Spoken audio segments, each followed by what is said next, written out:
Hello hello Krishnendu, Krishnendu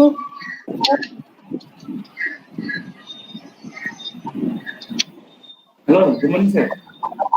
morning Krishnendu. হ্যাঁ, ওই ম্যাডামের যে এটা আছে, ম্যাডামের টপিকসটা ওটাকে শো করা, ওটাকে শো করা। জাস্ট ইউ শো টপিকস, যেটা title of the talk madam, হ্যাঁ সেটাকে শো করা, নিচে ম্যাডামের নামটা সেটাকে শো করা।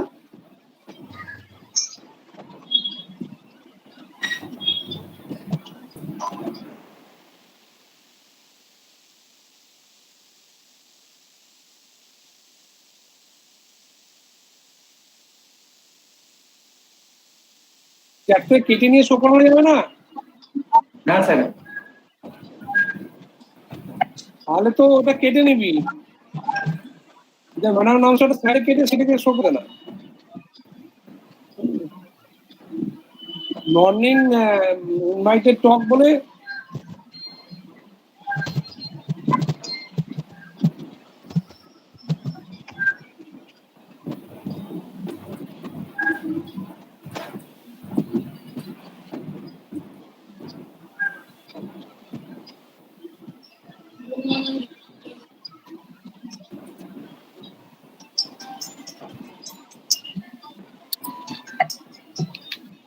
বল।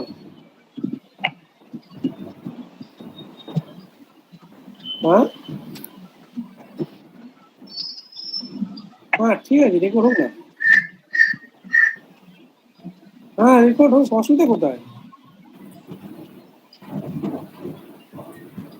না না, ডিপার্টমেন্টে এখন যা দেন ওই যার লেকচার আছে ও তার টাইটেলটা চালিয়ে দিন, তার টাইটেলটা থাক, টাইটেলটা তার নাম বুঝতে অসুবিধা হয়। চালাচ্ছি।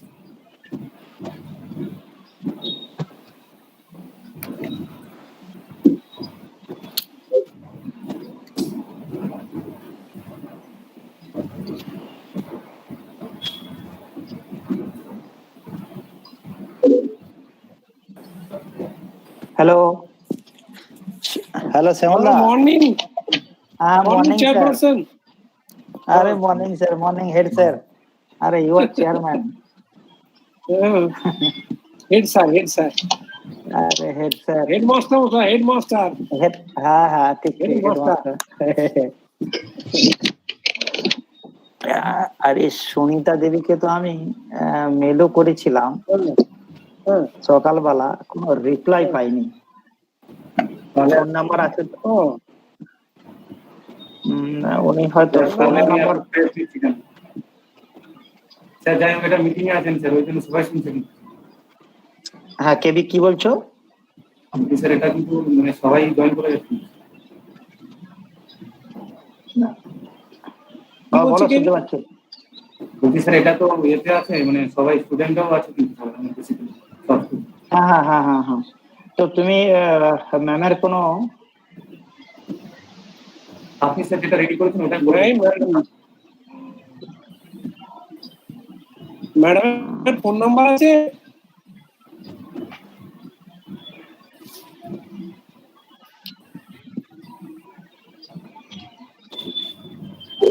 কৃষ্ণেন্দু। হ্যাঁ স্যার। ম্যাডামের ফোন নাম্বার আছে? না স্যার। ভালো, তাহলে এক্ষুনি নক করো, যে ওদের নক করো যে আমাদের এটা শুরু হতে চলছে, তাড়াতাড়ি করো, জয়েন করতে বলো তাড়াতাড়ি।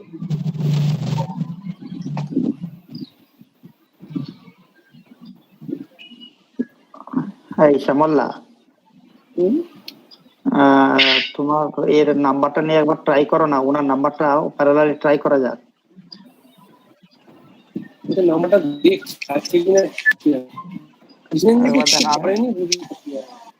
আমি আমি সকালবেলা উনি ট্রাই করলাম, আমি ওনার এ থেকে পাচ্ছি না আমি।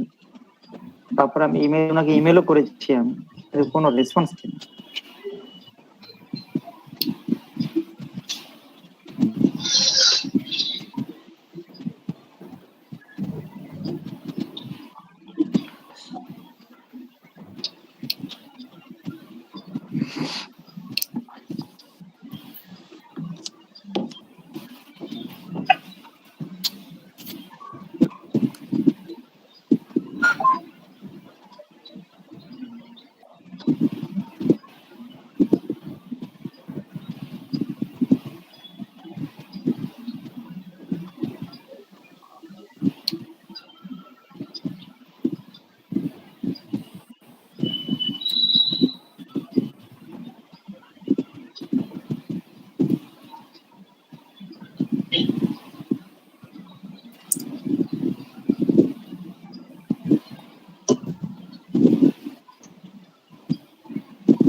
সুনিতা দেবী জয়েন করেছেন। আচ্ছা আচ্ছা আচ্ছা আচ্ছা আচ্ছা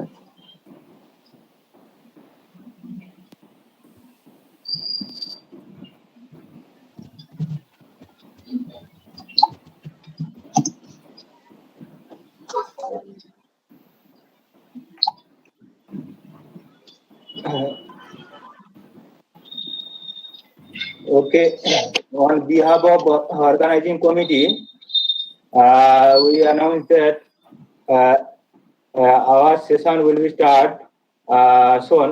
Hey. Invited speaker already entered in the conference room. For that session, I request to take chair Professor Dilip Kumar Maiti. Before chair, I introduced him. He is a professor in our department. He is doing PhD. He completed PhD from IIT Kharagpur. Then joined BITS Pilani. After that, he came here. His research field in computational fluid dynamics. He completed 2 DST funded projects and published many articles in reputed international journals. I request to take chair in that session. On request also, please complete within time, sir. okay. Thank you, Dr. Giri, for giving this opportunity and a nice introduction about me. And then very good morning and greetings from the organizing committee.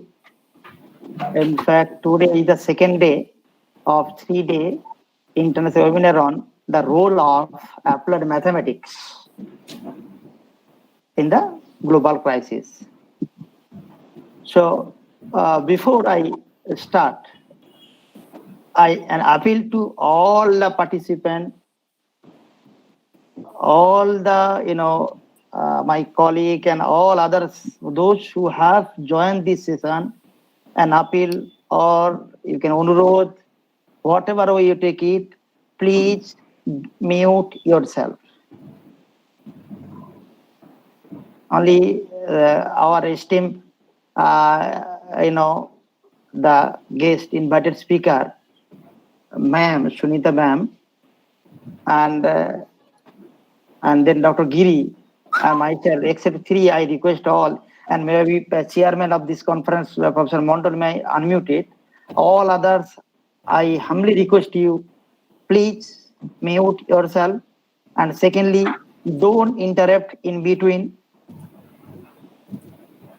And also switch mute, don't show your video also here. This is a very humble request. Otherwise, we will not be able to conduct this session very smoothly. Then let us come to the technical matter. Yesterday, actually, the conference, if you see what is the role of the applied mathematics in the present global crisis.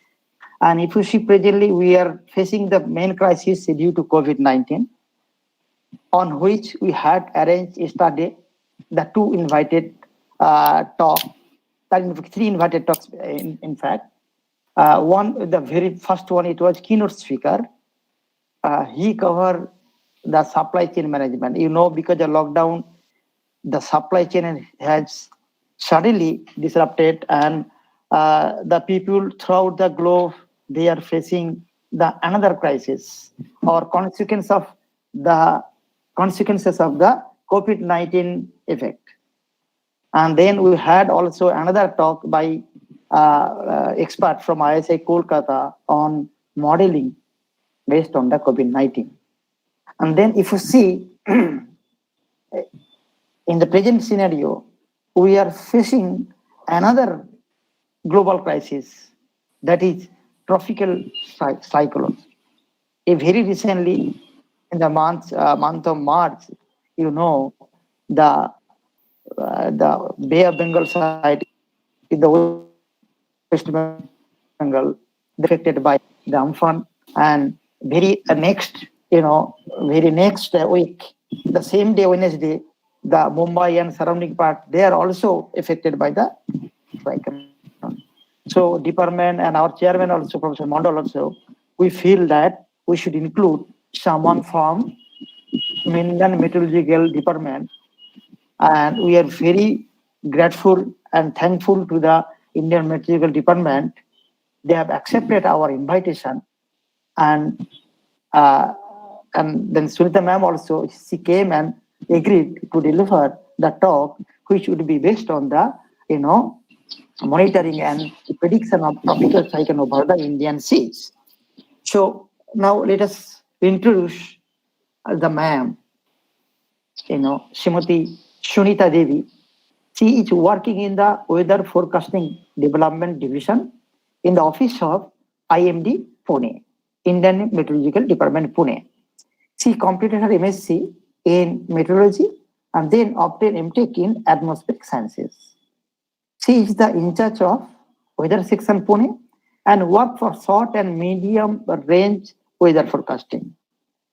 She is responsible for documentation of weather in the form of report and summaries, including the routine publication, All India Weather Summary Daily, Indian Daily Weather Report, Weekly Weather Report, monthly and seasonal weather summaries. She is also a team leader of World Meteorological Organization WMO working group on weather services. In addition, she is the chairperson of working group on meteorology WMO panel on tropical cyclone. She has won the Indian Meteorological Society Award on monsoon research. She has delivered over 40 lectures and has more than 15 research publications to her credit. Srimati Sunitha Devi is awarded with Certificate of Merit for her outstanding contribution in the field of atmospheric sciences. So with this short introduction of Sunitha ma'am, I request ma'am, please deliver your valuable invited talk and enrich our participant and organizer on this topic, monitoring and prediction of tropical cyclone over the Indian seas. Madam, please.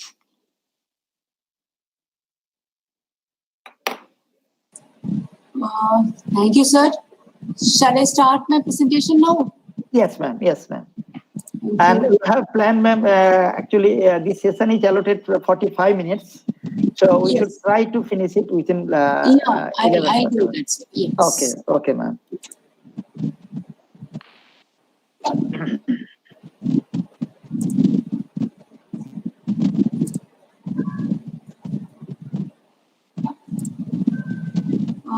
Is this presentation, my screen visible to all?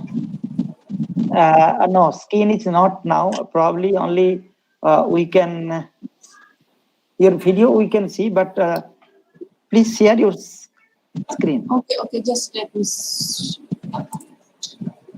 Raghu, Dr. Raghu, Yes, sir. can you guide ma'am? Madam, go to your screen. There is present now. Present now in bottom right side. Just one second. See there?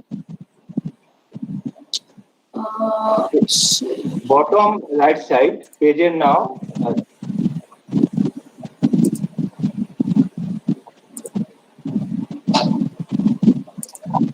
Then click there. It's not taking. Actually, screen is not taking. Otherwise, Raghu, do you have the presentation? No, I didn't send it actually. So Okay. just let me try because earlier I had done, but now some problem is coming. Present now. Entire screen. Entire screen I'm unable to share.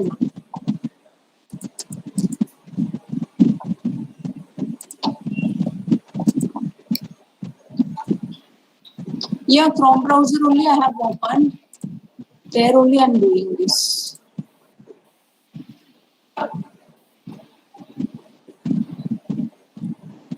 So who is Basim Malik? Please stop your sharing.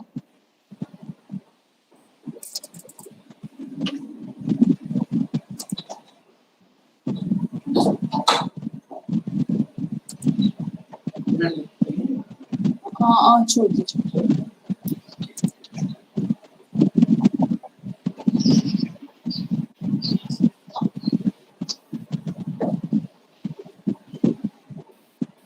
Ma'am, if you face a problem, send us, we can help you.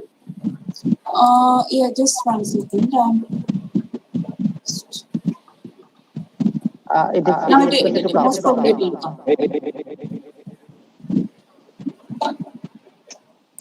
Is it there? It's not coming here. Is my screen visible now? No, ma'am. Okay. I have shared. Just you open your file. Is it visible? Open your file. Just open your file. Is my screen visible now? No, ma'am. No, ma'am. Bye.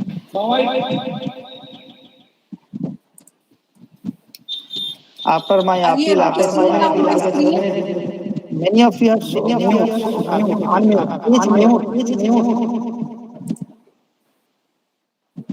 Tapas Kumar Pal. Okay, fine. Yeah, yes. Thank you. So I'm starting for the very good morning or good afternoon to all the participants of this international seminar, international webinar, in fact. So for the next 45 minutes, we'll be discussing some of the major aspects related to monitoring and early warning of tropical cyclones over the Indian seas. While talking about the tropical cyclones, main thing comes to everyone's mind is the disaster, the impacts associated with the severe weather event, which what we call tropical cyclones. So just in a nutshell, very quickly, we'll see that what are the major hazards associated with the tropical cyclone. First of all, it is a storm surge. Storm surge is the major hazard following a tropical cyclone, which will be inundating over into a larger area, flooding coastal areas, entire coastal belt. Then erosion. It will also cause erosion of beaches. A long-term impact of this will be the loss of soil fertility from saline intrusions. Then it will also, at the same time, it will also damage the structures, cause damage to the coastal structures where the seawater is getting inundated. Along with the storm surge, the second major hazard is the wind, strong winds associated with the system. These winds also will be damaging structures, and they will the major calamity will be loss of power lines and communication lines, which will enable further adversely impact the rescue operations. Then it will cause injuries and loss of life due to the debris flying off, or due to the falling of trees. Each and every factors of this wind will be hazardous to life and property. And rain also is associated with the tropical cyclone.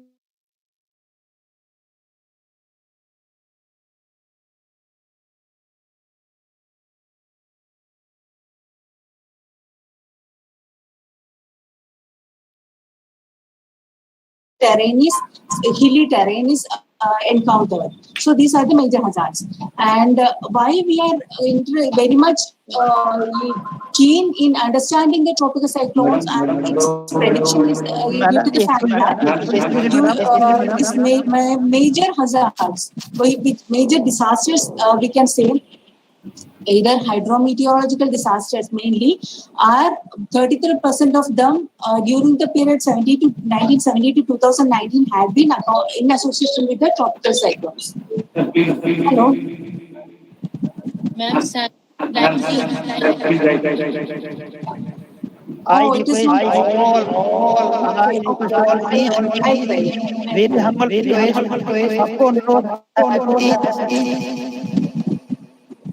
I think I'll come out. I will just come out and then once again I'll do. In the meantime, I request please all, please mute, please mute. What language I should speak, you tell me, I shall speak, try to speak on that language also. Please mute yourself.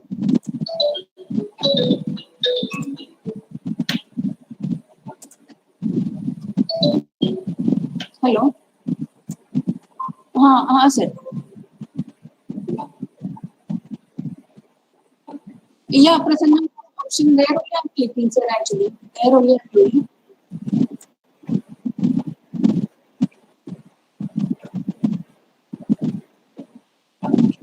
Just 1 second. Resume. If I'm doing resume presenting, then I think it will come now. Just 1 second. Now again, it is want to repeat start the presentation. Is it okay now? Yeah, now Are you it getting is, it? Madam, now you show your presentation. Oh, mail is visible. This is not coming. Just Madam, please show your presentation. just no even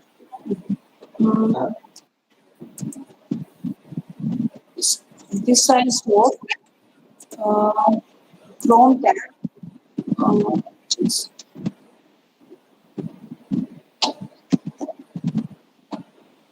But email. Yeah.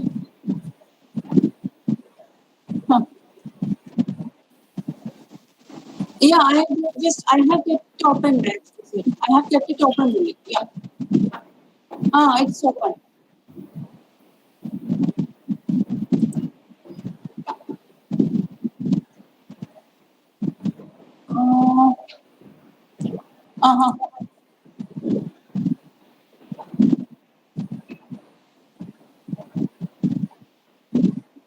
Yeah, I did that.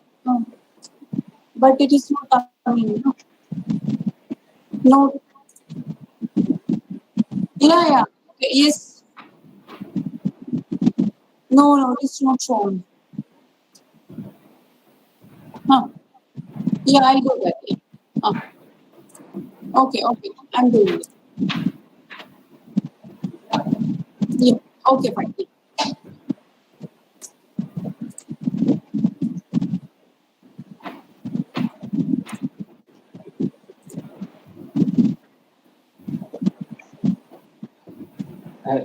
Please, ma'am, you open to login.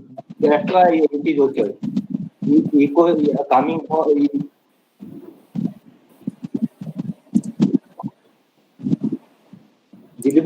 sir. bolo. Madam, login come to the user. That's why it is okay. Okay, sound is coming. Krishnendu মেলটা check করতে বল, কৃষ্ণেন্দু মেলটা check করতে বল, Yes, sir. Yes, sir. Yes, sir. মেলটা check করতে বল, check করতে বল। Check করে সঙ্গে সঙ্গে আমাকে অর্ডার করে দাও, আমি ওকে করব। ঠিক আছে।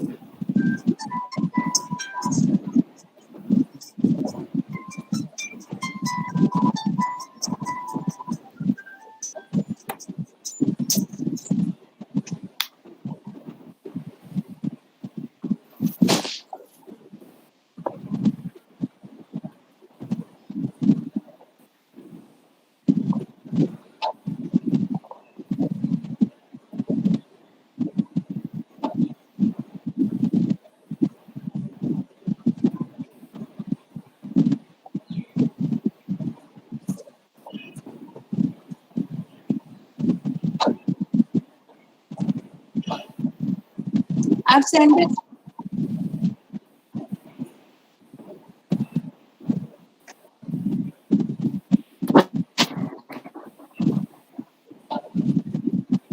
Hey, please check Kৃষ্ণেন্দু। Yes, sir. Professor Maiti, sharing any screen or just he is giving some lecture or something like that? Sharing any screen? No. Ma'am, actually, they are facing problem. Now Yes, she has I have sent the just sent file. it. Just wait a moment, sir. It will start shortly. It started the problem of sharing the slide, basically. Yeah. I have sent it actually. In that, whatever mail you in sent which today morning, na, in that, in reply to that, I have sent it. Yeah. okay, thank Yeah. you.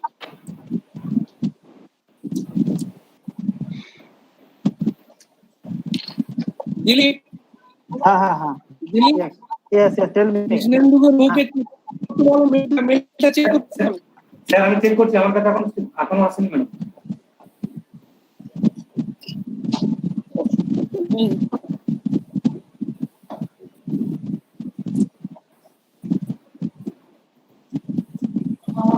I have done, I am not getting your mail, madam.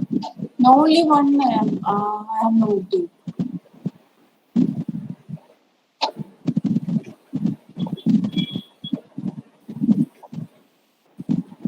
Isn't it?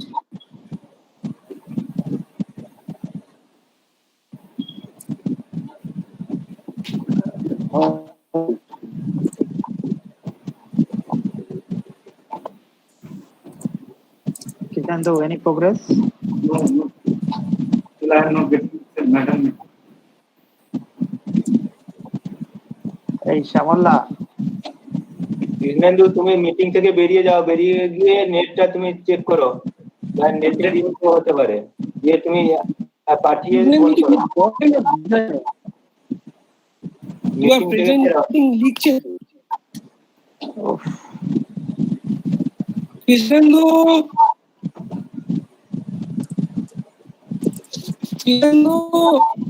Yes, sir. Raghu, Still I am not getting it. you got up. কি বলে কথাটা পরিষ্কার বলতে পারছে না।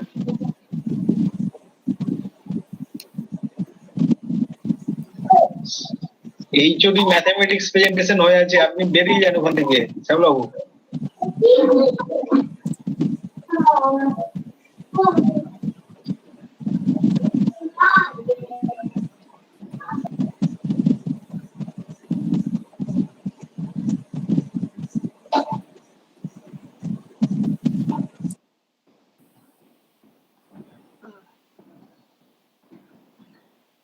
Hello, madam, can you hear me? Madam, I have sent you also an email today. Can you please send me?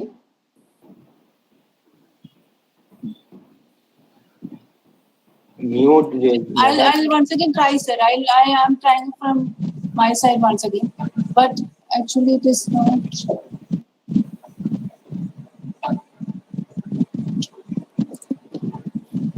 Hey, Shamalla.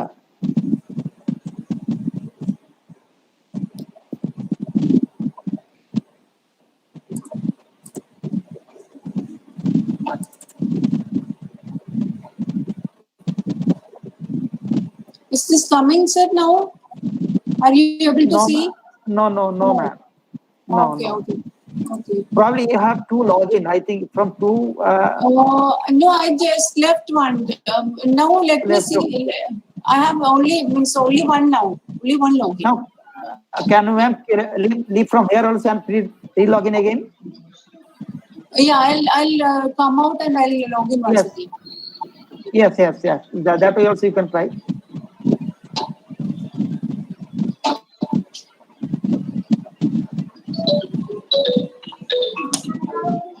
Hello.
Okay.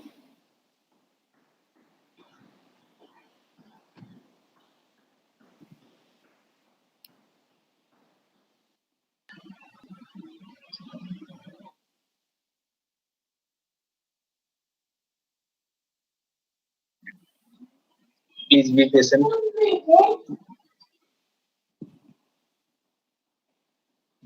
আরে পেয়েছিস, তুই তো কোনো রেসপন্সও নেই, তুই তো রেসপন্স করবি একটা, আমরা তো বুঝতে পারছি না কেউ।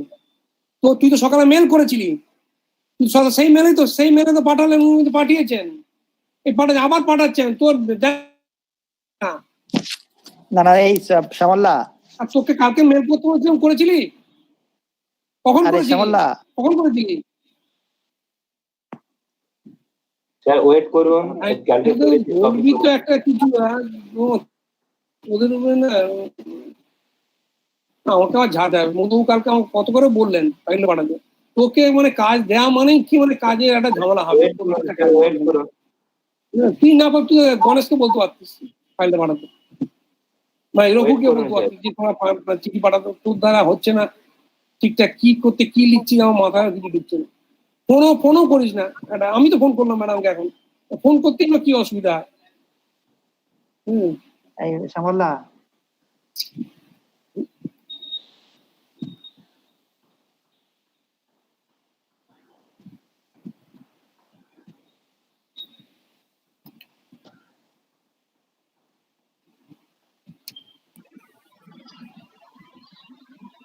ma'am, actually, Please stop your presentation. Madam, you carefully take. I am giving a mail. Just you send the file in that mail. Okay.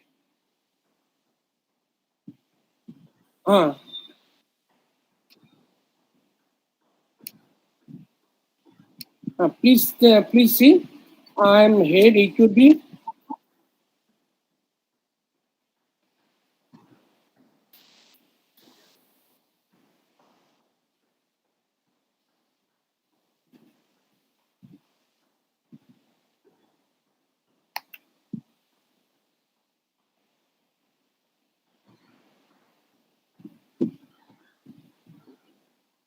I am send a mail. Just you check. HOD.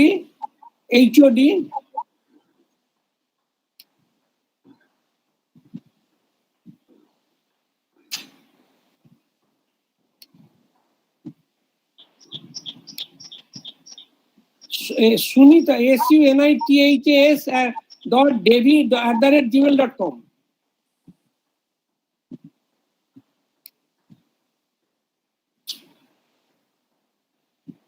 Just you sending this. Okay, you send it.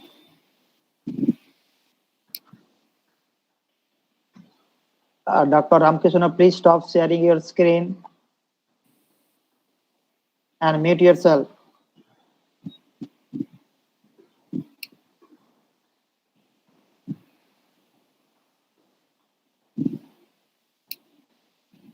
Dr. Ramkrishna,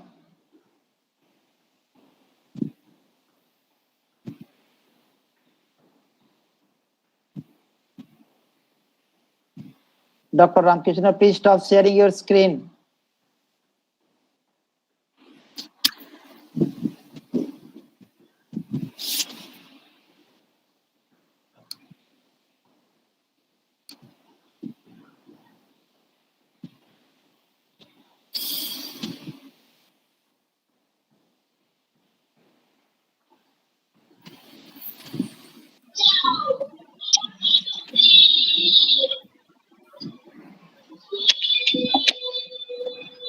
Dear participant, please stay connected. There is some technical problem. Sorry from our side. Please wait. Ma'am.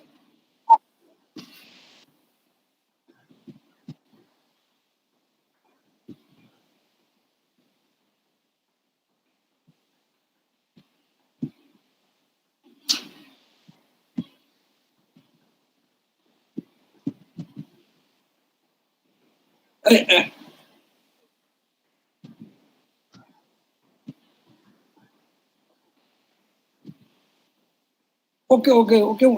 Actually, you are facing in Gmail.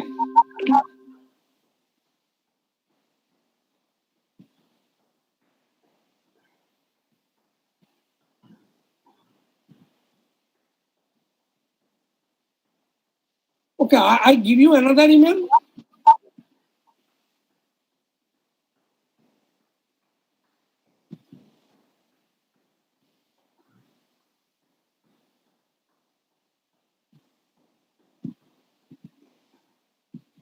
Oh.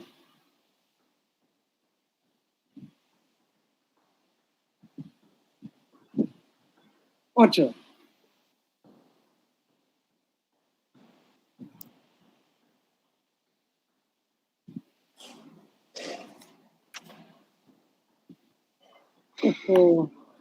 server is down basically. Okay, ma'am. Hey, Dilip. Dilip. Tell me, hello. বলো। Madam server down, ঠিক আছে? Okay madam শুনছিস? হ্যাঁ বলো শুনতে পাচ্ছিস? হ্যাঁ শুনতে পাচ্ছি। ম্যাডামের সার্ভার ডাউন, ম্যাডামের সার্ভার ডাউন, সার্ভার ফাইল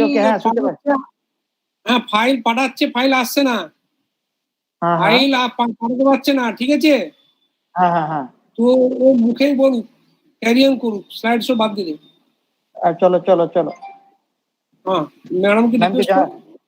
না ম্যাডাম তো জয়েন করতে বলো, ম্যাডাম লেফট করে গেছে, আমাকে ফোন নাম্বার জয়েন করেছে Madam join. Okay, madam, it is showing your only screen only, but no presentation. Otherwise, you may carry on. এই যে send to from Sunitha to Krishnendu IMD psychology ফাইলটা। I think any net, I'm still not getting any madam.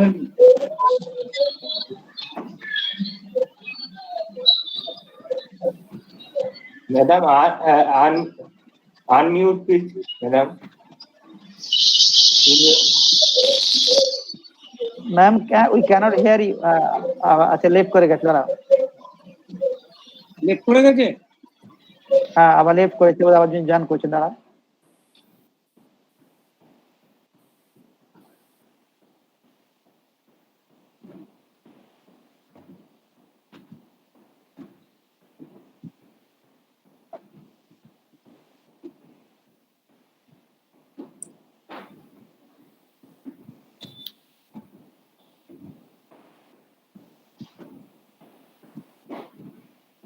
So all dear participants, be patient. As you know, this is a very new method of learning. Probably we are going through a very new road. So there are many things to learn. We are learning. Please be patient.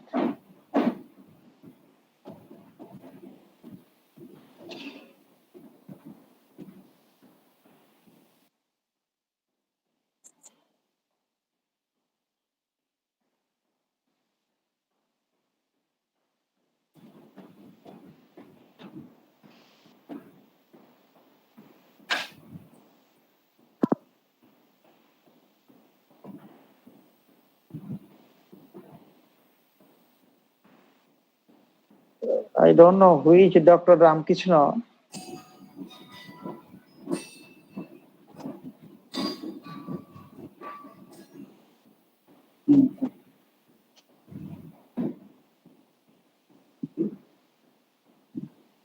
Dilip, Tell me. ম্যাডামকে carry on করতে বল। Sir, I'm here. I am joined back. So, Yeah, ma'am, I think you start in the meeting. If you receive the file, then we can share it. You can start, carry on, sir, ma'am. but I'm audible to you all, no? Yes, So- yes, we are audible. So these are the damage potential wise our coastal districts. All these 96 coastal districts are there. They are classified in terms of the potential damage due to a cyclonic storm, and you can see very high damage potential zones are there over West Bengal. Almost all districts of West Bengal coastal districts are there within 100 kilometers from the coastline. And from there, coming the high potential zones are there for Odisha coast as well as North Coast Andhra Pradesh. There are some districts along the coast Andhra Pradesh coast also very high zone, and all along the west coast comparatively. When we compare with the damage potential which is associated with cyclones along the east coast, west coast is comparatively lesser, but Gujarat coast still poses a threat from cyclones. So this is the study based on frequency, intensity, wind strength, and probable maximum storm surge as well as precipitation. And when as far as forecasting techniques, and it has come a long way, IMD has come a long way under the able guidance of our present DGM. We have achieved a great height in tropical cyclone forecasting, and as such we have improved the forecast skill in terms of track forecast. You can see from here track then intensity and as well as associated weather like heavy rainfall, storm surge, all these things during past 5 years. When we compare with the immediate past 5 years, the error margin has reduced by 30% at least. And this improvement in the forecast has led to our improvement in the property damage is not significant. We cannot do much. Yes. Yes, sir. No, ma'am, carry on. Okay. Okay, then here in terms of death toll, now for the past more than 10 years, we are whatever cyclones making landfall along the coastal belt of India, we are experiencing a death toll less in 2 digits only, less than 100. Even during last cyclone Amphan, it had been curtailed to, even though that's such a severe storm, super cyclonic storm forming and making landfall in the intensity of an extremely severe cyclonic storm. The death toll had been 98. It didn't cross the 100 mark. And this happened. How this sort of improvement happened is that the enhanced monitoring mechanism, monitoring of cyclones as well as the prediction capabilities, and also how we are conveying the warning, forecast and warning to the users.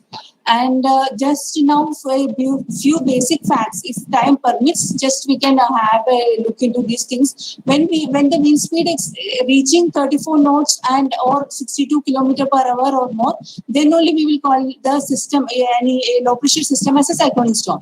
And the cyclonic storms form all over the oceanic basins in the tropical belt. Tropical cyclones form Western Pacific. The name is typhoons. Australia, Willy they call. Mexico, Cordonanzo, and Philippines, Baguios. Indian seas we call it as cyclones, and our Atlantic, those form our Atlantic and Eastern Pacific we will call it as hurricanes. Though the name varies, the system structure wise it remains almost the same. So, based on the World Meteorological Organization's official definition, a tropical cyclone is that of a synoptic scale low pressure system. More than ranging, the scale will be more than 100 kilometers. It could be non-frontal, no sharp gradient in temperature. Frontal systems will be having sharp temperature gradient. So this is forming in the tropical belt where we don't have a very sharp temperature gradient or frontal activities absent, and over the tropical or subtropical waters with organized convection and definite cyclonic surface and wind circulation. And this is a structure associated with the tropical cyclone. We will have somewhere intense cyclonic storms. We will have an eye sort of thing where it will be cloud free in general. So eye is the central part, and it is being a cloud free zone, clear zone. We will call it as an eye. Basically, in general, the eye diameter can range from 10 kilometer to 100 kilometer, and the eye will be formed by air sinking from upper levels to lower levels and is characterized by being an area of subsidence mainly. There will not be much strong winds. It is an area of calm wind and clear sky, subsidence area, and the center part will be possessing the lowest pressure. Central pressure will be having the lowest pressure of the entire system. And there, over the eye area, we will also experience an abrupt cessation of rainfall whenever this eye passes across an area. And the shape of the eye, sometimes it will be circular or elliptical, and in the satellite, based on satellite and radar imagery, we will classify it as a regular or diffused eye sometimes, and often not in general, we will witness a single or double eye wall also, double eye wall structure. And every time, due to the air subsiding over the eye center, it will be warmer than the surroundings. And there will be spiral bands embedded with convective cells. Convective cells accompanied with thunderstorms. They will be feeding the cyclonic system around the eye. There, the spiral band will be consisting of intense rain bands spiraling inward. And this is the most dangerous. This eye wall region is the most dangerous part of the tropical cyclone. And width of wall cloud is usually, it ranges between 20 kilometer to 100 kilometer. And this is the region which eye wall is the most dangerous part of the cyclone. This is the region where the maximum pressure gradient occurs, maximum temperature gradient occurs, and heaviest precipitation and strongest wind happens. And usually when we are talking about the structure, the horizontal scale will be 100 to 1000 kilometer. It can range from system to system. It will be very low. Two cyclonic storms are of the same characteristics. Nature will be varying with system to system. And vertically, when we are seeing, the cyclonic circulation will be extending even up to sometimes 10 kilometers, sometimes even up to 15 kilometers. That is up to the top of the tropopause. Tropopause region, it will be extending. Entire troposphere, the system will be containing. And wind speed can even exceed to 300 kilometers sometimes. And average storm speed will be the movement of the storm as structure as a whole can be about 300 kilometers, even up to 300 kilometers per day, but it will be usually much less often. So in terms of wind speed, surface wind speed, we are classifying the system, categorizing the low pressure systems in as given as low when the wind speed in kilometer per hour is less than 31, and it will be categorized as a depression when it is ranging between 31 to 49 kilometer per hour. And further increase between 50 to 61 deep depression, cyclonic storm, then severe, very severe, extremely severe, and super cyclonic storm in that category. And being forming over the oceanic area and its life period, spending most of its life period over the oceanic area, we never will be having a clear-cut in situ measurement of wind speed. That is why we will be looking at the satellite imageries, and based on the satellite cloud organization characteristics, we will be classifying in terms of T number. T stands for tropical. And based on a radar, when it is coming closer to the radar, we will have the signature in the radar in a clear form. And this, whatever imagery deduced from radar will be more clear, giving us more clear picture than that from a remotely located platform like satellite. So when from the radar also, reflectivity generally high. We have noticed that the reflectivity will be high in the eye wall region, which contains the rain bands. And these are composed of, when we are radar, in terms of radar echoes, when we are seeing, these are composed of weaker echoes, but with cells of high reflectivity and spiraling outward from the center, the rain band structure when we are looking at. And the rain bands can be embedded in a large shield of stratiform rains. That is why when we are looking from the satellite, this may not be that distinct often. there will be a convective ring where the radial flow feeds the uplift from the convex side, and the spiral band where the swelling will feed the updraft from the concave side. That is a major structure we can study from the radar images. And evolution, when we are looking at, we have a tropical disturbance forming where the intense convective activity with surface winds of moderate intensity, there will be some indication of cyclonic motion. When it forms as a depression, the cloud bands will start organizing further, coming closer further. So close circulation with wind speed, average wind speed, it can be still less than 34 knots in the stage of a depression or deep depression. And when it becomes cyclonic storm, the wind speed will be becoming even higher, 34 to 64 knots or 63 to 117 kilometer per hour wind speed will be reached. And when it becomes a very severe cyclonic storm, what we will call over the Pacific as typhoons and over Atlantic as hurricanes. That is the intensity categorization. For Indian Ocean, it will be very severe category. The wind speeds will be reaching even more than 64 knots, 118 kilometer per hour. And the life cycle of the system will be consisting of a formative stage, a maturing stage, and a mature stage and decaying stage. The formative stage can be of a few days. Then all these things, the remaining part of the life cycle can range between 2 to 3 days. So overall life period, sometimes it will be 7 to 10 days, the highest. And like what we experienced in last cyclone, severe cyclone Nisarga, it had been only 4 days. So such brief systems are also there, also happening as if the landfall is happening very early. Then when we look at the vertical structure, vertical extension, as already told, it can be even extending up to 15 or 16, 17 kilometers up to that altitude. And there will be vertically 3 distinct layers we can see. One inflow layer will be there, which is at the bottommost, then middle layer and outflow layer. Inflow layer will be predominantly having cyclonic wind flow towards the center.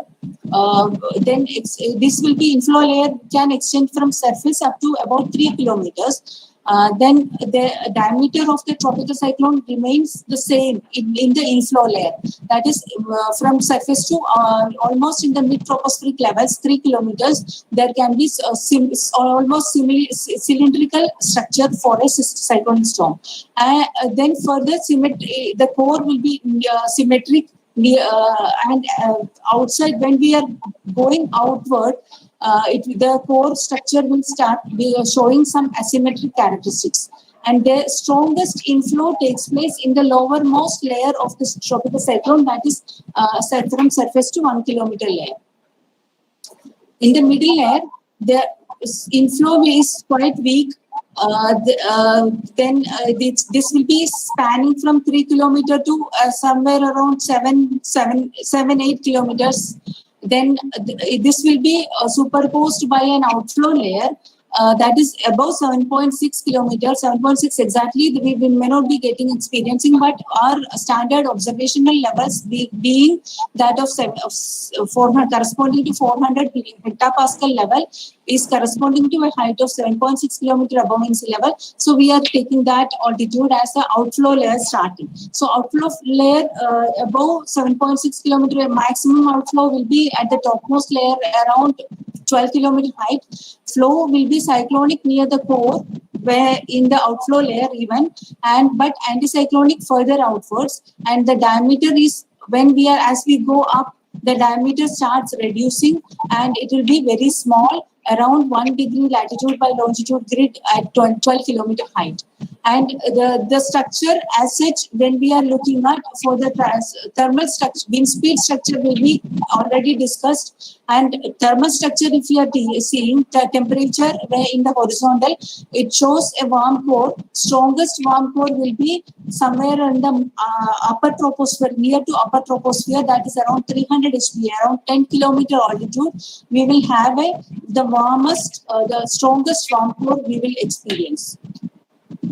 The structure as a whole, horizontal, one is looking at the cyclonic storm. It will sometimes it will exhibit a double IMO structure also. there will be an inner eye and also an outer ring similar to an eye, so that there will be double eye wall covering the first inner eye, then outer eye.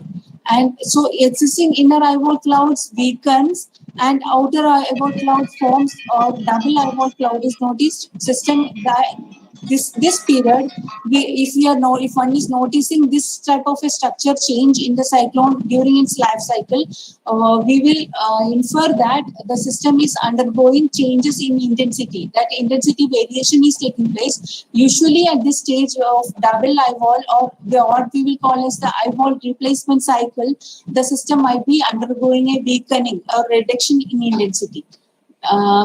There are certain differences between tropical cyclones and extratropical cyclones that just it has been summarized here. The basic difference is in the dynamics of its formation. The major energy, the tropical cyclones will be extracting energy from the horizontal. There will not be much horizontal temperature gradient in the tropical belt, and so latent heat release is the major energy for a tropical cyclone. Whereas for an extratropical cyclone, cyclonic storms forming beyond 30-degree latitude to the north of 30-degree latitude, the energy derivation is mainly from baroclinic processes. That is, there will be large temperature gradient, and sometimes this might be of frontal characteristics also. And also we will just have a glance at what is the major difference between tropical cyclone and a tornado. Because both are very intense atmospheric vortices, but these two have very little in common. Tornadoes will be having diameters of a few tens to a few hundreds of meters only, as we can see from the left panel.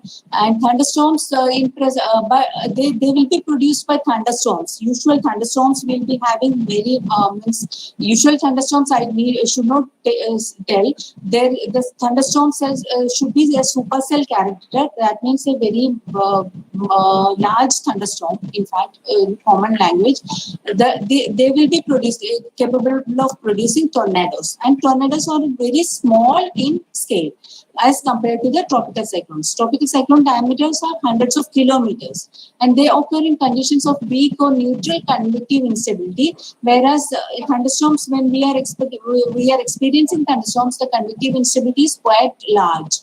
That is the major difference between tornado and a cyclonic storm.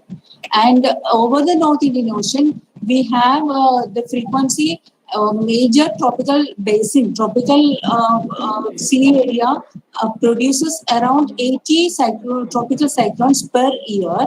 Out of that, 5 to 6 form over our Indian seas. And this ratio between Bay of Bengal and Arabian Sea also, if you see, it is more formation will be over the Bay of Bengal than over the Arabian Sea. However, just one point we need to notice here is that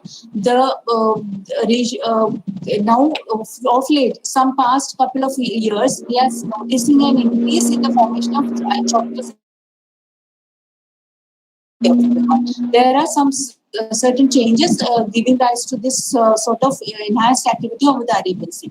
That research is going on in this regard also, why that is happening. Is it due to climate change? Is it due to some other factors? So all these things are being under study. Then the structure factors, major factors affecting genesis and intensification of a cyclone.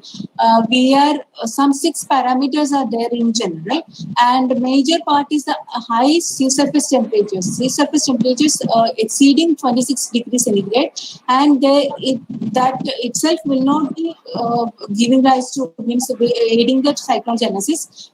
There in depth also, that depth also matters. There should be deep thermocline somewhere up to 50 meters, the temperature should be maintained, or high temperature should be there over that means a deep layer of warm oceanic temperature. That is the main energy source of a tropical cyclone.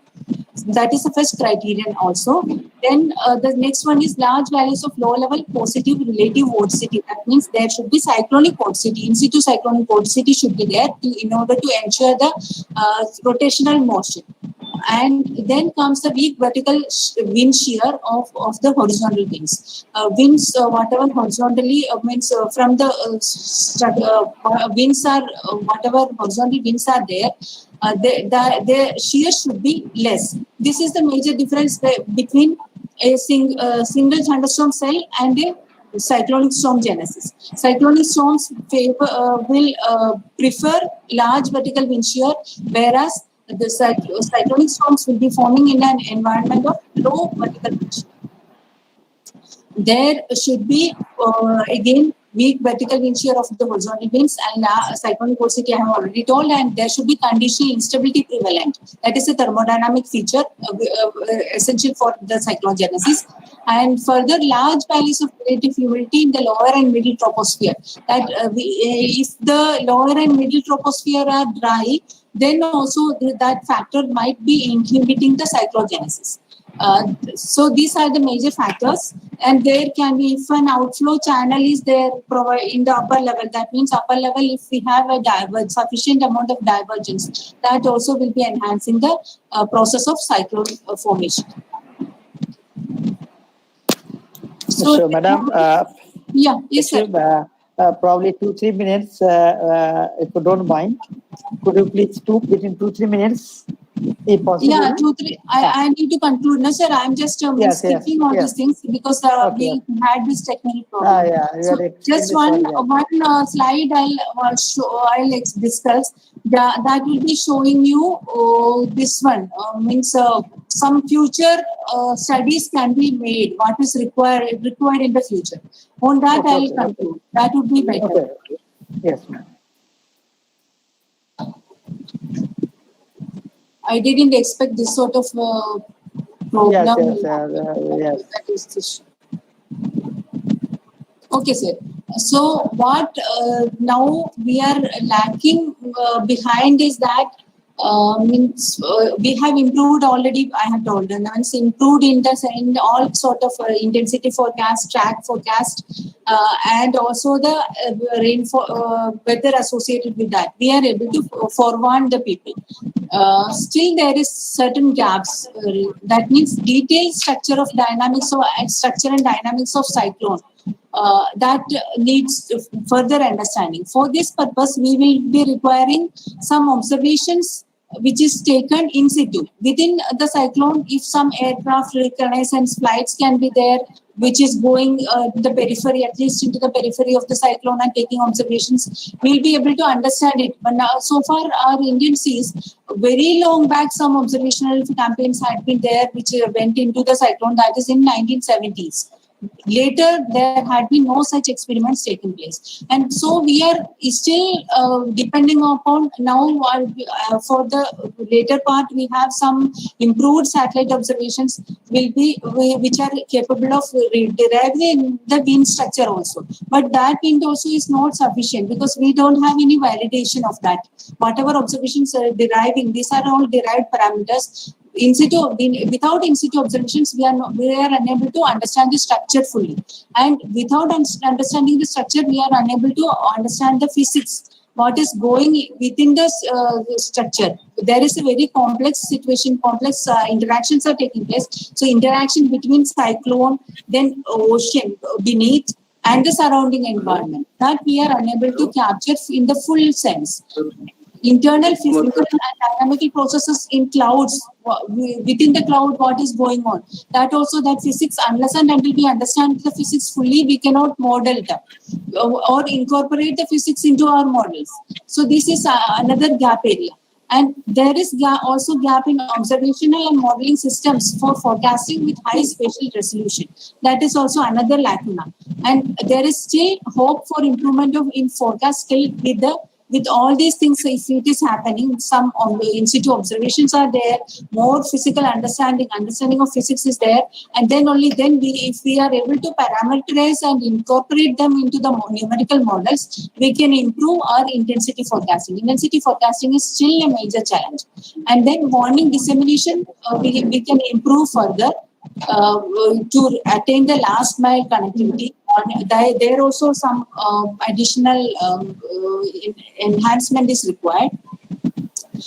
Anyway, Ministry of Earth Sciences is continuously upgrading its plan and strategy for improving all these factors. And we are trying to utilize the lessons learned from past cyclones also. That this will be used in future, and now we are trying to incorporate the impact for more detailed impact based forecasting and making it a dynamic one. Now at present whatever we are doing is the very static. Now we will be incorporating the geospatial structure, infrastructure, settlements, land use pattern, all these things we are trying to incorporate in with the help of National Disaster Management Agency, and then with that some modeling also is on the way. So we are trying to improve our forecast impact based forecast associated with the cyclone. That's all. Thank you. Okay. Thank you, ma'am. Thank you. Very nice presentation. We would have enjoyed better if you could see your slide. In fact, many participants they are writing, they are enjoying it, but not able to get it fully. Dilip Kumar, sir. Yeah, wait a moment. You wait. I saw here.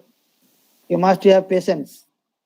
So I mean, and I understand at least from your presentation, despite many parameters lacuna, still really we are benefited with the forecasting made by IMD. In fact, whatever last I think 5-6 years I remember, whatever the prediction people made it, that exactly made it. I mean, at what time is supposed to hit the cyclone, at what speed, that exactly happened. So really we are grateful to your contribution to the nation. And ma'am, one before asking to the participant any question, may I have your, your opinion? Can we share your slide to the participant? Hello, ma'am. Mute, ma'am. Yeah, you can do that, sir. No problem. Yeah. Okay, I mean we are, because many participants they are asking for slide, as they have not seen your slide. Probably if they go, they will be getting more. In fact, Yeah. I think one let me tell you, we have a special paper on meteorology. And meteorology in 2 semesters, 50-50, 100 marks we are teaching. So our students all will be benefited by that slide also probably.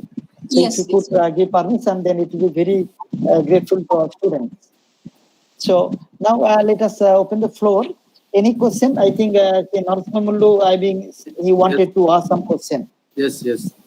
Hello? Yes, one question to ask quick. Okay. Hello? Good morning. You are. Good morning, madam. Yes. Yeah. So thank you for giving theoretical talk. It is very interesting actually. As Dilip Kumar sir has observed that so this problem is a very complex phenomena. Many parameters are existing. If you provide some slides, then we can see what kind of mathematical equations are implemented in your model, madam. Like conservation laws are coming into the picture, or coupled system of equations, what kind of, because if you provide some slides, then your talk is very good. We can get some benefits from your talk. So okay, that we shall share. We shall share the slide. What kind of mathematical equations are coming into the picture? Yeah. A lot of mathematics will be involved in the modeling part. It is essential. Those are there. Yes, madam. Mathematics and as well as physics also. Yeah, physics will have to. Without mathematics and physics, we cannot go ahead any further. Okay. It is very essential. Can I note down your mail? Can I send a mail to you, because I want to get your slides? Then I can get, because I am very interested in this lecture actually. You can send me my mail. My mail ID also is given in the later. I will send you mail. Okay. Yeah. Anytime. Yes. Thank you, Dilip Kumar sir. Okay. Any more question from floor? Any question? Please unmute and tell very quickly. Any question from any students or participant? Okay. Ma'am, I have one question. You know that the present global crisis that we have taken as a title. So if you see it 10 years back, and now the number of cyclone or tornado, it is increased or the same rate, number of cyclone in a year? What the observation you have? Actually, sir, intensity, there are certain studies, even the IPCC report also, they are reporting that intensity wise, it is some increase is there. Intensity will be increasing, but number as such, there is no increase. Okay. Yeah. Okay. And then in the lockdown, because it's a lockdown, any effect to the weather system? Long-term trend only. Long-term trend analysis shows that there is no significant change in the number frequency. No, ma'am. I mean, lockdown. This lockdown, there because pollution suddenly.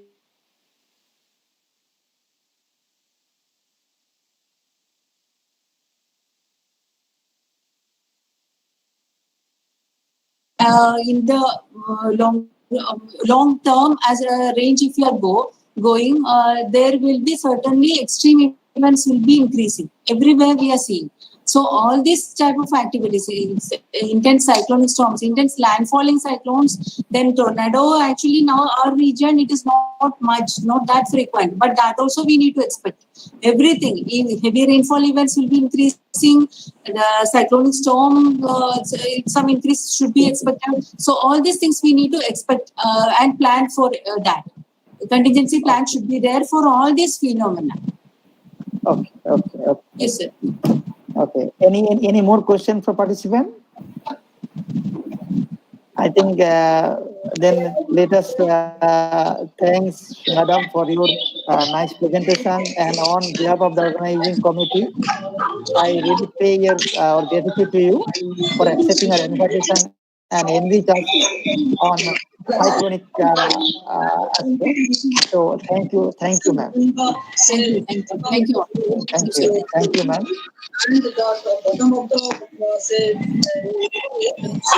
Now, Raghu. Very good morning to all. Very good morning to all students and participants. Now ready to start our invited talk session 2. First, I shortly introduce our esteemed professor, Professor Kumar Roy. Professor Roy is working in the Department of Applied Mathematics in our university. His research area includes transportation problem, game theory, that is interactive mathematics, logic, graph and subset theory, statistics, programming, integral programming, biomathematics. He has published more than 100 articles in reputed international journals. He has completed 3 projects funded by and one ongoing project funded by CSIR. Now, my request to Professor Roy, please start the session.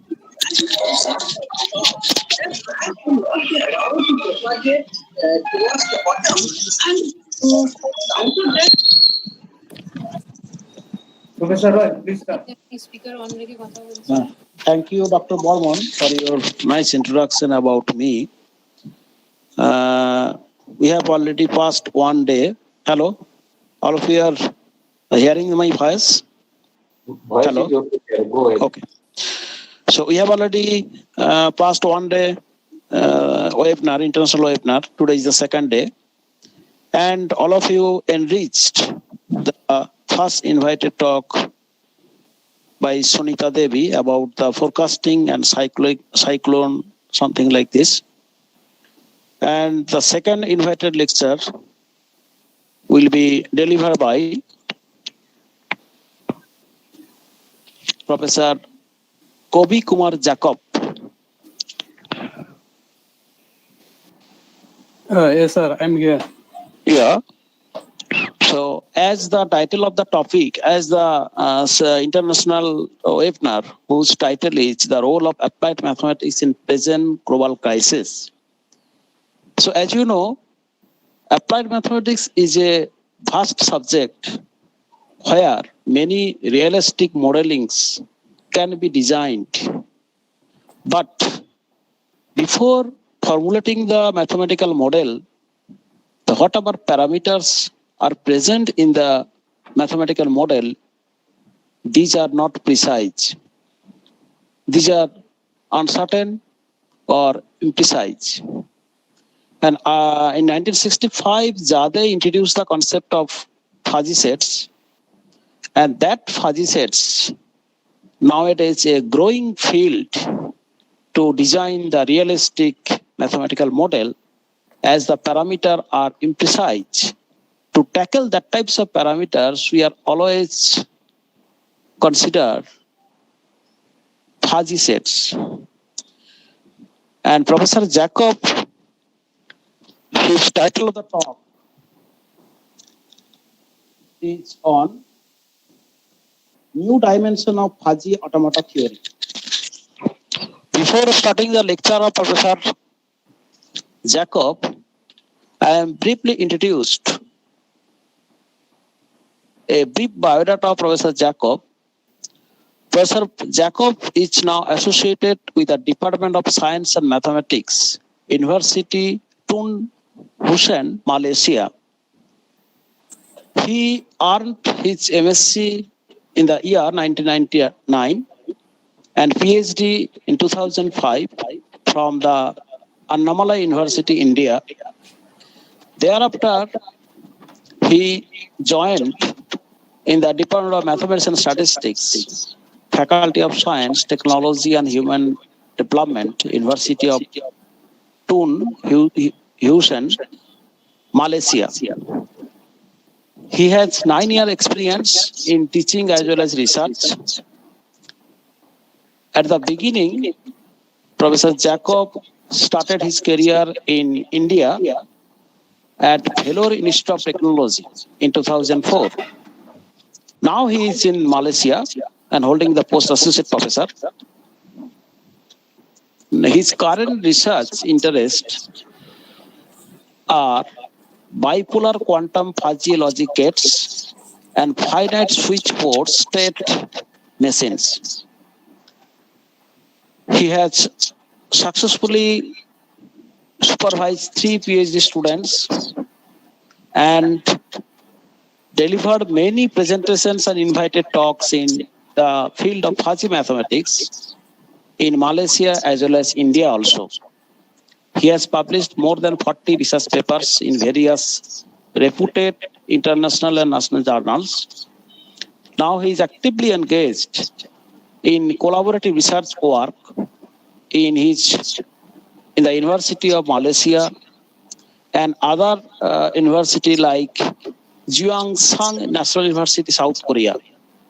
And he is associated in many professional bodies. I am mentioning here American Mathematical Society and also SIAM, Society for Industrial and Applied Mathematics. Professor, I think that's enough for me. Introduction. So now I request to Professor Jacob to present your valuable lecture in presence of audience. Although we are now in webinar, means we are not visible to any other. Anyhow, face-to-face problem is something is there. So I request to Professor Jacob to show your slides and explain all the slides in a lucid way, in such a way that all the participants can capture your research and they can design after finishing this webinar in their research. So please, Jacob, start your lecture. One thing also, just I am requesting all the participants, please mute your microphone as you did earlier day and today also. I request all of you, please put your voice system mute in such a way that everything is audible as well as the visible, and do not share any slides during the presentation. Thank you, Professor Jacob. Please start. Thank you, Mr. Professor Sangar Kumar Rai. This is Dr. Kavi Kumar Jacob from University Tun Hussein, Malaysia. So since 2006, I have attached this university. Actually, today my talk is about, it's not really the new dimension of fuzzy automata theory, but I'm going to give some brief introduction about the extension of some fuzzy sets. Then, so I want to highlight neutroscopic logic in the automata theory. Because so far, only 5 papers published in the research world. So because there are a lot of research opportunities available by using neutroscopic logic in automata theory. That's why I prefer to give you a talk on introduction to neutroscopic automata. So now I'm going to present my slide. Just wait a minute.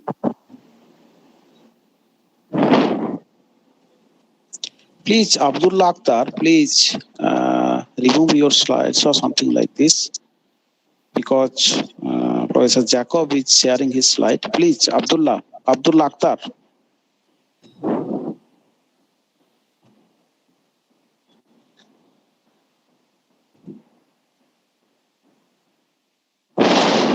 Okay, can everyone see my slides? No, it is not visible till now. It's not visible? No. Okay. Abdullah Akhtar, please, Abdullah Akhtar. Please, off your sharing. Hello, Abdullah Akhtar, please.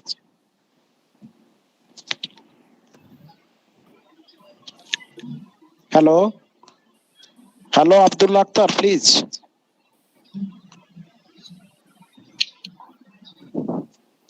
Hello.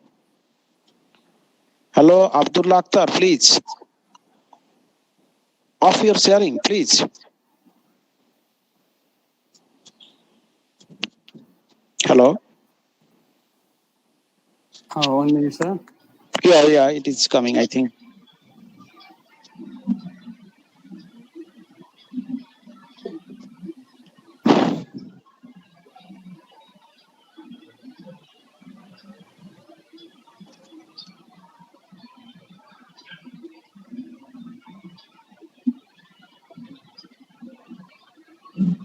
Now it is visible? It is okay. Go ahead. Oh, okay. So my today topic is introduction to neutroscopic automata. It is not visible. Yeah, it is not visible in my screen also. No, it's coming. It is coming. Okay. It's coming. Okay. Okay. It's too small, short. Too small? No, it is full screen. Please go ahead, Professor Jack. Okay. I hope everyone know about fuzzy sets. Fuzzy set is a very useful mathematical structure to represent the collection of our object whose boundaries are vague. Because in order to the vague, we are using fuzzy logic. Actually, in a fuzzy set, when we assign the membership degree, we say that degree of belongingness of elements to our collection or degree of satisfaction. Actually, I prefer to highlight degree of satisfaction of our elements to the property of the corresponding our collections. Say the original Zade definition of fuzzy set is actually, it's apparently look like a mapping is something like we take a subset from our universe discourse, and then we assign some membership value for each and every element in our subset. So which we denote actually as a mu from our subset to one closed interval 0,1, which meaning that actually it's not like a crisp. Crisp is actually either 0 or 1, but for the fuzzy set, we assign value from 0 to 1, which means that we consider the intermediate also. So because for example, if you use probability or it's a probability for our hair color is either 0 or 1, which means that either is a white color or a black color only. But in a real life, actually, our hair is the progress of our hair is between from black color to white color, but intermediate is a gray color also. So fuzzy, because the gray color is actually is not certain, actually is uncertain. So that's why you consider as a vague. So we use a fuzzy tool as one of the fuzzy is one of the tool to compute some of our real life problems. Okay, I want to highlight some extension of fuzzy sets. I'm going to highlight first. I want to highlight totally 4 fuzzy sets, extension of fuzzy sets. But the first 3 is for your understanding. Actually, I want to highlight because first one is an interval valued fuzzy set. Because interval valued fuzzy set is actually we assign membership value by using interval values. Interval value means, for example, so X is the element from our subset, and we can assign a membership value between one interval from the lowest left hand side and the right hand side from the value 0 to 1. Actually, these are the actually we assign membership degree for element in our interval value fuzzy set. So in order to reflect the uncertainty in assigning membership degrees. As usual, the basic operation of interval valued fuzzy set is actually union is a maximum and intersection is minimum. But the important operation in interval value fuzzy set is the complement. The complement, actually, the complement of the left hand side value is 1 minus of the right hand side, as well as the right hand side is 1 minus of means the complement, the 1 minus of the left hand side membership value. And the second one is individualistic fuzzy set. Individualistic fuzzy set is, of course, is somewhat like the interval value fuzzy set. Actually, in the interval value fuzzy set, we assign membership value by use of interval value from the real number. Like here, actually, the individualistic fuzzy set is the membership value is can be represented as a pair of membership degree and non-membership degree, which mean that actually satisfaction and not satisfaction, or we can say in other words is a property of our corresponding elements or non-property of the corresponding elements. So here we assign membership value for our subset X. The membership value, one for the satisfaction, another for the non-satisfaction. And one more important point in the individualistic fuzzy set is a hesitation part, or we call individualistic index. Actually, the hesitation part can be either membership degree or non-membership degree. But in detail, actually, the hesitation part we can call as indeterminacy. Indeterminacy means something like if your property is not satisfied, the satisfaction and non-satisfaction, then might be we have some neutral things. The neutral, actually, in the individualistic fuzzy set, the neutral we compute by the sum. The sum means actually the maximum value, 1 minus of the unity of and minus of sum of the membership value and the non-membership value. So the hesitation part value is depends on the membership value and the non-membership value. So we cannot, but in your real life actually is not depends on the membership value and non-membership value, because this one I will highlight later part. I will highlight this one, why this individualistic fuzzy set is different from other extensions. So actually in the individualistic fuzzy set also express uncertainty in assigning membership degree for our elements. And these are the operation almost the same. The union, for the union is maximum, for the non-belongingness is minimum, and the intersection for the belongingness is minimum, for the non-belongingness is maximum, and the most important part is the complement. The complement actually for the degree of belongingness or the degree of satisfaction, which is equal to degree of non-belongingness or not satisfied, as well as the not satisfied is equal to satisfy membership value. And the next one is a bipolar fuzzy set. The bipolar fuzzy set is another extension which ranges from actually interval 0,1 to -1,1. Because why we using -1 to 1 actually? So for all other extension is based on only the closed interval 0,1, but in a reality, we have a complement. The complement must be equilibrium. Because whenever we are whenever we want to take some decision in our life, we have to think about both the advantage and the disadvantage of our decision. So, but if you use the complement, the available complement, like for the fuzzy set, the interval fuzzy set, interval value fuzzy set, and intrinsic fuzzy set, either is the complement of 0 is 1 and the complement of 1 is 0. But this is not an equilibrium. But the equilibrium is, we need some middle value is 0, and on the positive part at to 1 is the one part, means the positive part, and the negative part is the another side is a -1, 0. So this is actually equilibrium. That's why the extension of another fuzzy extension, bipolar fuzzy set, is enlarged from 0, 1 to -1 to 1. So in the bipolar fuzzy set, actually, we have 3 type of membership value we can assign.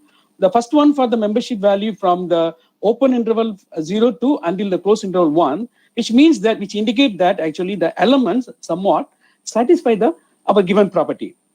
And the second one, 0 is the elements are irrelevant to the corresponding property. So here we are not consider the neutral, but we just consider them, if any elements have membership value 0, we just consider is irrelevant. Actually, in the bipolar is giving some more information about the irrelevant elements and the counter property elements. The next one is actually is a counter property, is a negative side, is -1, 0, which indicate that the elements somewhat satisfy the implicit counter property. In the bipolar fuzzy set, actually they can have that one have 2 representation. We can represent in 2 ways. One is a canonical form and another one is a reduced form, because most of the research already done is based on the canonical form, but the reduced form is very few of them use that method to solve some problems. So we can see the canonical representation. Actually, the canonical representation, the membership value we can assign. One is in the positive value, another in the negative value. So the positive value is from 0 to 1, and the negative value from -1 to 1. Actually, this bipolar canonical representation have 3 situations. The one situation is the positive value is non-negative, and the negative value is equal to 0, which indicate that actually the membership degree satisfy the positive membership degree satisfy our property, our given property. And another one is the positive is 0, but the negative is not equal to 0, which means that we'll get only the negative membership value, which means that actually is not satisfy the positive satisfaction, but is satisfy the negative membership degree, which means that is satisfying the counter property, means something the negative counter property. But I will explain this one by one example later part. And the last one is the overlap property, means irrelevant. If both are non-negative, something is the counter property is overlapping our given property.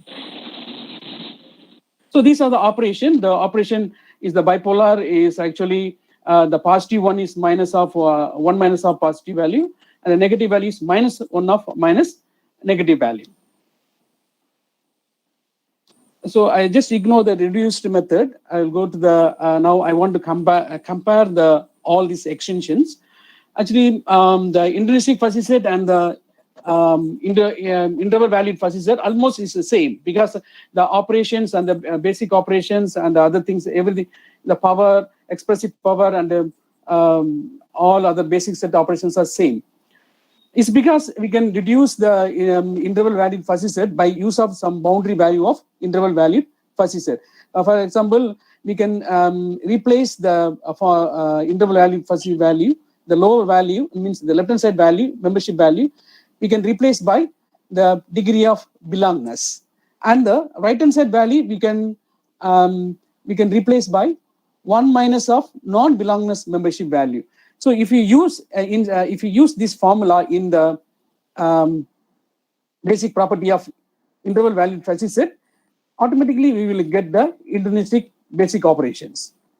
So it's somewhat like both in the interval valid fuzzy set and individualistic fuzzy set is useful when there are some uncertainty in assigning membership degree. So as well as both of them sharing the same basic set operations. But these two extensions cannot give any information about the counter property, means the negative property. Now we can compare with the intrinsic fuzzy set and the bipolar fuzzy set. So as is, same like the interval value fuzzy set and intrinsic fuzzy set, here we can replace our boundary value. The boundary value of positive membership value of fuzzy set satisfy the property which is equal to the membership degree of the satisfy the property of A, and the negative, the implicit this is a negative value, which means that the negative membership degree satisfy the counter property of our given property, which is equal to the negative of satisfy the not property. Actually, this is the difference of bipolar and the intrinsic. This is the counter property, but this is not a property actually. So the both bipolar fuzzy set and the intrinsic fuzzy set are different extension of fuzzy sets. Okay, because I'm just checking, because sometimes due to technical problem, sometimes it's go on offline. That's why I checked. Okay, because both bipolar fuzzy set and intrinsic fuzzy set are different extension of fuzzy set, but the bipolar fuzzy set is satisfy the counter property, which is not usually equivalent to not the property of the intrinsic fuzzy set. That is the main difference of the intrinsic fuzzy set and the bipolar fuzzy set.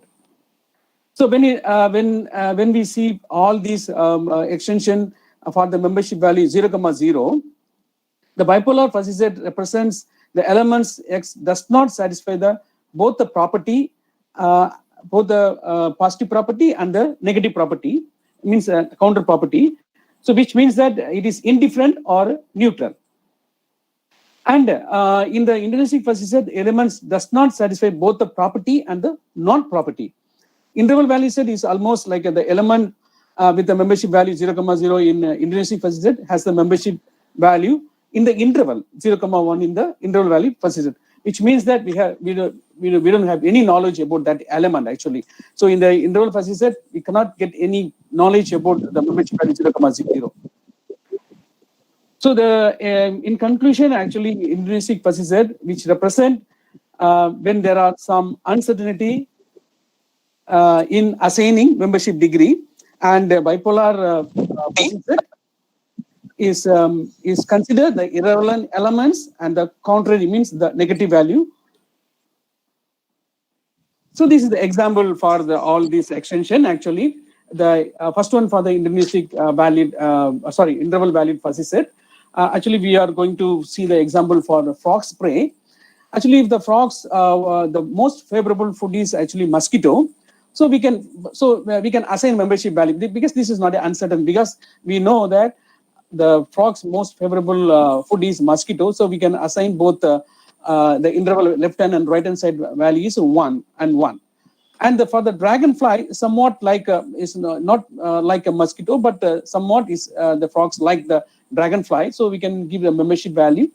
The lower preferable value is 0.4 and the highest value is 0.7. And the turtle is actually not an enemy of a frog, or not a food of the frog. So is meaning that is not, we cannot consider is something irrelevant.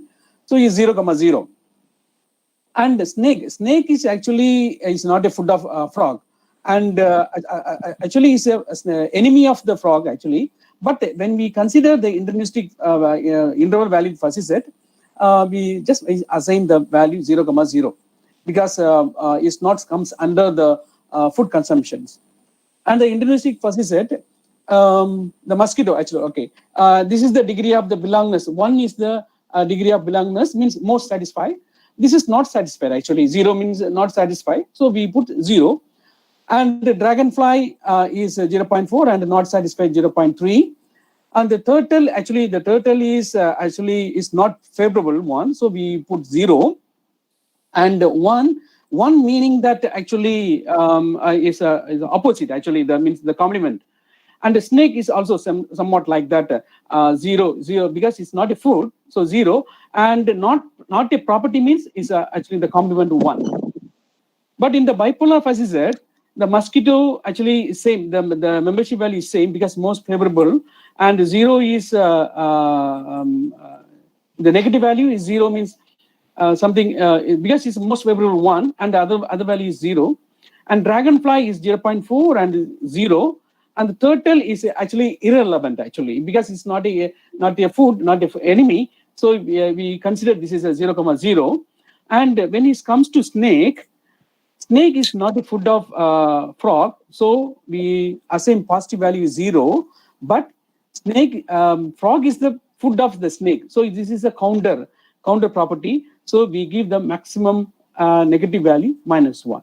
So this is actually difference of all these extensions. Now, I want to highlight what is neutroscopic sets. This is another extension which is introduced by the professor from University of New Mexico, Professor Samarande. Actually, he come up with the idea of both the opposite interactions and the neutral interactions. So we can see what is opposite and neutral interactions. Actually, we have when we have some property, and we have other opposite properties also. We can, when we take some decision, we will get either is a bad or good or bad. So one is the bad decision, and is the one is the good decision, and is a bad decision.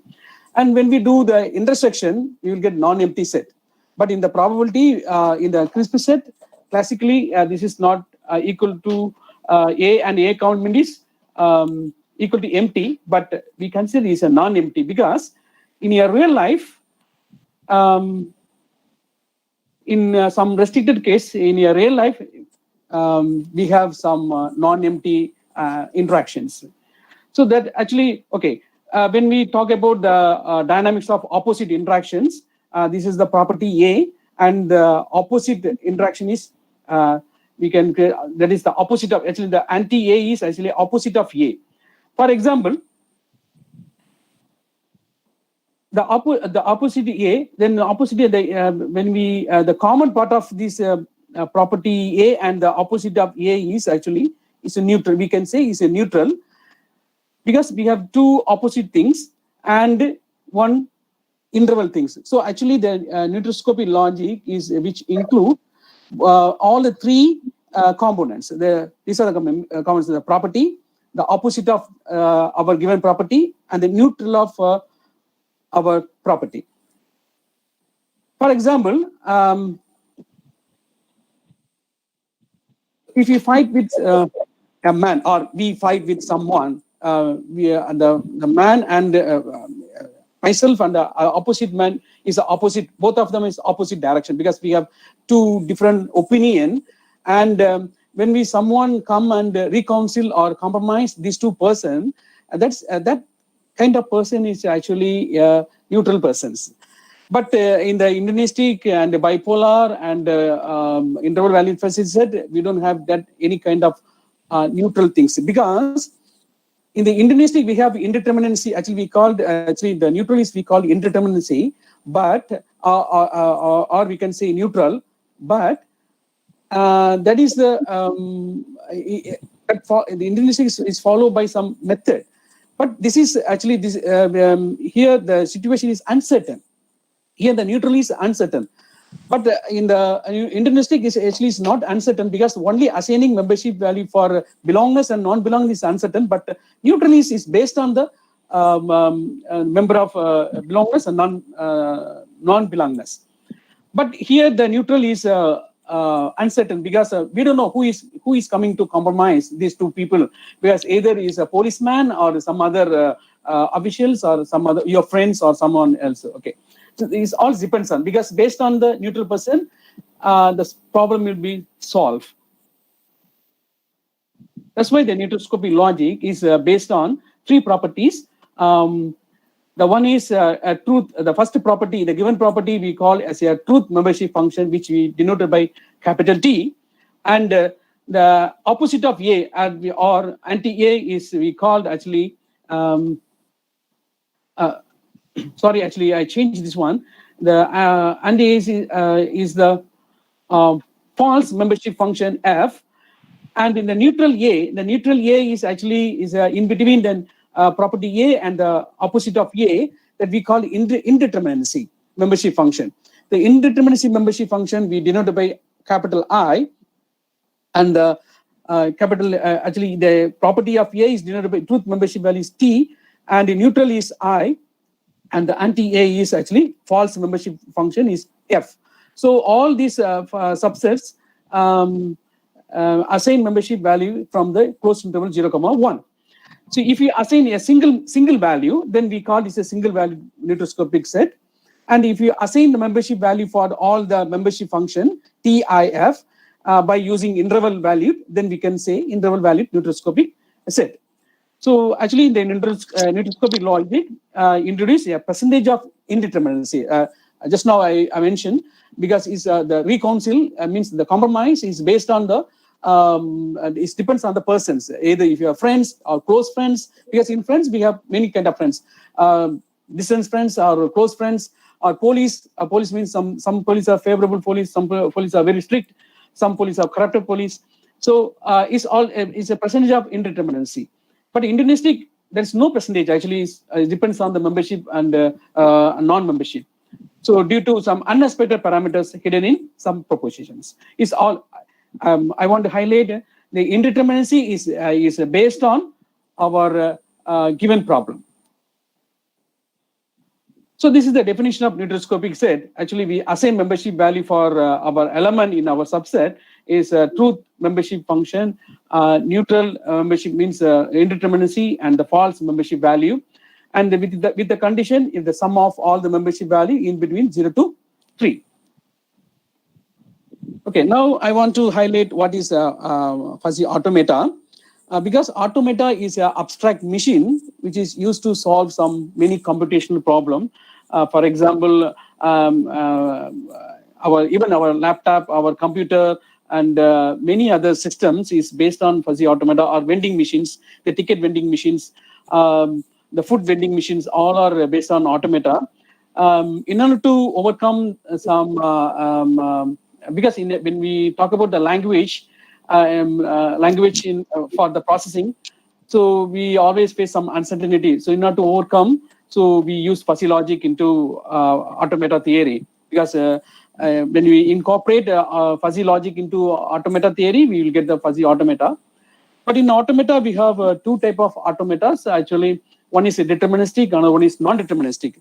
Deterministic means one action at one time only. But non-deterministic is actually at a time we can do many type of actions.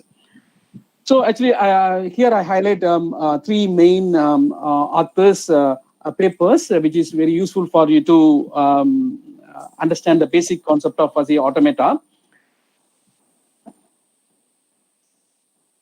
And I want, before we go to the fuzzy automata, I want to explain a little bit about the non-deterministic automata. Actually, the machine, actually non-deterministic automata or machine. The machine is actually a tuple with some elements, and the capital A is something non-empty set of states.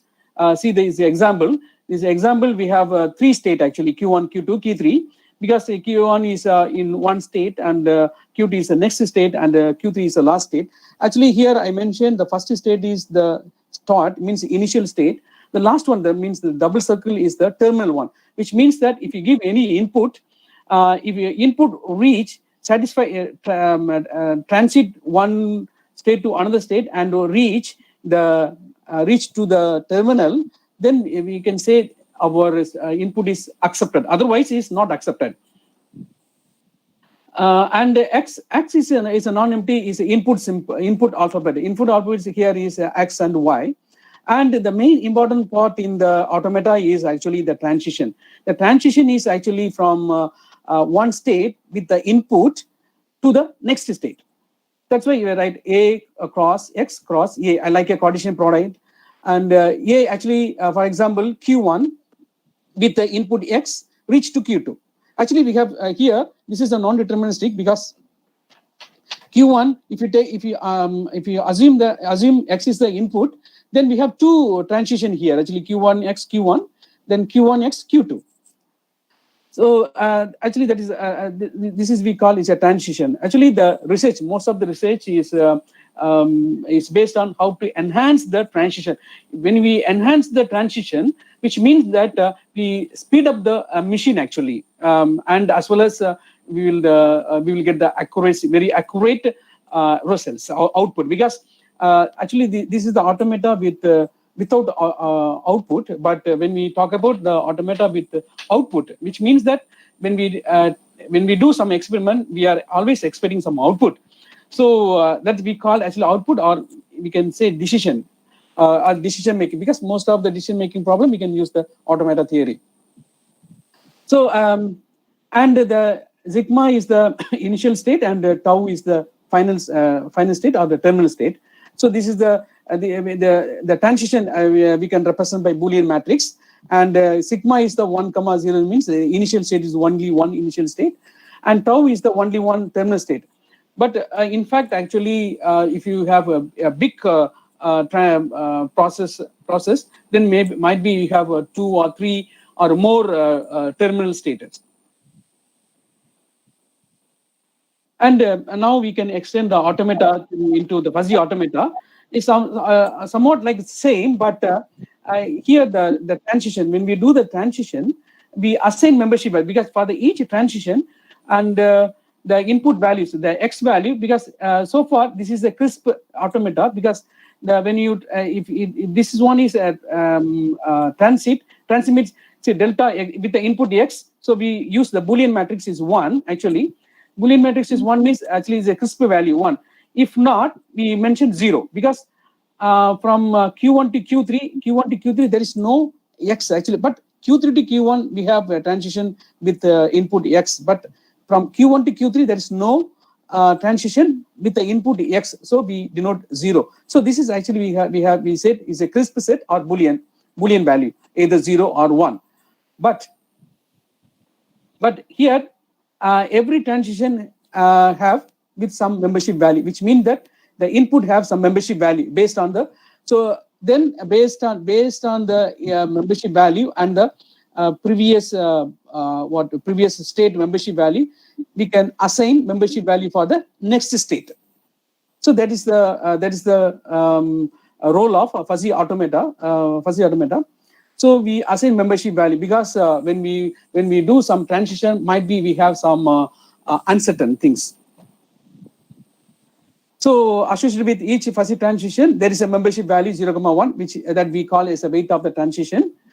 From transition from state Qi to state Qj with the input AK, which we denote by delta Qi, AK, Qj. Okay, now we come to the nitroscopic automata. So far, only actually 4 papers. Okay, 4 papers. 4 papers published, available in the literature review, and there are many possible. Because if anyone want to do research on nitroscopic automata, there is a many possibilities available to do the research work, and can publish in very high impact journal also. Okay, now the nitroscopic automata are almost same, but the difference is actually only in the nitroscopic transition function and nitroscopic automata function, and all other things, the final set of states, input simple, and the output, because here the nitroscopic automata with the output, the symbol we denote by capital Z, which is equal to collection of output. Yes. No, carry on. Please carry on. Okay. No problem. Carry on. Y2 and Yn.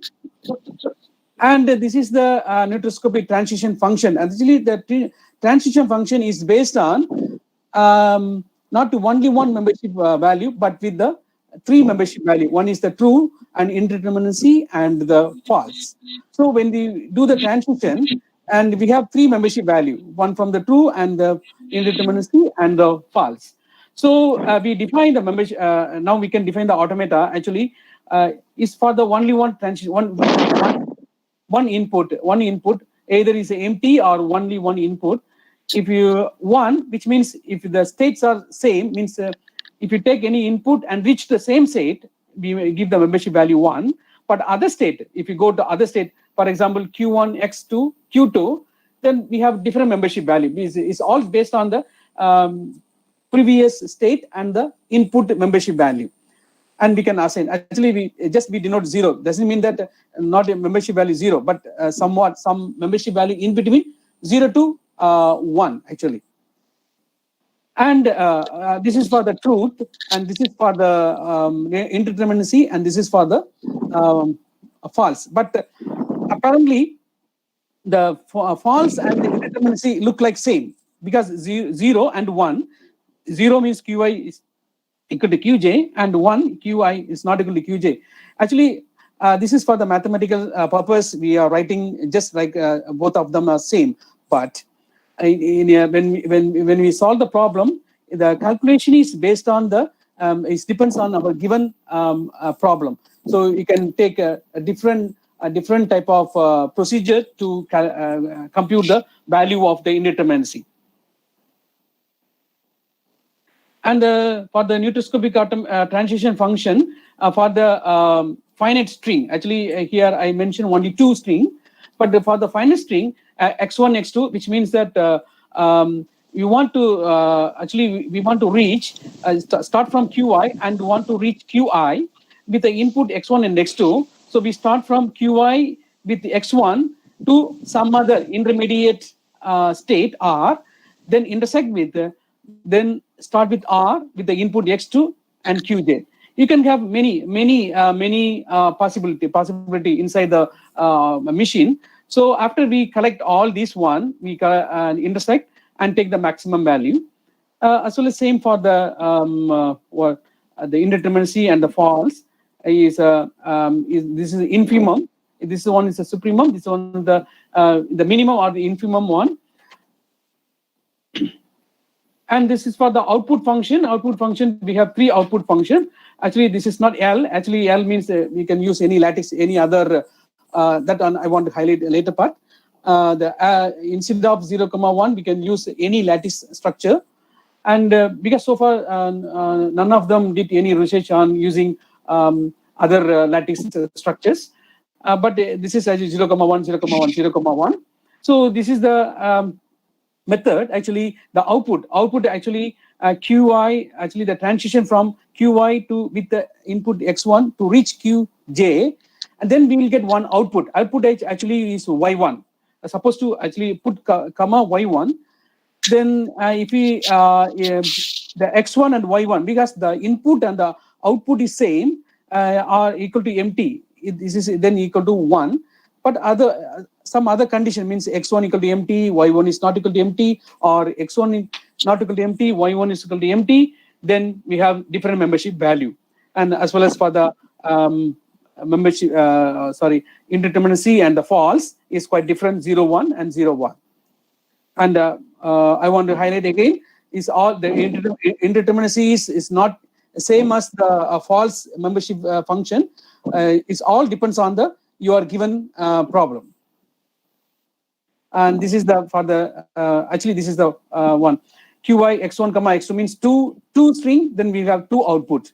So same like sigma 1 Qi x1 comma y1, then sigma I x1 comma r, and r x2 comma y2. And just I want to because this result is available in my paper. This paper. In this paper, I introduce the concept of distinguishability and the inverse of nutroscopic finite automata, published in a book chapter in IGI Global Publisher. Actually, distinguishable is actually okay. When we use non-deterministic automata, we may have many irrelevant state, means something redundant state. In order to reduce the number of state in our machine, we use a distinguishable because that's we call actually minimizing the automata. When we want to minimize the automata, the distinguish is one of the approach to minimize the automata. So, like if you have two machine, when you combine these two neutoscopic or finite automata, then we take a distinguishable, means a two state from Q from the first machine and Q prime from the second machine. Then the output sigma Q x comma y equal to sigma prime Q prime x prime comma y prime, which means that actually we merge the state, actually that the transition actually. When we merge, then the number of irrelevant or redundant states are reduced. That is one of the concept in automata. The next one is a rational. Rational means we consider our input is a rational. Rational meaning that the input is like a periodic sequence. If you use instead of our ordinary input, we use a periodic sequence. Then we have the machine is start from the initial state, and using the sequence, we can get the output. Hello, Doctor. Yes. Sorry, Professor Jacob. Please, Dr. Ramkrishna, please, off your sharing. Actually, Professor Jacob is presenting now. Please, Dr. Ramkrishna, please, off your sharing, please. Hello, Dr. Ramkrishna. Hello, Dr. Ramkrishna Thakur. Please, off your sharing. The invited speaker is presenting his lecture. Dr. Ramkrishna. Professor Rai, Yeah. kindly maintain the time. No, we are. Yeah. I request Professor Jacob. Yeah. We have only 5 minutes. Please, Okay, almost conclude your lecture within 5 minutes. Okay, so actually the using rational, then if your state is rational state in the neutoscopic finite automata, then if P is distinguishable, then we can reach P is also rational. And just want to highlight some future research. Professor Jacob, please present your PPT. Please take it. Sorry? Please sharing your slides. PPT. Professor Jacob sharing your slides. Yeah, okay.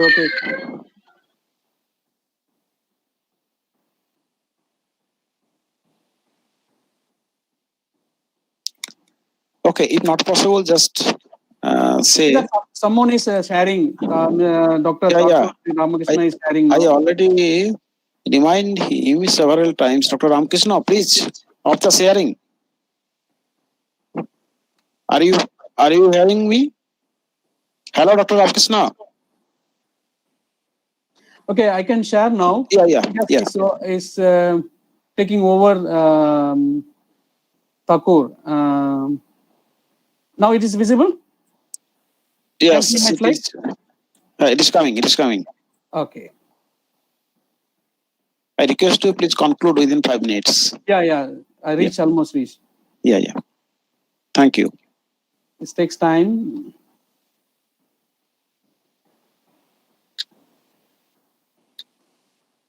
I think I can stop now because I almost reached.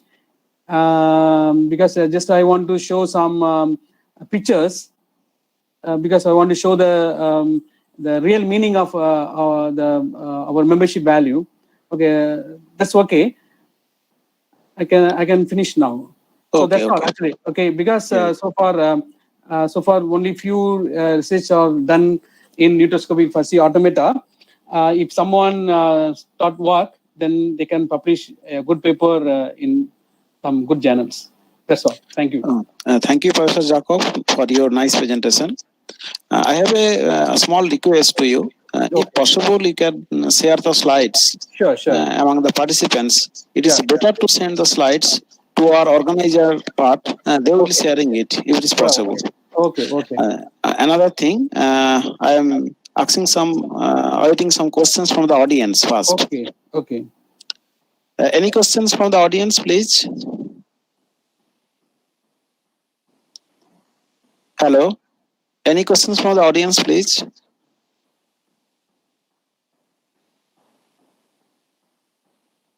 Hello. Any questions from the audience, please? Yes, sir. Yeah. Yes. Tell me. Sir, I'm Simara. Yes. Okay, sir. Sir, this set, is this applicable in financial system? Yeah, it's applicable in finance system because you mean the actuarial science, right? Okay, sir. In actual sense, this is useful. Yeah, it's available in actual science because they are using possible fuzzy sets to use to compute the insurance claim. Yes, sir. Okay, thank you, sir. Yeah, there are many papers available in Google. Any more questions from the audience? I'm waiting to take another question from the audience. No, if not, then just I am sharing some information about the slides that presented by Professor Jacob. Okay. Actually, Professor Jacob presented nicely from the fuzzy sets to intrinsic fuzzy sets, then nutrosonic fuzzy sets, and thereafter he showed the application of fuzzy automata theory in fuzzy sets, nutrosonic fuzzy sets, something like this. And I from my knowledge, what I have gathered from his lecture, it is very nice, and one can easily apply the concept of automata theory by using the fuzzy set, nutrosonic fuzzy set, or nutrosonic fuzzy sets. This is a very nice lecture. I must thank Professor Jacob for his nice presentations and deliver the lecture in our international waiver. Thank you, Professor Jacob, for your nice presentations. Okay. Thank you. Thank you, Professor Jacob and Professor Roy, for hosting this session. Thank you. Okay. So, dear participants, we will now start our.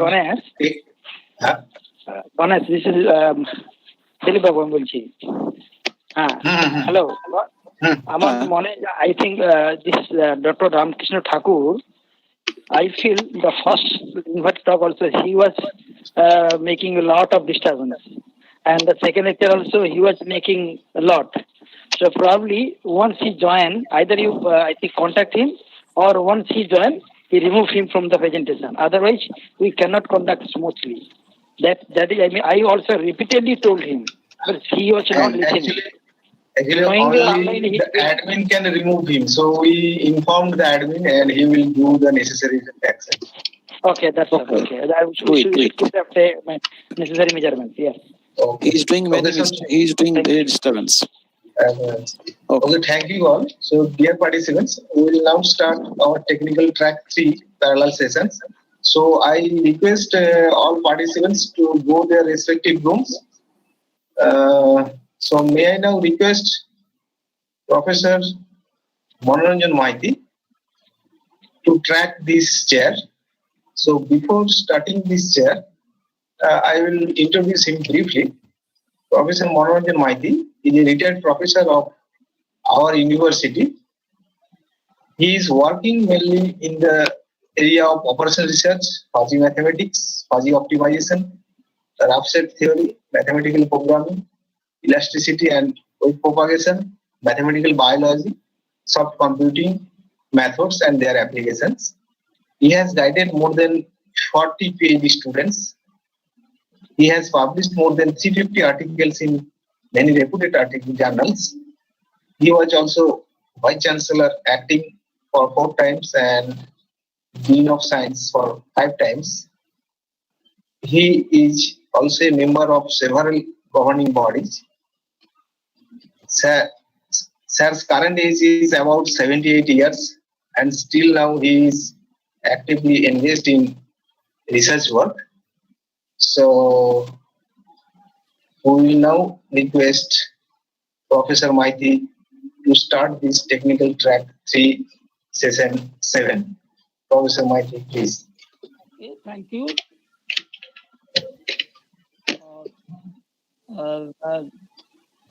Welcome to all the participants in this session. Can you hear me, please? Hello? Hello? Can you hear me? Any participant? Okay, sir. Audible. Okay, sir. Audible. Yes, audible. Okay. see that how many of you are present. Good afternoon to all. Now I'll say how many or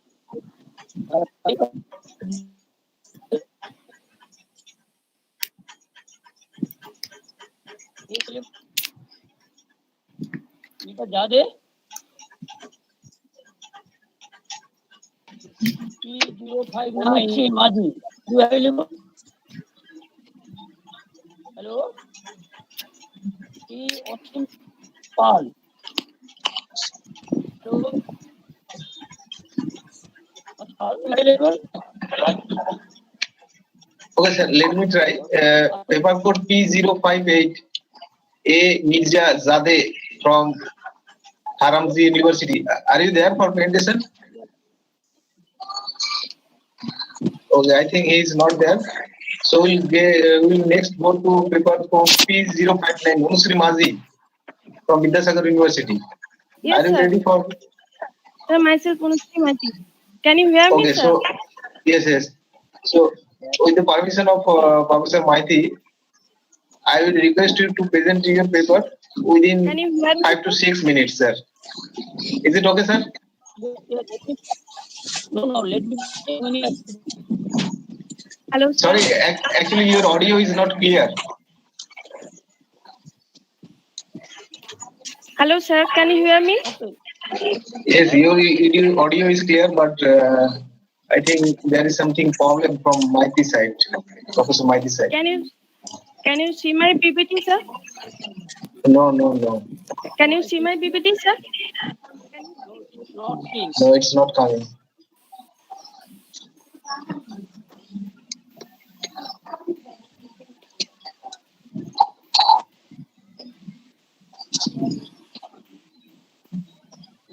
Okay, sir. And now can you see my PPT, sir? No, you please Yes, go you show. Begin You now. show your PPT.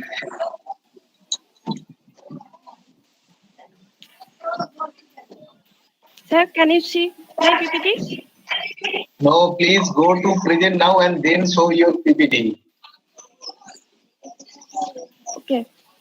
Good morning, good afternoon, everyone. Myself, Oceanology from Vidyasagar University. Now I am going to present my work on exploring a production inventory model with the linkage of Honestly, your PPT is not coming. Honestly, your PPT is not coming. Your PPT is not coming. Wait. Please go to the present mode and then show your PPT.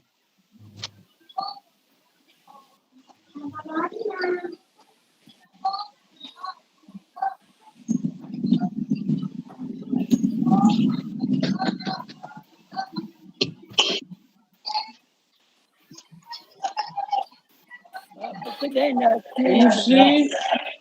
Sir? Yes, sir. Okay. Do you know how to share your file? So please show. Yes, sir. Please share your file. Why are you letting? Okay, sir.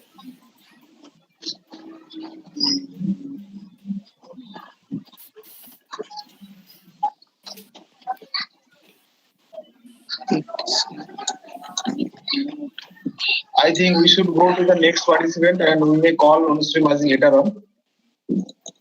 Is it okay? Okay, then Ocean Paul. Yes.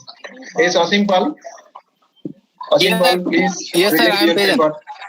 Yes, sir. Okay, Please present your paper. Within 6 minutes.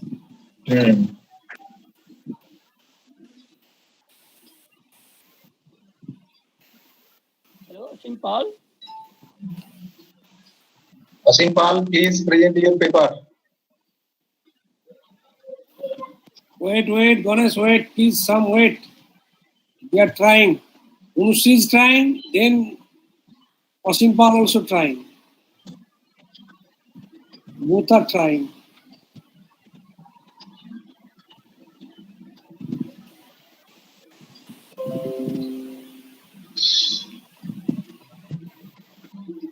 Sir, Hello, sir. Yes, nothing is seen. Nothing is seen. Anushree, Yes, sir. are you listening me? Yes, sir. Please left now. Please left Sir, now. Sir, here it is seen that Please you are left. presenting to everyone in my screen. Okay. No, it is not seen. Please at this moment, you leave. Please at this moment you leave. Okay. Later you will show your Okay, sir. 5 presentations. Please leave. First your leave. First your leave from presentation.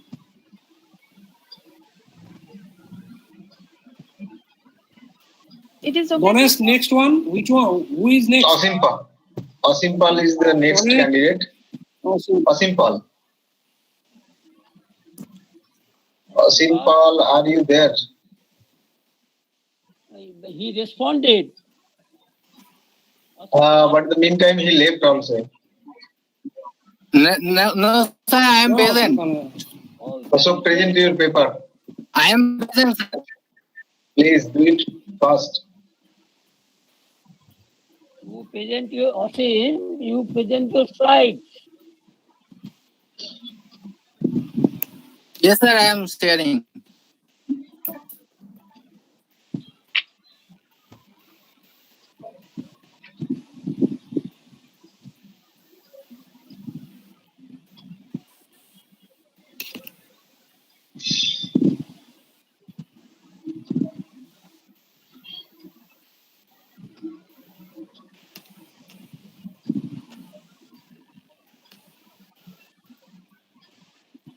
Is it visible, sir?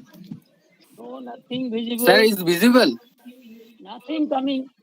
It's coming. Okay, wait. Okay.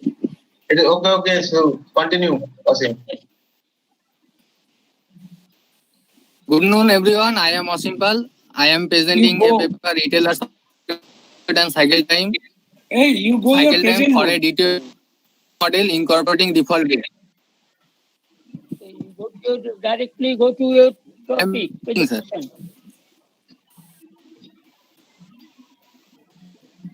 Presenting, sir. Yes, next, okay. Hello, sir. Is it visible? Yes, visible. You go to your presentation. Next slide. These are the outline of my of my paper: introduction, literature review, objective, mathematical model and formulation, research and discussion, conclusion, future work, and references. These are the basic definition. In this inventory control. Inventory is a physical stock of goods that have economic value and for the purpose of future effect. Inventory control is the technique of maintaining the size of the inventory at some desired level, keeping in view the best economic interest of an organization. Credit period.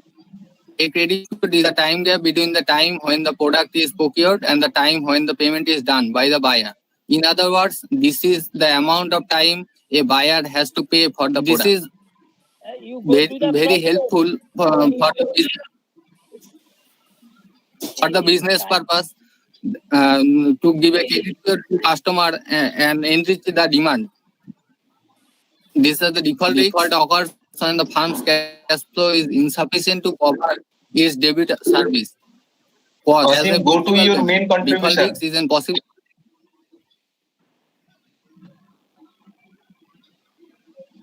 These are the notations, assumptions. These are the assumptions. Hello, sir. Professor Maiti is asking to go for your main contribution only. No need to read the introduction. Yes, sir. Yes, sir. These are the proposed model. Here Q1 is the basic inventory level at time T0. After deterioration and demand, it decreased to 0 at time T. And after that is the shortest period started, and it's continue up to time T. Then up to time in the shorted period, there is some partial backlogging at the rate gamma. These are the inventory level at I1. I1 is the inventory level at any time T, and I2 is the inventory level at during shortest time. The differential equation of I1 and I2 is given by 4.1 and 4.2 with boundary conditions. The solution of 4.1 is given at 4.3. The solution of the equation 4.2 is given by 4.4. Here is the order quantity Q1 and Q2 is the back order quantity. These are the order cost and cost. These are shortage cost, and this is loss sale cost, unit depreciation cost, unit purchasing cost, and sales revenue considering the default risk. And at time when t greater than 0, the retailer begins to earn interest at the rate I, and hence the interest earned by the retailer is this. And when t greater than n, the credit period is the replacement time. In that time, the losses from interest 0 to n. Hence the interest lost by the retailer is. And when less than n, the credit period is greater than the replacement time. There is no interest earned by the retailer. Therefore, interest earned by in this case is 0. And in this case, some interest is lost. And this is this. And this is the function when t greater than 1, t greater than n, and this is the function when t less than n. And this is the different examples. Example 1, example 2, example 3. These are the conservative nature of profit function. These are the conclusion. Here with the model with shortage and partial considering default risks. The illustrated by various numerical examples. The conservative nature of profit function is shown. This model shows function U at a model. Future researcher may use a complete backlogging policy, and inversion rate can also be included. One can extend the model by using probabilistic demand, and probabilistic deterioration rate. And I am working under the guidance of Professor Sunitha. I am thankful to the Council of CSR, Council of Scientific and thank the Vidyasagar University for organizing such seminar. And these are the references. Thank you. Okay, thanks to Professor. Thanks to Asim Paul. Any question from the audience? Any question from the participants? Any question? No. Okay, Asim, what is your credit period? What is your credit period? What is your credit period? What is your credit period?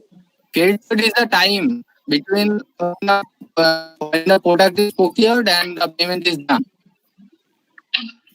Yeah, what is the variable here? Which variable? Which variable is your credit period? Can you hear me? It is a decision variable. Decision variable. The decision variable credit period we are determining, is it not? Yes. Okay. Yes. Sir. Okay. Very good presentation. You carry on. Thanks to you. Let us join hands. Thank you. Simple. Close your presentation, please. You. Okay. Next is Atika Banu. Yes, sir. Are you here? Yes, sir. Okay. You start your presentation. And okay, sir. Please finish in 5-6 minutes. Okay, sir. Start your presentation.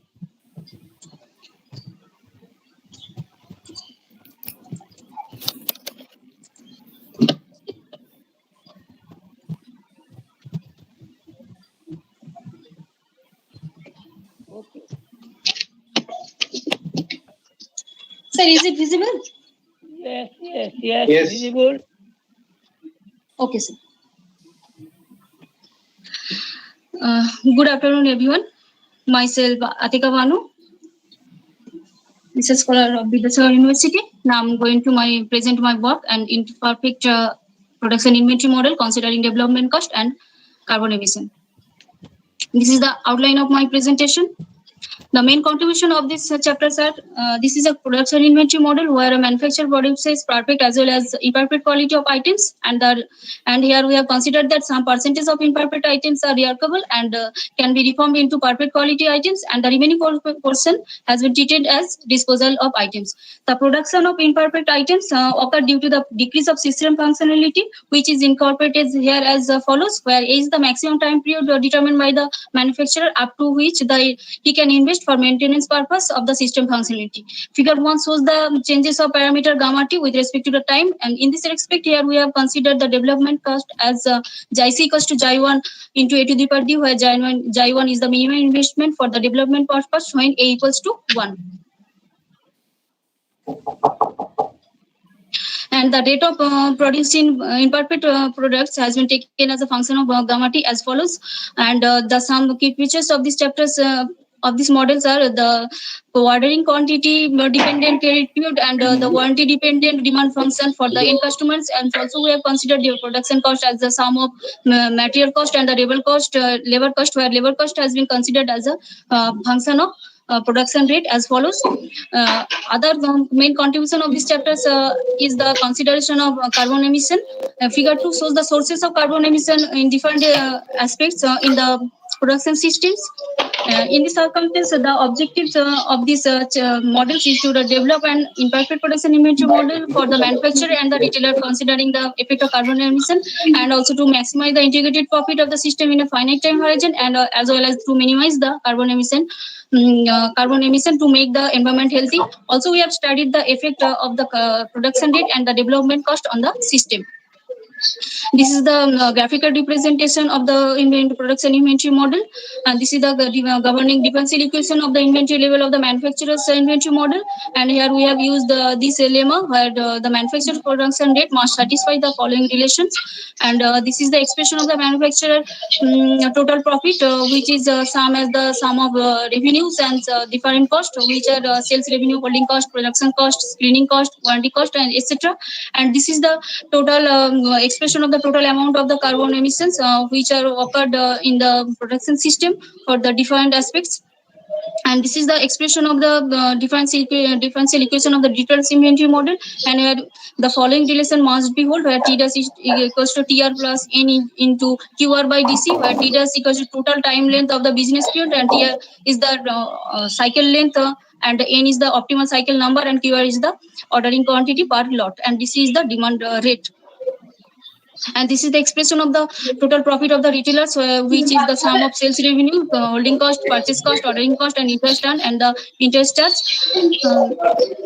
And this is the expression of the average integrated profit of the system, which is given by as follows. And this is the expression of the average carbon emission of the manufacturer's business system, which is given by as follows. The objectives of this proposed model are to maximize the average integrated profit and as well as the minimize the average carbon emissions subject to the conditions. Here we have given numerical examples to illustrate the model, and for this purpose we have considered these following parametric values with their appropriate units, as this is a multi-objective problem. Here we have used genetic algorithm approach to solve this problem, and in table 1 we have given a non-limited set of results, and figure 4 shows the Pareto optimal front of our results. As this is a multi-objective problem, one is maximization and another one is a minimization problem. So one objective cannot be fulfilled without hurting the purpose of the another objective. Now this is the decision maker choice, which attribute you will prefer. In respect of maximization objectives, the best result is this, and the corresponding average carbon emission value is this, which is odds in respect of these objectives. And if the average carbon emission in respect of average carbon emission, that is the minimization objectives, the average the best result is this, and the corresponding average integrated profit values is this, and this is odds value in respect of these objectives. And the changes of the other optimal values like production rate and the number of replacement cycles, production time and the replacement cycle length. These are shown in the table. And also we have given some discussion with respect to different parameters here. From figure 5, figure 5 displays the different result for different value of A. From this figure, we can conclude that more investment during the long time is more helpful for the both objectives, and though the manufacturers has to pay much more for this purpose. Table 2, in table 2, we have given some results for different values of P0, where P0 is the normal capability of the production rate in the manufacturing system. From this table, we can see that with the increasing value of P0, total profit of the system gradually decreases, as well as the average integrated carbon emission also decreases, which is obvious case. In the we see that for when P0 equals to 1200, then the highest value of the optimal production rate is higher than the other two cases. In table 3, we have given some result for the different values of mu1, where mu1 is the extra cost, which is given by the manufacturer to the laborers for the to increase the labor performance. From this table, we see that with the increasing value of mu1, total the profit of the system can be increased. And from this table, we can conclude that if the manufacturer invests more to maintain the labor performance, it is good for the system. This is a summary of this of our works. Here we have tried to highlight the fact between the imperfect production and the system functionality of the production system, and the investment for the development, so that the system will able to produce the less the items with less imperfectness. And also we have considered an integrated production inventory model, where the manufacturer relates expenditure for the labors with production rate in a more generalized way to maintain the labor's performance. And also we have studied the if the primary capability of the production rate of the manufacturing system is more, it reduces the carbon emission, and also it reduces the total profit to sustain the system. Future scopes, though we are tried to highlight the different aspects in respect of production inventory model, but there are lots of scope to improve the production inventory model. First of all, the model can be extended further, considering the uncertain demand. Also, the model can be improved with price discount facilities. The model also can be extended considering the effect of inspection errors, as this is a production inventory model. And furthermore, the concept of multi-retailer and multi-item may be also introduced in this model. And this is the some references which we are used to from the model. I would like to thank Professor Samal Kumar Mondal, my guide, for his constant support and guidance, and also like to thank Department of Applied Mathematics of Vidyasagar University to give me this platform, and also to like to thank University Grant Commissions for the financial supports, and lab mates and the friends, and last but not least, the audience for their patience. Thank you. Atika, any question from audience? Any question from participants? No question. Okay, Atika, your Paroto phone doesn't look Paroto font. Yes, sir. Yes, sir. A new figure where you have shown the Paroto phone. The conflicting nature of two objectives is not seen there. Just check this once again. Oh, okay, sir. Okay, sir. Check once again. Okay. Okay, sir. Okay, sir. Thank you. So, Atika Banu for this nice presentation. Next is Atmanand, Uttarakhand University. Atmanand, you are present? Are you present? Atmanand, are you present? Okay, next man is Dharmadas Mardana.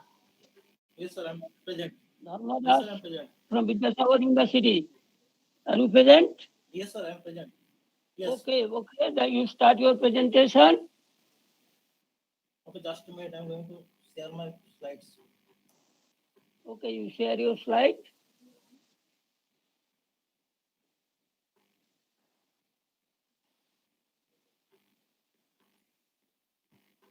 Okay. Did you see my slides? No, it is not seen. Okay, now you are seen. Okay. Then, good afternoon, everyone. Myself, Dharmadas Murdana, a PhD student of Vidyasagar University, under the guidance of Professor Shankar Kumar Rai. I am going to present my paper on title A New Approach for Solving Dual Hesitant Fuzzy Transportation Problem with Restrictions. Here is the summary of my presentation. First, I will go through the introduction portion. Let's see the introduction portion. So here I write the general form of LPP, and because transportation problem is a special kind of LPP.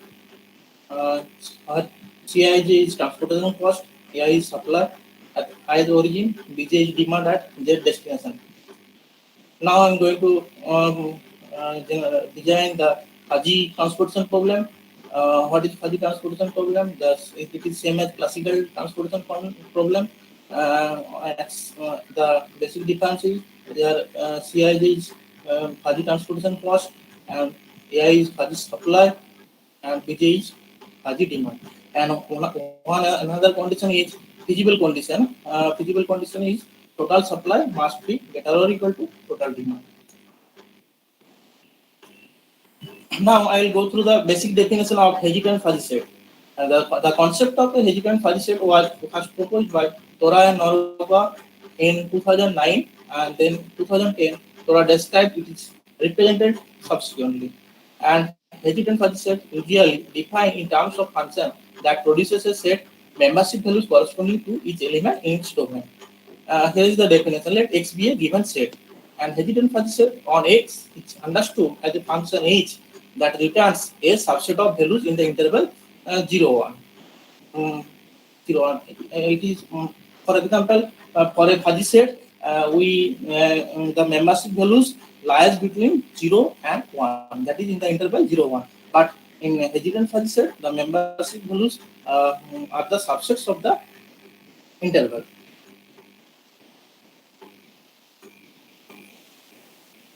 Definition of hesitant fuzzy set, Zhu and Jaya 2011. And hesitant fuzzy set is mathematically in the following way: x comma hx, where hx is the set of values in the interval 0, 1 for each x belongs to x, which denotes the possible membership degree of the element x belongs to x in the set here. Now we'll define hesitant fuzzy element. In the usual sense, each member of hesitant membership values is called hesitant fuzzy element denoted by small h. To make difference between hesitant fuzzy set and hesitant fuzzy element, we define as follows. The supremum value and infimum value. Biggest lower and smallest power bound upper bounds are defined as h minus is equal to infimum of hx and h plus supremum value is equal to supremum of hx. Assumptions. We have to accommodate multiple routes of transportation in our proposed study. We require to choose the set x is finite because the number of nodes are finite. Now define dual hesitant fuzzy set. Suppose x is a fixed set, then a dual hesitant fuzzy set on x is defined as x comma h of x comma g of x. Or hx and bx are the mappings which takes the set of values in 0, 1. They are denoted as the possible membership degree and non-membership degree. A dual hesitant fuzzy number is generally denoted as h comma g. Here is some arithmetic operation on dual hesitant fuzzy elements. Now I am going to present my mathematical model. If S is the set of all roots, then we use the dual hesitant fuzzy cost like t, hij t, gij t. T belongs to S. Or S is the set of all roots. And S contain different number of roots for different origins. So we use simplest form of the notation. For example, Cij is equal to hij, gij. Now we will write the model. Actually, we will optimize the transportation cost. Summation over I to n m over summation over j to n Cij xij with the same condition as above. So, in fact, the objective function we cannot solve directly, so we will define subsequently. Here, any two parameters Hij and Gij are related in such a way that if the cost is minimal, then Hij takes the larger value, because sometimes the purchaser wish to minimize the transportation cost. That time Hij will take the maximum value and Gij will take the minimum value. Or Hij is membership value and Gij non-membership value. We maximize the acceptance degree Hij and minimize the rejection degree Gij. That is the model. Above model can be written as maximize of Hij Xij and minimize Gij Xij. And with respect to the condition subject to Hij plus Gij minus y minus 1 into Xij less or equal to 0. Here I defined the score of Hessian fuzzy set. The score of Hessian fuzzy set is defined as follows: S of H is equal to summation I over 1 to k, I from 1 to k, H of Xi divided by k.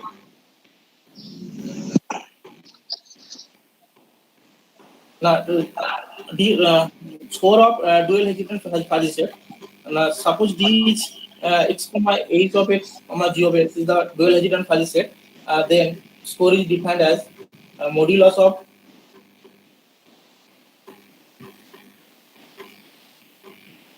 this one. Now we discuss and apply the solution procedure of dual Hessian fuzzy transportation problem with restriction by introducing the following steps with the help of Vogel approximation method. Here are the steps.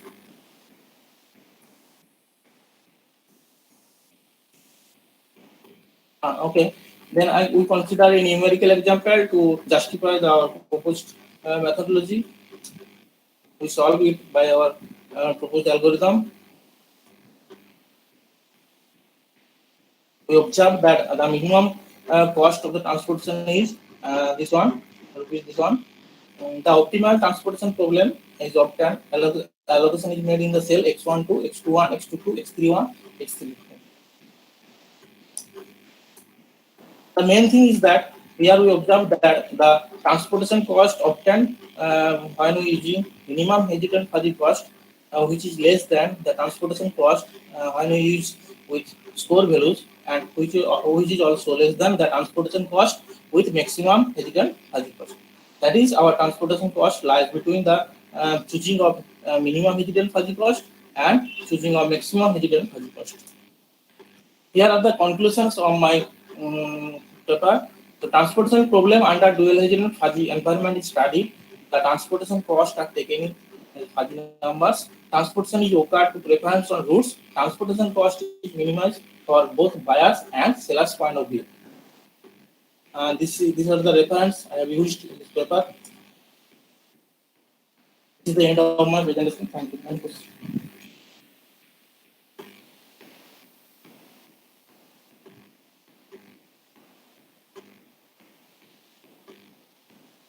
Hello?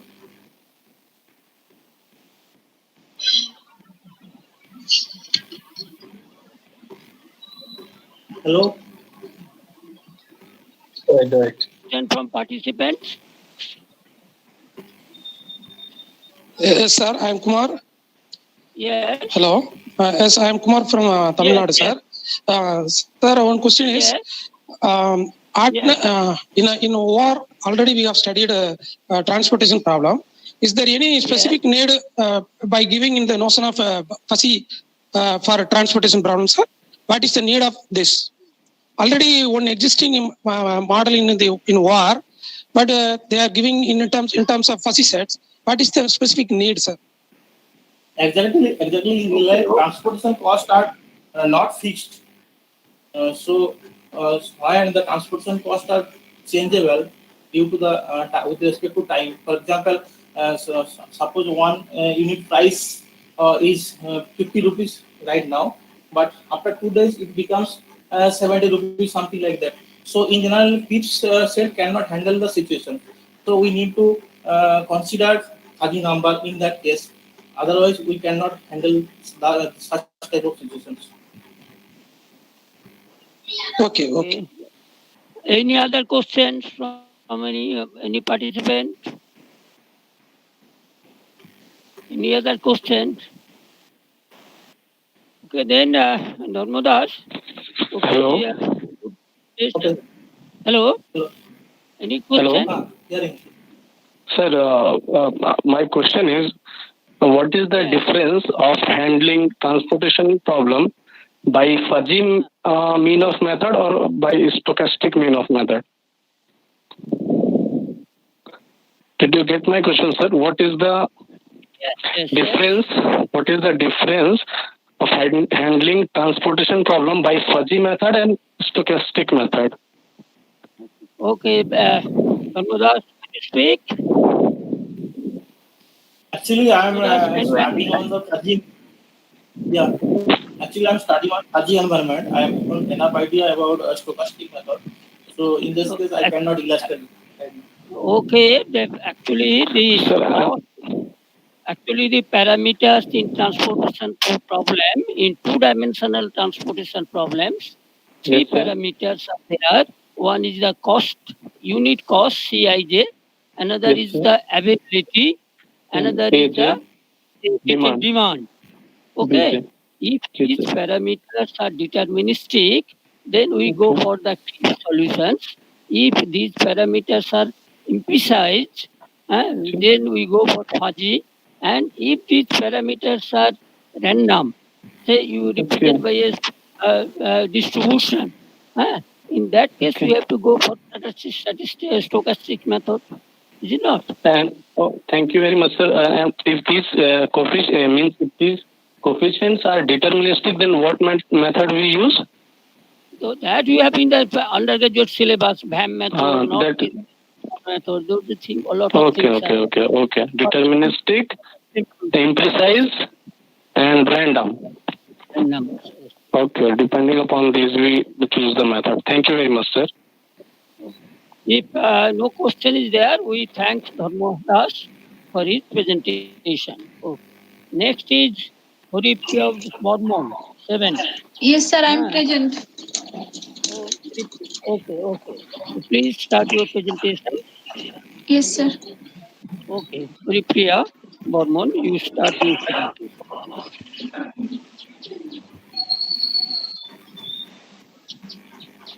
Devashish said, please stop your video, please.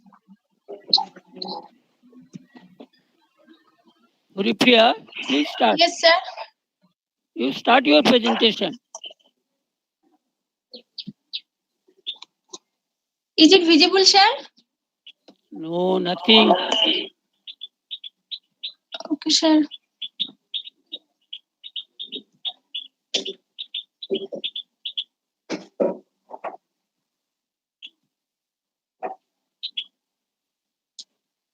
Visible? Oh, now it is visible. Thank you, sir. Start from your first slide. Okay, it's okay. Good afternoon, everybody. Myself, Huripriya Bormon. I am a research scholar under Professor Shankar Kumar Roy, Department of Applied Mathematics with Oceanology and Computer Programming from Vidyasagar University. My presentation title is A Cloudy Fuzzy Inventory Model with Inflation Rate and Shortage. This is my outline of the presentation. Introduction. Inventory is the collection of stock items having an economic value waiting to be sold. In inventory, please go to the mathematical model. Okay, sir. Hello, Huripriya. Please Yes, go sir. to the mathematical model.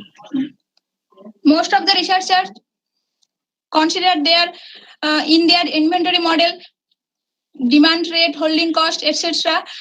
Constant. But in our daily to life, these parameters have uncertain natures.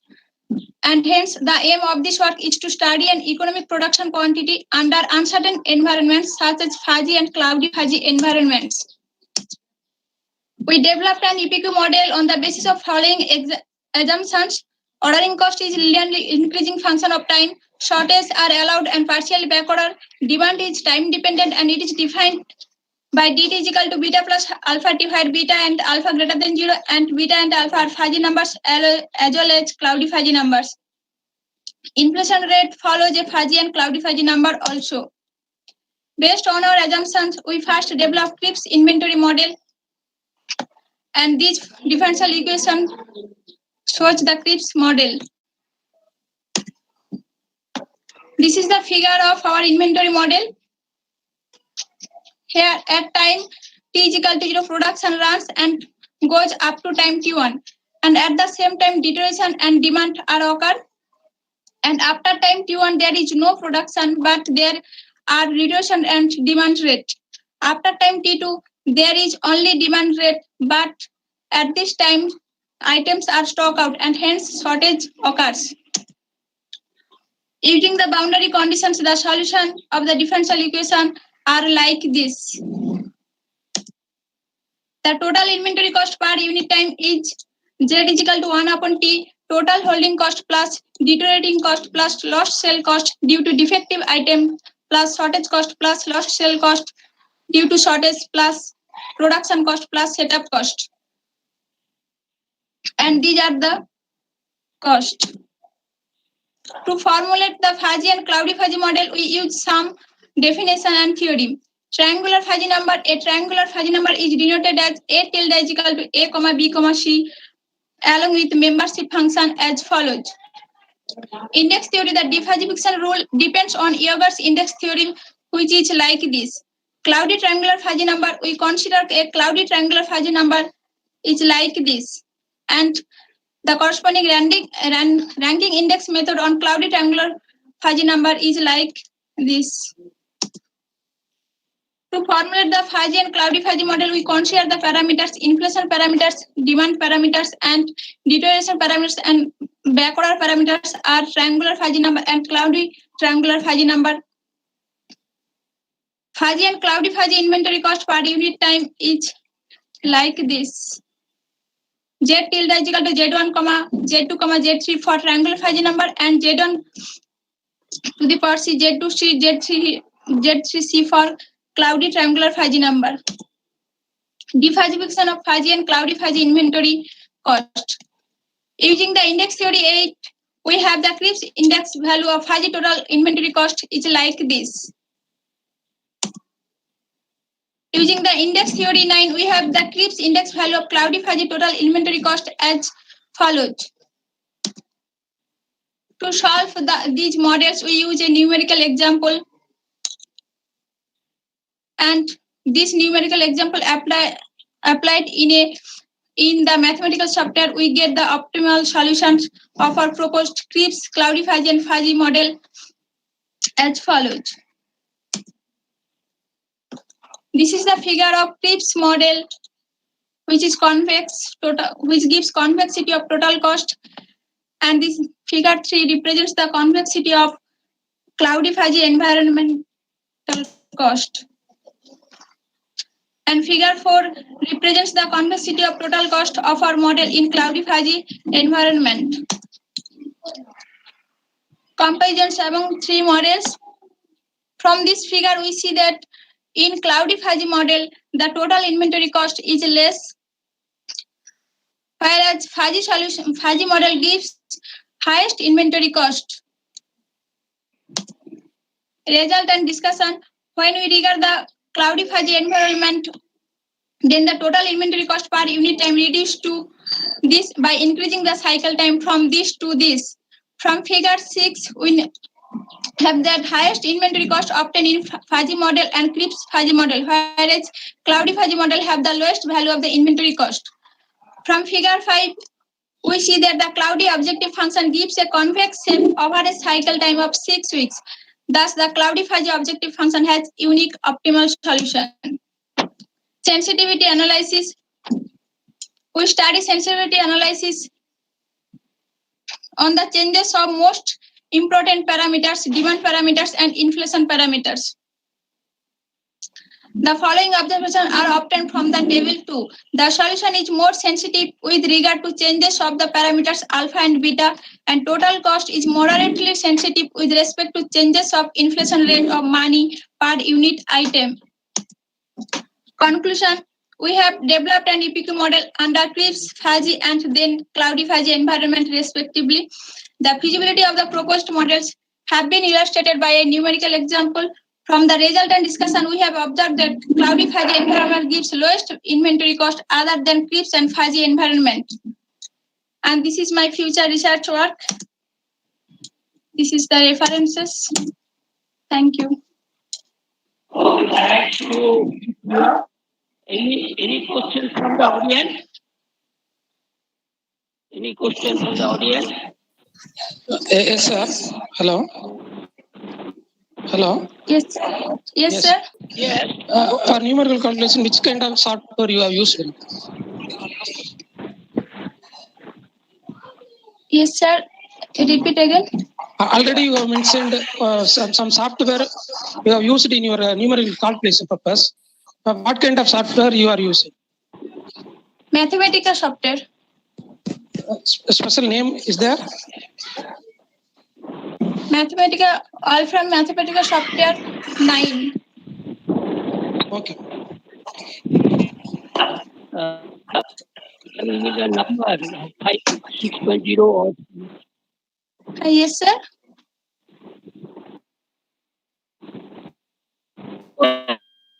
Sir, please repeat again.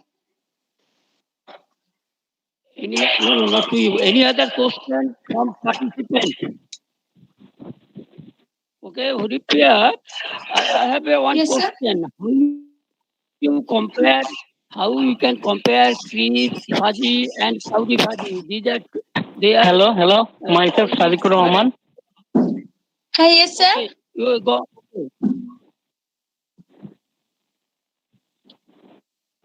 Hello. Rahman, have you a question? Hello. Have you a question?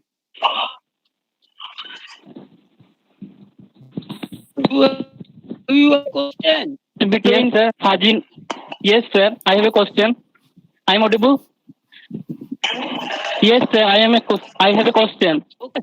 What is the difference between fuzzy number and cloudy fuzzy number?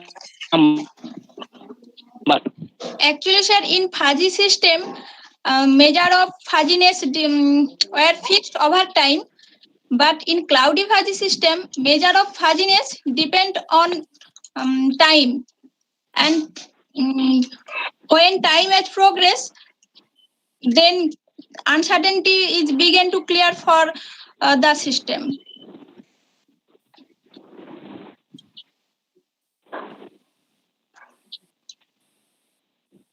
Hello.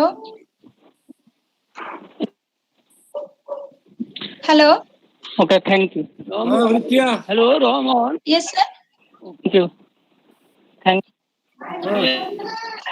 Other question? Sir, please call next. No question, sir. No question. Please call next. Hey, someone. Let me finish it. Yes. Okay. Okay. How you can compare these models when numbers are different? You check this point. Okay. Actually, sir, I compared. Yes. You just I go through compared it 3 models based on. No, you see the letter whether you can compare the models where the values are different. Okay. Yeah, okay. Thanks for your good presentation. Yes, sir. Okay. Okay. Yes, Jana. thank you, Next. sir. Okay. Jana, are you present? Jana, are you present? Jana, are you present? Jana.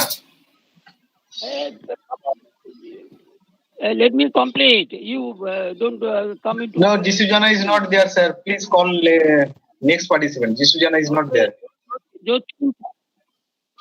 Jotin Rao. Yes, sir, I am present. Are you present, Jotin Rao? Yes, sir, I am present. Okay, you present your presentation. Okay, sir. Please begin your presentation.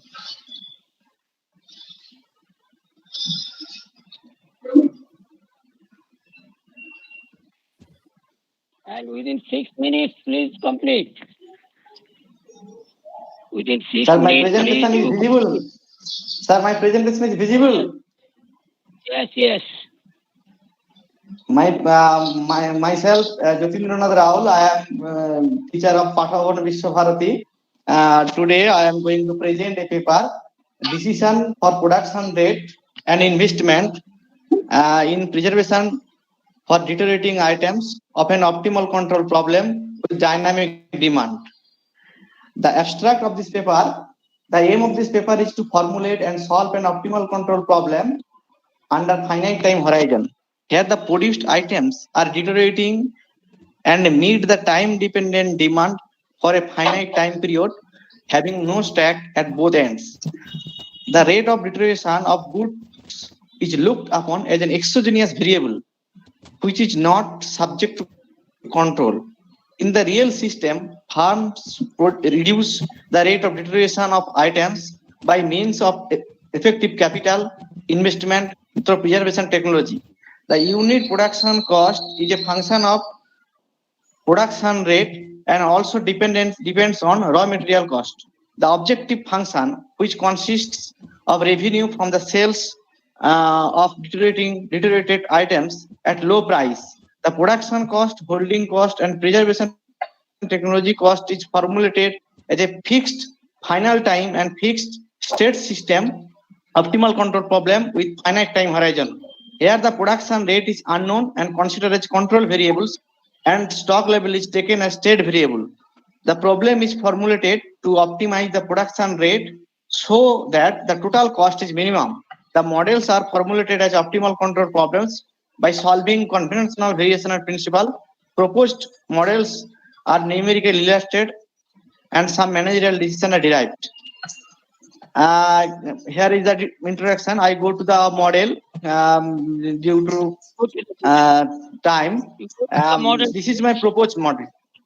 This is my proposed model. Let us consider a problem with production rate UT and demand rate DT.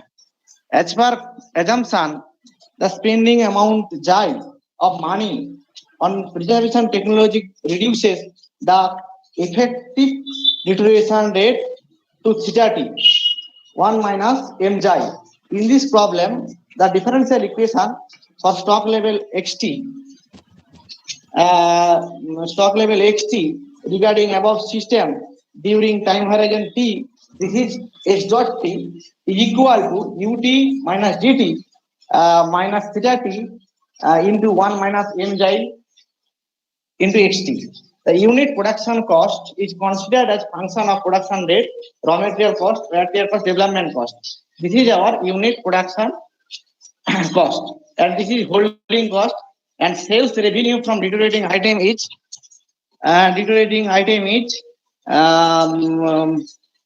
p theta t 1 minus mj xt.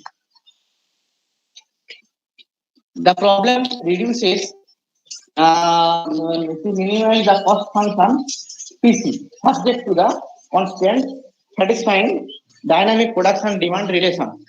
This is our mean PC. Here holding cost, production cost plus the preservation amount minus deterioration amount. This is our subject to this is our constraint and solution procedure. Here solution procedure is minimum subject to x dot t minus dt theta t like this, and we have applied here variational principle. First we have to check that mean TC is minimum or not. The cost function TC has a minimum value in the interval 0 t. We have proved it. The mean TC is minimum. We have proved. Therefore, the sufficient condition for minimum, the second derivative greater than 0. So the cost function has minimum value. So in equation, our mean TC is this. Mean TC is this. We have to minimize this using Euler-Lagrange equation, and we can get a differential equation. Now, this differential equation, we solve it and we can get the state variable, that means stock. and using this we can get the production rate UT. This is our UT, and the mean TC we can calculate using XT and UT. We can get the mean TC. In this formulation, the objective of this problem is to determine the optimal preservation technology investment for minimizing the total cost of the inventory system. Since it is difficult to solve such non-linear programming problem analytically, we adopt mathematical to solve the problem. This is our numerical analysis. In this section, numerical examples are tested for the proposed model with the help of Mathematica software 9. We have got optimal values of preservation investment cost Xi, which minimize the corresponding objective total cost TC for the parametric values of different parameter which are given in the next subsection. This is our input. D0 is initial demand, and here this is the input, and we have taken the time total month is 12 months. This is our holding 2 point, and this is our price, and this is our initial demand. And optimum result we can get, this is our optimum result. For optimum Xi we can get the minimum cost and also stock level and production rate. This is our graph. This graph is very interesting. When Xi is this is our total cost against preservation investment cost. When Xi is like this, the Xi is 1500, then the our cost is like this. When Xi is like this, then we can get the minimum cost. When again, when we decrease the Xi, the cost is going to increase. So we have taken minimum preservation technology cost. This is our result. Minimum preservation technology cost. This is Xi star, and this is minimum cost. Now we have taken the sensitivity analysis for a certain preservation technology cost. Here initially production is more than demand, and hence stock level without shortage is built up after satisfying the demand. We have seen that figure. Here demand, production, stock, production rate is like this, stock is going on, and after production rate is decreased, then and demand corresponding demand is also increased, and production rate also decrease, and combining both two results, stock also going to decrease. Conclusion: preservation technology investment has been considered to affect the business scenario. However, there are certain limitations in our model 2. We have developed the model considering time-dependent deterioration, but we have considered constant deterioration, which makes sense. A preservation it could be more realistic consider linear deterioration pattern. Another limitation is improved solution of differential equation. In this way, I am completing my presentation. Any questions from the participants? Any question? Okay. If it is not there, we thank Dr. Jatin Raul for his nice presentation. Okay, I'll come back to Anusri Maji. Thank you, sir. Are you there? Anusri Maji. Yes, sir. Can you, now you are ready to present your slides? Yes, sir. Yes, sir. Are you ready? I am. Okay, I am leaving. Yes, sir. Okay. Show your slide. Sir, it is visible? No, that's, it is not visible, Anusri.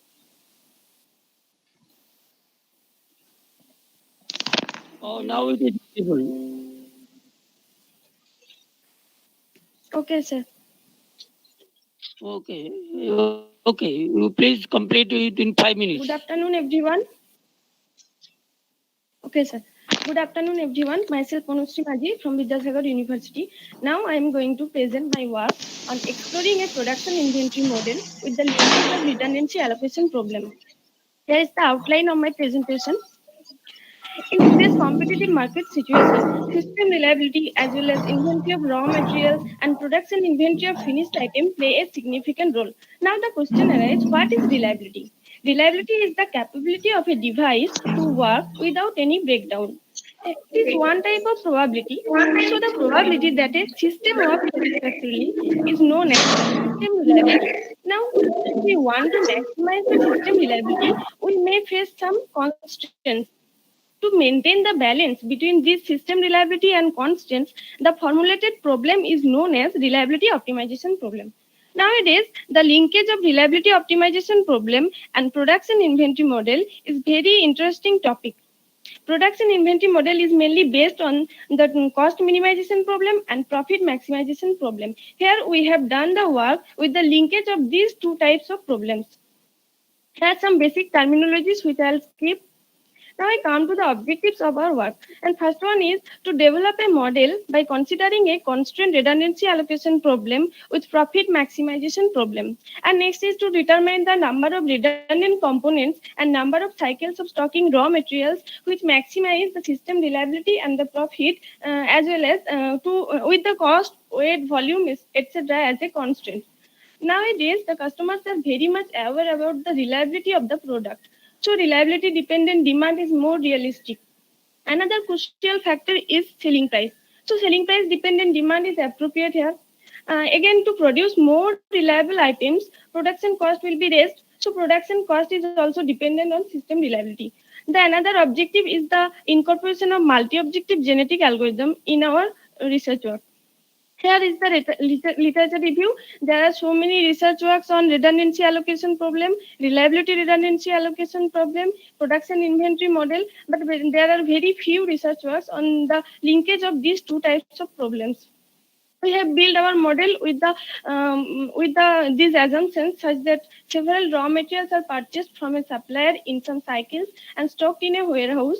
Raw materials have been used in a parallel series system as component to produce items. Customers' demand is dependent on system reliability and selling price. Production cost is system reliability dependent. The whole system and its components have two different states, that is operating state and failure state. Failure of components are independent that of the other. This is the basic structure of our model. Here, a manufacturer purchases several types of raw materials in some cycles of equal time length T0. Here we have considered the number of cycle is the variable eta, and QRI is the inventory and DRI is the demand of the ith type of raw materials. These several raw materials have been used in a parallel series system to produce items as a component. This is a parallel series system which contains some subsystems which are in series and the components in each subsystem are in parallel. Now, if each subsystem contains only one component, then the system becomes a series system. And in that time, if any component does not work, then the whole system will be damaged. Now, if we want to maximize the system reliability, we have to use more reliable components. But it is very costly. At some time, technical problem may arise. So we can, to overcome this situation, we may use several components in each subsystem parallelly. But we don't know how many components are needed to maximize the system reliability. So here we have considered x1 number of components for the first subsystem, x2 for the second subsystem, and so on. With this mechanism, the items are produced in the production cell. And this is the production inventory of the produced item. And after time T1, production will stop and the selling of the produced item is held on the duration 0 to T. This is the mathematical formulation of our model, where Z is the profit of manufacturer, this is revenue, and this is the total cost. And this is the reliability of the whole system, that is reliability of the produced item, and RI is the reliability of the ith type of raw materials. These constants may be cost, weight, volume, etc. We have done a numerical simulation with the example of a LED lamp, which is produced with small LED bulbs as components or raw materials. We have used these input data, and this is our output table. Since our problem is a multi-objective optimization problem, so we get a non-dominated set of solutions. Here we can see that with the increasing of system reliability, demand is increased, and at the same time, production cost is also increased. So ultimately, our profit is decreased here. From this study, we can conclude that we are able to find the number of redundant components and number of cycles of stocking raw materials, which maximize the system reliability and the business profit together.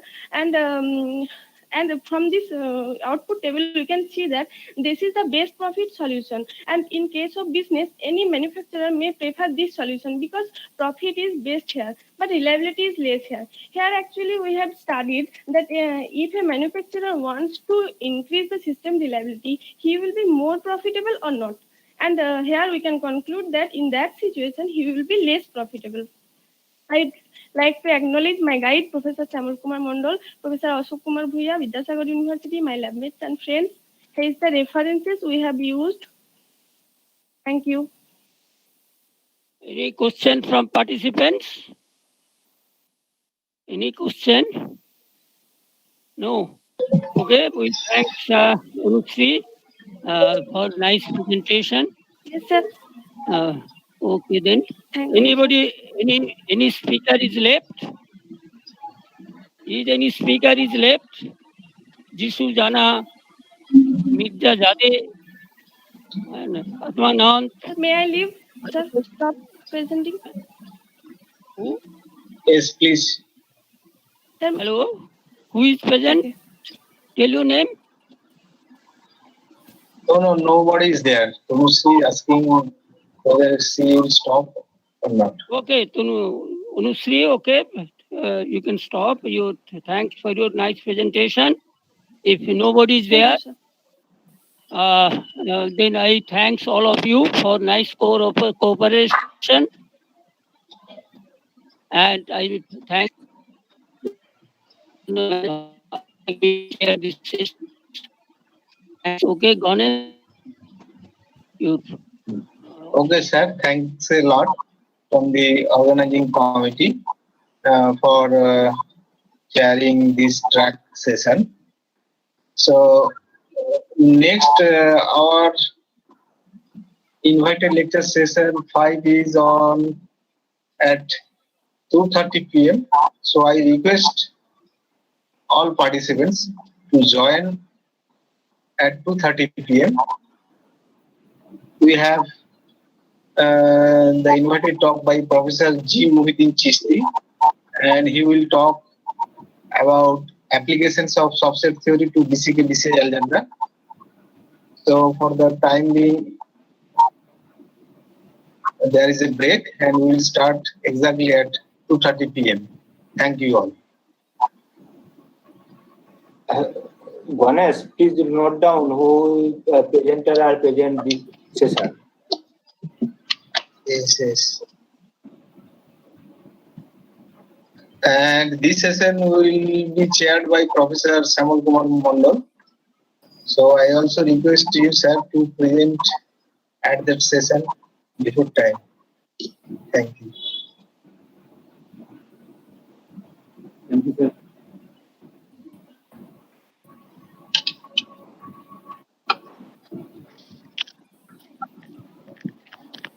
Ganesh. Hello. Ganesh. Ruda.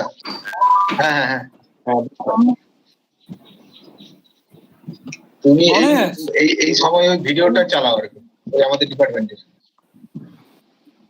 আচ্ছা বলছি তুমি এই পেপারে যেগুলো present হয়েছে ওই নোটগুলো বলো তো, আমি একটু নোট করে রেখে দিই, খোলা আছে আমার কাছে, বলতে পারবে যারা প্রেজেন্ট করেছে? তুমি এটা নোট করো যারা করেনি, দুজন করেনি। আচ্ছা কে করেনি বলো?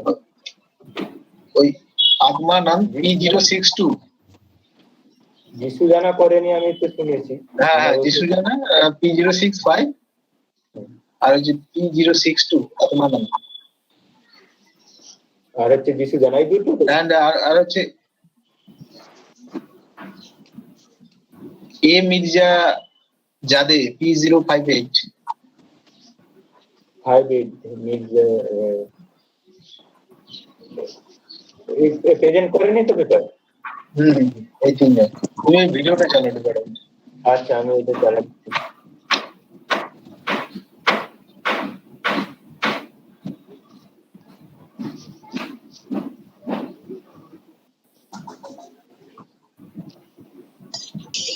Raghu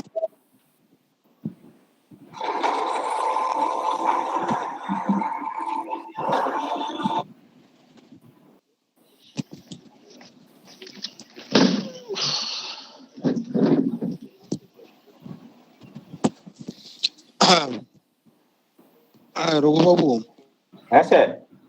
just say a few words about before playing the video, saying that this is the documentary video. Yeah. I give you to say that. Please give few words about that film. Then I will present. Dear participant, so now we are going to play a small video, which is basically the documentary film, a small film or documentary video for our Department of Applied Mathematics with Oceanology and Computer Programming, Vidyasagar University, and that one is prepared by our postgraduate students. So I think you will be able to know the overview of our department, the academic achievement and other achievement like that. So thank to all the participants to viewing this video before starting the next session. Now start to present the video. Okay, thank you, sir.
Sir, please stop sharing. Sir, can you hear me, sir? Yeah. Please stop. Okay. Without me to speak.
Okay.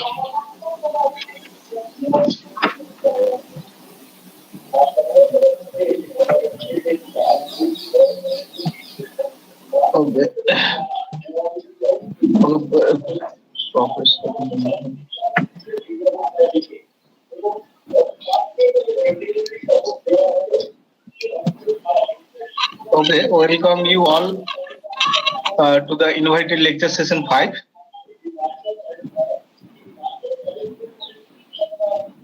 Now we will start the invited lecture 5, and this session will be chaired by our Professor Samal Kumar Mondal, and the invited speaker is Professor G. Muhiuddin, and the title of his talk is Applications of Subset Theory to BCK-BCI Algebra. First of all, I will introduce Professor Mondal very briefly. Professor Mondal is working in the Department of Applied Mathematics in our university. He is the head of the department of this university. He is working in the field of operations research, meteorology, fuzzy set theory, subset theory, soft computing, risk analysis, epidemiology, and ecology. He has published more than 100 articles in different reputed international journals. He has completed 3 projects funded by UGC and CSIR, and one project is ongoing funded by CSIR. So may I now request Professor Mondal to start the session, please. Good afternoon. Thank you, Dr. Ganesh Gonai, for introducing me in this webinar. I think I am audible and visible. Ganesh? Yes, sir. Yes, sir. Hello, Ganesh. Yes, Yes, yes, sir. Yes, sir. yes, yes, yes. Okay. Yes, audible and visible also.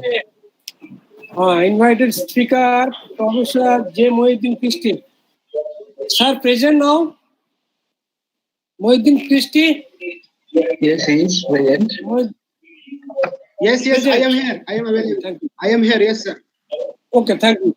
Thank you. Good afternoon, sir. Good afternoon to all of you. Good for your afternoon. nice present here. And Thank you very thank you for your deliberations on subset theory. I think all presenter who are present in this session will be benefited from your lecture. Subset theory, that is the actually new area in the science which are now applying in different decision-making field. So it is very interesting, I think. So first of all, I want to convey deepest thanks. Then I give brief introduction our invited speaker, Professor J. Muhiuddin. He is an associate professor at the Department of Mathematics, University of Tabuk, Saudi Arab. He received his PhD and MPhil in pure mathematics, especially in algebra, with specialization in category theory. His mathematical research area include algebras related logic, BCK, BCI, BCC algebra, Hilbert algebras, and implication algebras, fuzzy logical algebras, semi-groups theory, soft algebraic structure, hyper-algebraic structure, nucleoscopic algebraic structure, decision analysis, and category theory. He serves as an expert referee for several SCI journals, including IEEE Access, Fuzzy Sets and System Elsewhere, International Journal of System Taylor and Francis, Offshore Springer, Journal of Intelligent and Fuzzy System, etc. He also serves as a reviewer for mathematics reviews of the American Mathematical Society USA. He has published a number of research papers in several international reputed mathematical journals. Presently, he is active member of editorial boards of Transnational Journal of Mathematical Analysis and Applications, Annals of Fuzzy Mathematics and Mathematics, Financial Forum, Singapore, Journal of Institute of Electrons and Computers. Also, he serves as the editor-in-chief of the journal Annals of Communication in Mathematics. So, he has several knowledge in different sides. So, I think for our participants, this lecture will be more interesting. I request sir to present. Okay, before starting, sir, your lecture, I request all participants who are present now to mute your speaker. Don't share your file here, please. Dr. Ramkrishna, I think I don't know why you are several times sharing this file. Please leave this platform, please. This is now invited talk sessions. You listen. What are talking in this here, just you listen, please. It is my request. Organizing committee has arranged for you different lectures. Different eminent mathematicians from different countries are giving their valuable time for you. You listen what they are talking. Okay? I request our sir, Chishty, to start your deliberations. Also, I request, sir, please finish your deliberation within 45 minutes. Sir. Okay, thank you very much, Professor S.K. Mondal, for your nice introduction. And first of all, I would like to extend my sincere thanks to the organizing committee, especially the patron of this webinar, Professor R. Chakravarti, Vice Chancellor of Vidyasagar University. My sincere thanks also goes to Head of the Department and Chairman of Vidyasagar University, Professor S.K. Mondal, and the joint conveners, Dr. R.N. Giri and Dr. K. Burman, and all other organizing members who contributed in this international webinar. My special thanks goes to Professor Madhu Mangal Pal, who invited me to be a part of this international event. It is really a good initiative to organize such type of international events, even in this pandemic due to the COVID-19 in all over the world. It is a demand of time to organize these kinds of awareness events at this international level. Actually, this program will also provide a forum for young research scholars and lecturers to exchange their experiences and ideas with global mathematicians working in the field of pure and applied mathematics. The webinar will also help to establish future research context to interested participants with the international speaker. Now, I would like to share my PPT.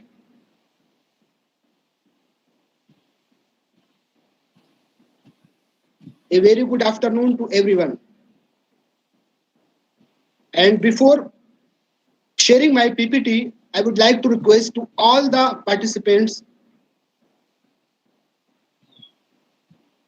please don't use the option share present now or share the screen, because while doing this sharing to other during the presentation to other one, it will be interrupted the presentation. So I requested to all of you, please keep your microphone mute, and please don't use the sharing option.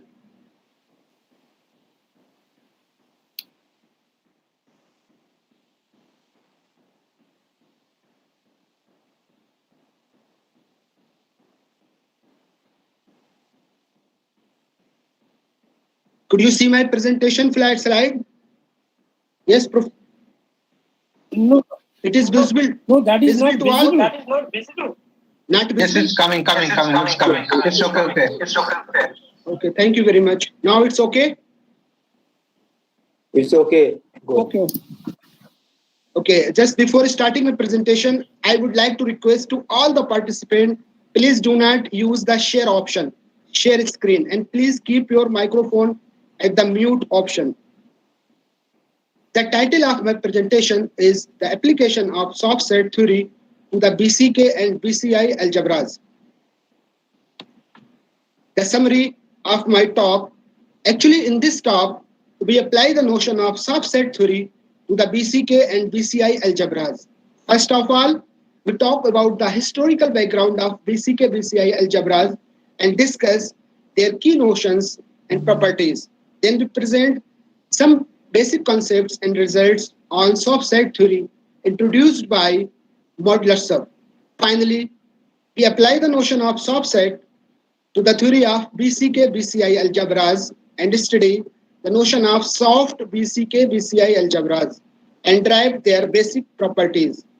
In the future work, this notion, the notion of soft set theory to the BCI BCK algebra, that is the soft BCK BCI algebras, can be applied to the other study of several kind of subalgebras and ideals in BCK BCI algebras. In particular, the other algebraic structure, for example, we can apply these kind of notions to the MB algebras, R0 algebras, effect algebras, MTL algebras, PL algebras, so and so on, and study the related relations and properties of such kind of algebras.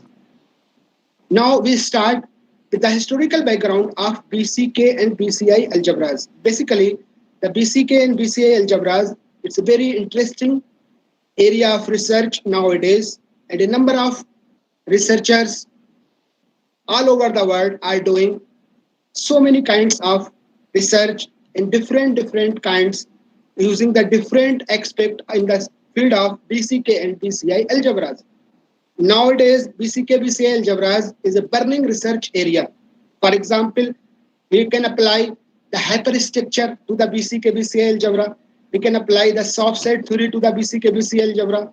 We can apply nowadays the nitrosopic algebraic structure. It is also a very good research area and very interesting extension. These all kind of algebra, these theories, basically the extension of the fuzzy set theory, fuzzy theories.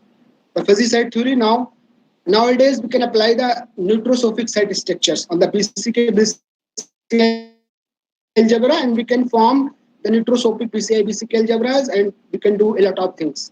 Basically,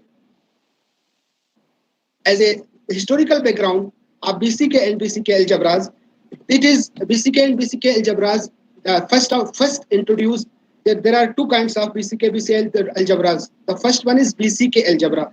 The first introduced. The BCK algebra was introduced by a Japanese mathematician K.I. Seiki in 1966. This notion is originated from the two different ways. The motivation came from the two different ways, and from the two different kind of motivations. The first one, it was the set theory. Set theory yani classical set theory.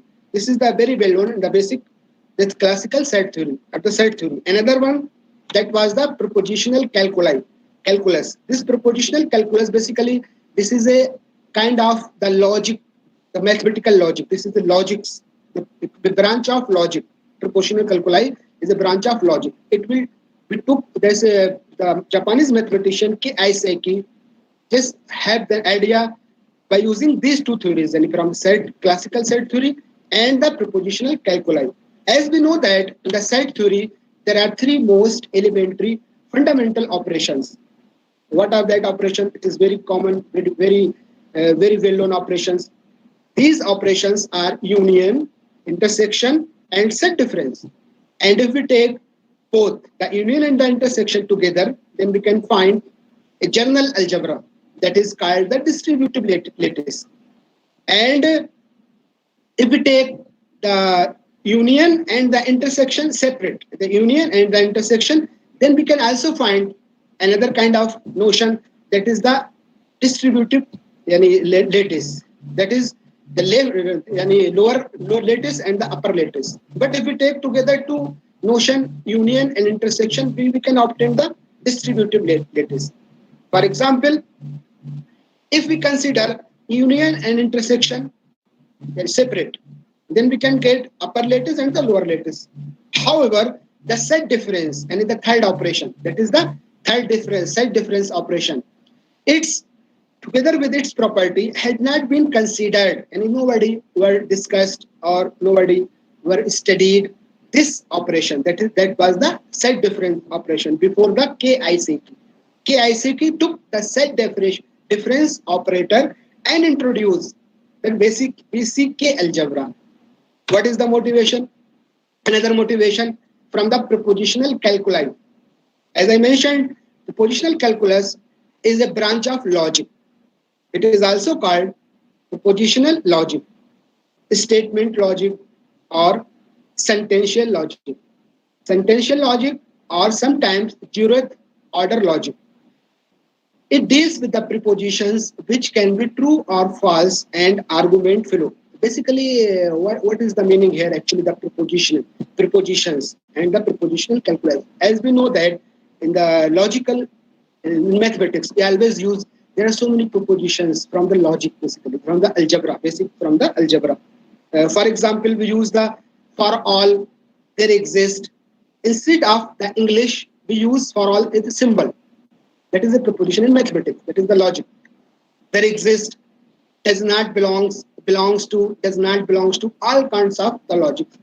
This is from the basically the propositional calculus. There are some systems which contains the only implication functors among logical functors, such as the system of positive implicational calculus, the system of weak positive implicational calculus, BCK system and BCI system. BCK system, not algebra, and BCI system. We are taking these two terminology from the prepositional calculus, yani from the branch of logic, that is the mathematical logic.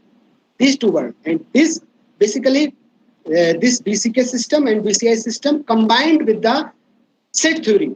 And in 1966, Japanese mathematician K.I. introduced the new notion that was the BCK algebra, basically. And then after, there another notion that was BCI algebra. And we know that there are a close relationship between the notion of set difference in the set theory, classical set theory, and the implication functor in logical systems.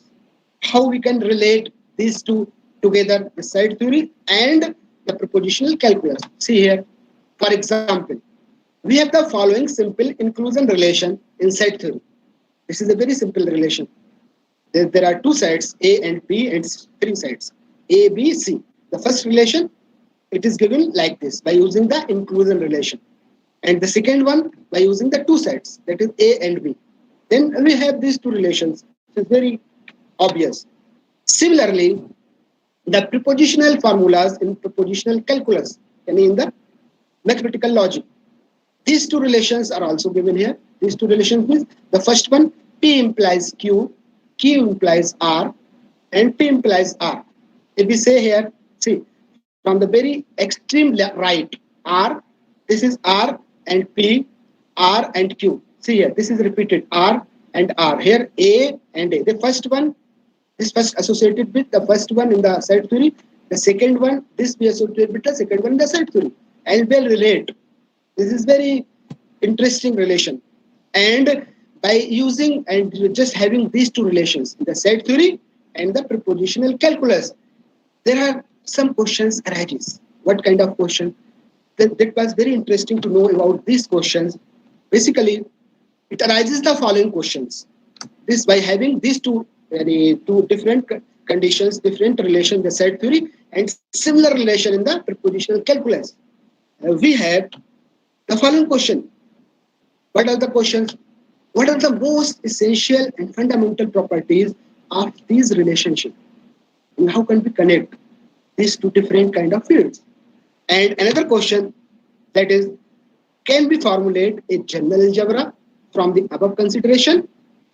And another question also is there, how will we find an axiom system to establish a good theory of algebraic, a general algebras?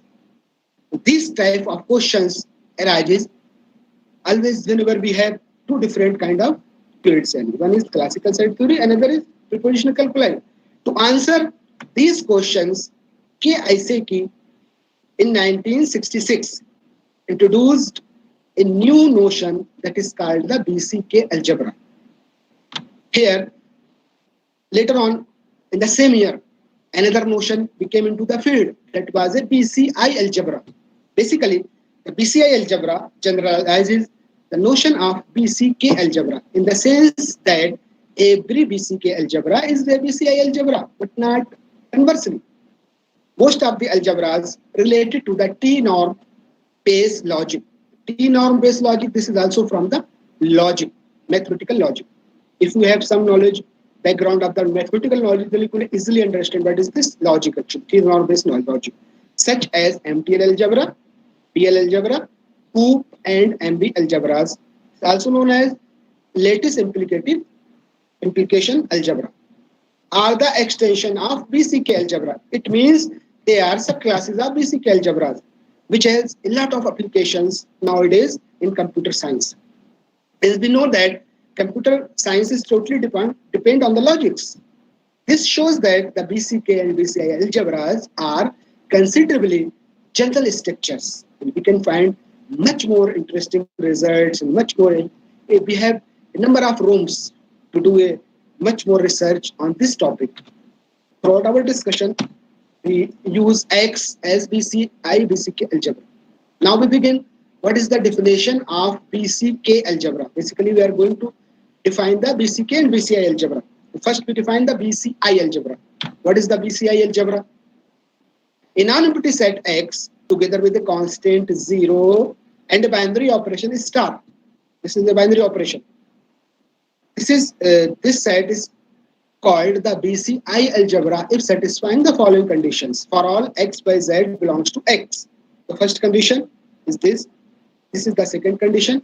And this is the taking from the set inclusion. You can see here, if we take A, B, C, three sets, for example, then and star as a set difference, as it is a motivation from the set difference operation. Yeah, same. If we we combine this thing, A minus B minus A minus C, and A, B, C are three sets, minus C minus B. Then we get this satisfied equal to 0, and 0 is taking as a 5 in the set theory. And this relation will be satisfied. The second one same for the two sides, it is true in the set theory. And the third one for the single side, one side, it is true. A minus A is a 5. And this here, if A minus B is 5 and B minus A is 5, it means A and B are equal, A equal to B. But here in the sense of BCI algebra, we are taking here the element. And these four conditions, we say that this is a BCI algebra. And we define a relation that is the inclusion. This is the less than or equal to. On X, violating X star Y is equal to 0 if and only if X is less than or equal to Y. Then it is easy to find that X together with this operation, partial order set. This is the partial order set. But this is the relation less than or equal to. This is well known. ABC algebra X, if satisfying, 0 is less than all the element of this set, the BCI algebra, greater than or equal to 0. And if this C, X is greater than or equal to 0, then this algebra became a BCK algebra. This is the basic difference. If all the elements of this algebra is greater than or equal to 0, then it becomes a BCI algebra. Now, if we apply this less than or equal to operation on the previous conditions, then all the previous conditions became this form. there are 4 conditions. Same. This is the less than or equal to here and the same condition. As we know that how we just by using this definition, how we connect the logical algebra with the set theory. Basically, in the the logical mathematics or logical algebras, in combinatory logic, there is a kind of logic. Combinatory logic is also a kind of logic. There are various combinators. The names of combinators are attached to the formula of the algebra in the following way. How we can connect. If a combinator U has functionality B, the corresponding formula is obtained by this. And this is the functionality F, Z, and W. In V, then this formula is represented by from the extremely right, and W star Z. If F operated on this, then it became W star Z. It will always be took from the very extreme right. And then quoting this result with 0, if a logical system represented by this functionality F, Z of W, then it becomes Z contains W, and the result is preceded by this formula. This is the modifier, and sometimes we also call this T, T-double-E-T. This symbol used in logics, in the mathematical logics. This is also, in our sense, we say that modifier here, or we can also say this is turnstile. For more details on the combinators, we can take these references by Curry and Phase. Now, in the logical algebras, in the logics, in the mathematical logics, or in combinators, that is, the combinator means this kind of logics. There are many kinds of combinators, but we are taking here the combinators K, P, C, I, and W. Basically, this terminology is taken from the logical mathematics, this terminology. And in this combinators, K represented by this equation. See, this is a modifier Fx, F of Yx. This is the whole. And this equation is represented by K, and K is associated to this equation. And B means this equation. And C means this equation. According to the above procedure, the corresponding formulas in the set theory. Now basic algebras, see here, K. And if we take from the extreme right, see, pi star x, this here. This is the pi star x is equal to 0 as by definition of the function, and this t or this modifier. It becomes is equal to 0. And this is the first condition of BCK algebra. And this is this equation represented by the K, and K is represented by this equation. And the logic in the combinators, this K is given the similar pattern. See here the same. And B, C, I, and W. And we can find the same formula in our BCK and BCI algebras. The second one, B, see from the extreme right, pi star Z. See here, pi star Z star X star Z. And this is all whole star pi star X. This is equal to 0. This is equal to 0. And this we represented by B. And C and I. In the BCK algebra, we took B, C, and K. BCI algebra, we take B, C, and I. And there are so many kinds of algebras, but here we are just taking the relation between these two things. Now, after 1966, in 1981, Pender gave the following theorem. How this we relate between he gave the relation between the two things, and how to obtain the BCK algebra with the help of these combinators. See, an algebra of this type is a BCK algebra if and only if it satisfies the axioms B, C, and K and the condition 4 in the definition of BCI algebra. Then it becomes a BCK algebra. Now, we just take another notion that we will use frequently in our further discussion. That notion is given by, this is the meet operation. This meet operation we define in the BCK and BCI algebra like this. And X meet Y, the second one Y, it gives us Y star X. This is very well-known operation and commonly we will use in our discussion, further discussion. Obviously, x meet by is a lower bound of x and y. X meet by and is just like an intersection with the set theory. And we know that in case of intersection, we always get the lower end, smallest and lowest element.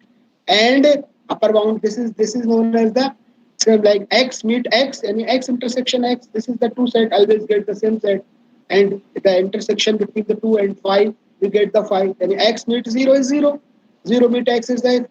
But in general, in our theory in BCK algebra, x meet y is not is equal to y meet x. And this is not the commutative. This now we have some very interesting example after introducing our notion the BCK algebra. Now we have some very interesting example. This example, this is the example of BCK algebra. See here, A be an arbitrary, suppose non-empty set, and X be the set of all real valued function. We are taking here the real valued function. Any two function f and g from X to denote this operation, binary operation f star g. Why this relation? This we take any the X. We are using a star, and a star is an operation on the set X. That is, we are taking in a BCK algebra. Then it becomes a BCK algebra by using a star and 0 and by using these conditions. This is the example from the set valued function from the real. And now we give another example. For example, we have another set M, that is a set of all non-negative integers. Then for any x, y in M, we define the star operation like this. Then this set became a BCK algebra by using these conditions. This is very interesting example. This example, the last example here, the BCK algebra, as our motivation came from the set theory and the propositional calculi. Then there should be an example which can be given with the help of the set theory. This example, actually the power set of all subsets, became a BCK algebra by using this operation. And here, X be a non-empty set, and the power set is denoted by this symbol Px. Y is the empty set. Then this power set became a BCK algebra together with this operation star and a fixed element, that is a phi, and a null set. This element and a null together with the null set, this power set became a BCK algebra. As we mentioned earlier, this star operation, it became the set difference here, A minus B, any set difference between the two sets. If we take this kind of relation or this A star B, and by using these two relations, it becomes a BCK algebra. Very interesting. This example. Now, after defining the structure in algebra and pure mathematics, we are always interested to define a substructure. That is why we forced to define a BCK subalgebra or sub-BCK algebra, or we just call it subalgebra. Subalgebra means the structure, BCK algebra, now it's subalgebra and it's substructure. We are going to define this subalgebra. What is the meaning of subalgebra in the BCK algebra? The same meaning at the subset, subring, sub-semi-group in the similar way. Here, we are taking the same the BCK algebra. BCK algebra basically X, and this is the X0 is the non-empty subset of X. Then X0 is called the subalgebra. If X0 itself a BCK algebra under the same binary operation star of X, then it is a BCK algebra, sub BCK algebra or BCK subalgebra. Now we have the very interesting, this is the properties of sub BCK algebra, which we will use in our further discussion, in our main results. Here, suppose X is a BCK algebra and X0 is subalgebra. Then we have these relations. And this 0 is always belongs to the subalgebra. And the subalgebra is always a BCK algebra. And X is a subalgebra itself. And the singleton set, set together with the 0, is a subalgebra of X. These are nice properties of subalgebra, which we will use in our further discussion in our main results. Now, some more concepts, we are going to define some more concepts on BCK and BCI algebra. In the BCI algebra, here we divided it into the two part. How we can divide the two part? What is this meaning? Actually, as I mentioned, if all the elements is greater than or is equal to 0, then this set is became a BCK algebra. And we say from the BCI algebra, if all the elements is greater than or is equal to 0, if this change this star by the relation less than or is equal to, then it becomes 0 is less than or is equal to x. When x is greater than or is equal to 0, then this set is called the BCK part. There is a positive. That's why we indicate this x plus. And all the elements in this set are positive. That is why we call this BCK part or the positive BCK part of this set. And another is there, that is called another part is called the BCI G part. In this part, 0 star x is equal to x in two sets, and this is called the BCI G part and denoted by GX. If BCK part and BCI G part intersection is 0 any singleton set, this is always true. This two intersection is 0, only we get the 0. And there is a condition, there is another definition, that is the P semi-simple BCI algebra. If it becomes 0, only singleton element, and there is nothing but the 0, only 0 element, then this set is called the P semi-simple BCI algebra. And some more concepts on the BCI BCK algebra. X be a P semi-simple BCI algebra, then we define is plus. This is a binary operation, like this. So for all x by in x, then x together with this binary operation plus is an abelian group. In the abelian group, that the identity is the 0. And with this relation, the x star y is given by just any x star y. X minus y, this is the minus, we are taking this operation and will be equal to the x star y. Similarly, in the conversely, we can also find x plus is an abelian group with the identity 0 and x star y is this. Then x is a P semi-simple BCI algebra. X plus y is given by this relation. Another notation. Actually, these are very important relation to discuss my main results in our talk. That's why we have mentioned this is the basic concept from the BCI BCK algebra, because this talk is actually the application of soft set theory in the BCI BCK algebra. That is why it's very important to explain the basic things, key notions from the BCI and BCK algebra. Another notation is there, that is called the LPX. It is given by this relation. And this is the BCI G part. I mean, GX always contains in LPX. And here, the definition of bounded BCK algebra. The bounded BCK algebra means all the elements of X is less than or is equal to 1, and 1 is any element from the BCK algebra X, then if satisfying this condition, then it is called the bounded. Another definition, that is the positive implicative. Positive implicative means a BCK algebra is called the positive implicative if it satisfies simple this relation, then it is called the positive implicative. The next is there the commutative. Commutative means similarly we can see here x meet y is equal to y meet x, and if these two are commute, then we say that this is the commutative. And the next definition is implicative. Implicative, that is the BCK algebra is called the implicative if satisfying this relation. Now we give the notion of BCK homomorphism. BCK homomorphism the similar way. The BCK, this is a mapping f from x to y, x and y are two BCK algebras. Then it is called the homomorphism or BCK homomorphism if satisfying this condition. It is, and the kernel defined the similar way. This is the kernel. Now the next concept from the BCI and BCK algebra, that is the ideal. Ideal in BCK and BCI algebra. The ideal in BCK BCI algebra is similar.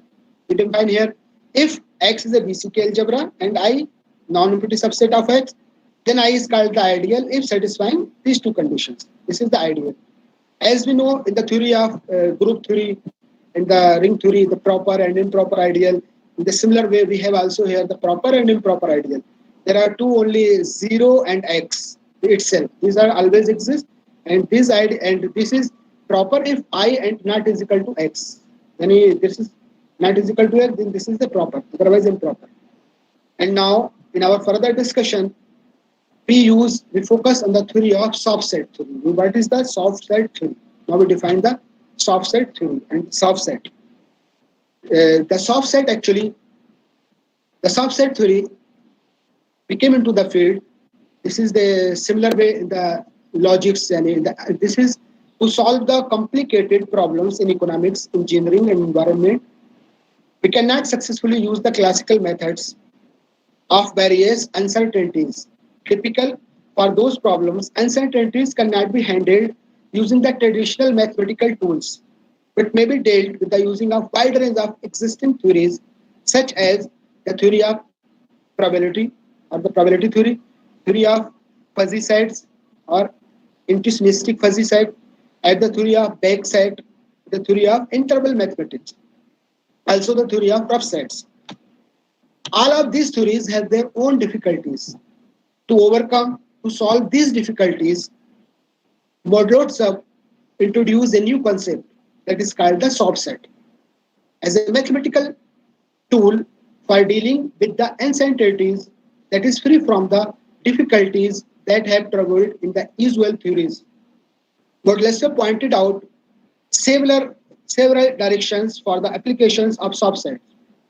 At present, works on the soft set theory are progressively rapidly, and there are so many rooms are there to work on the soft set theory. It has a lot of applications in the decision making, computer science, and almost all the branches can cover the help of the soft set theory. You can apply the soft set theory.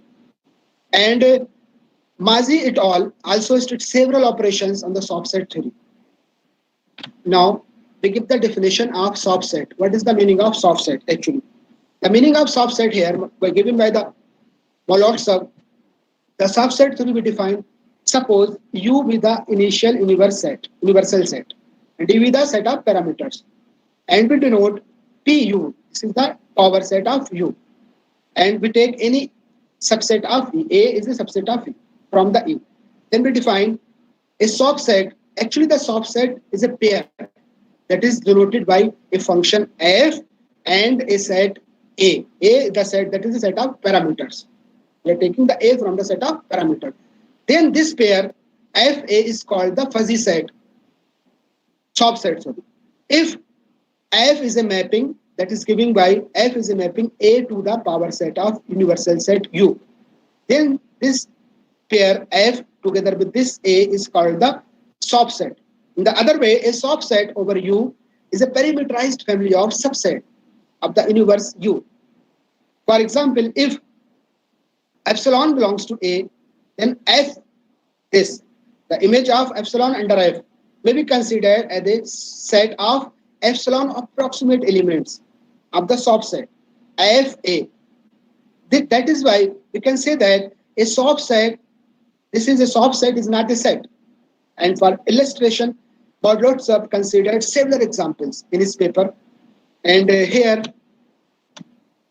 we have some concepts on the soft sets. What kind of, here this concept, the intersection, we can define, suppose FA and GB are two soft sets, then we define the intersection between the soft set A, FA and soft set GB here, and defined like this.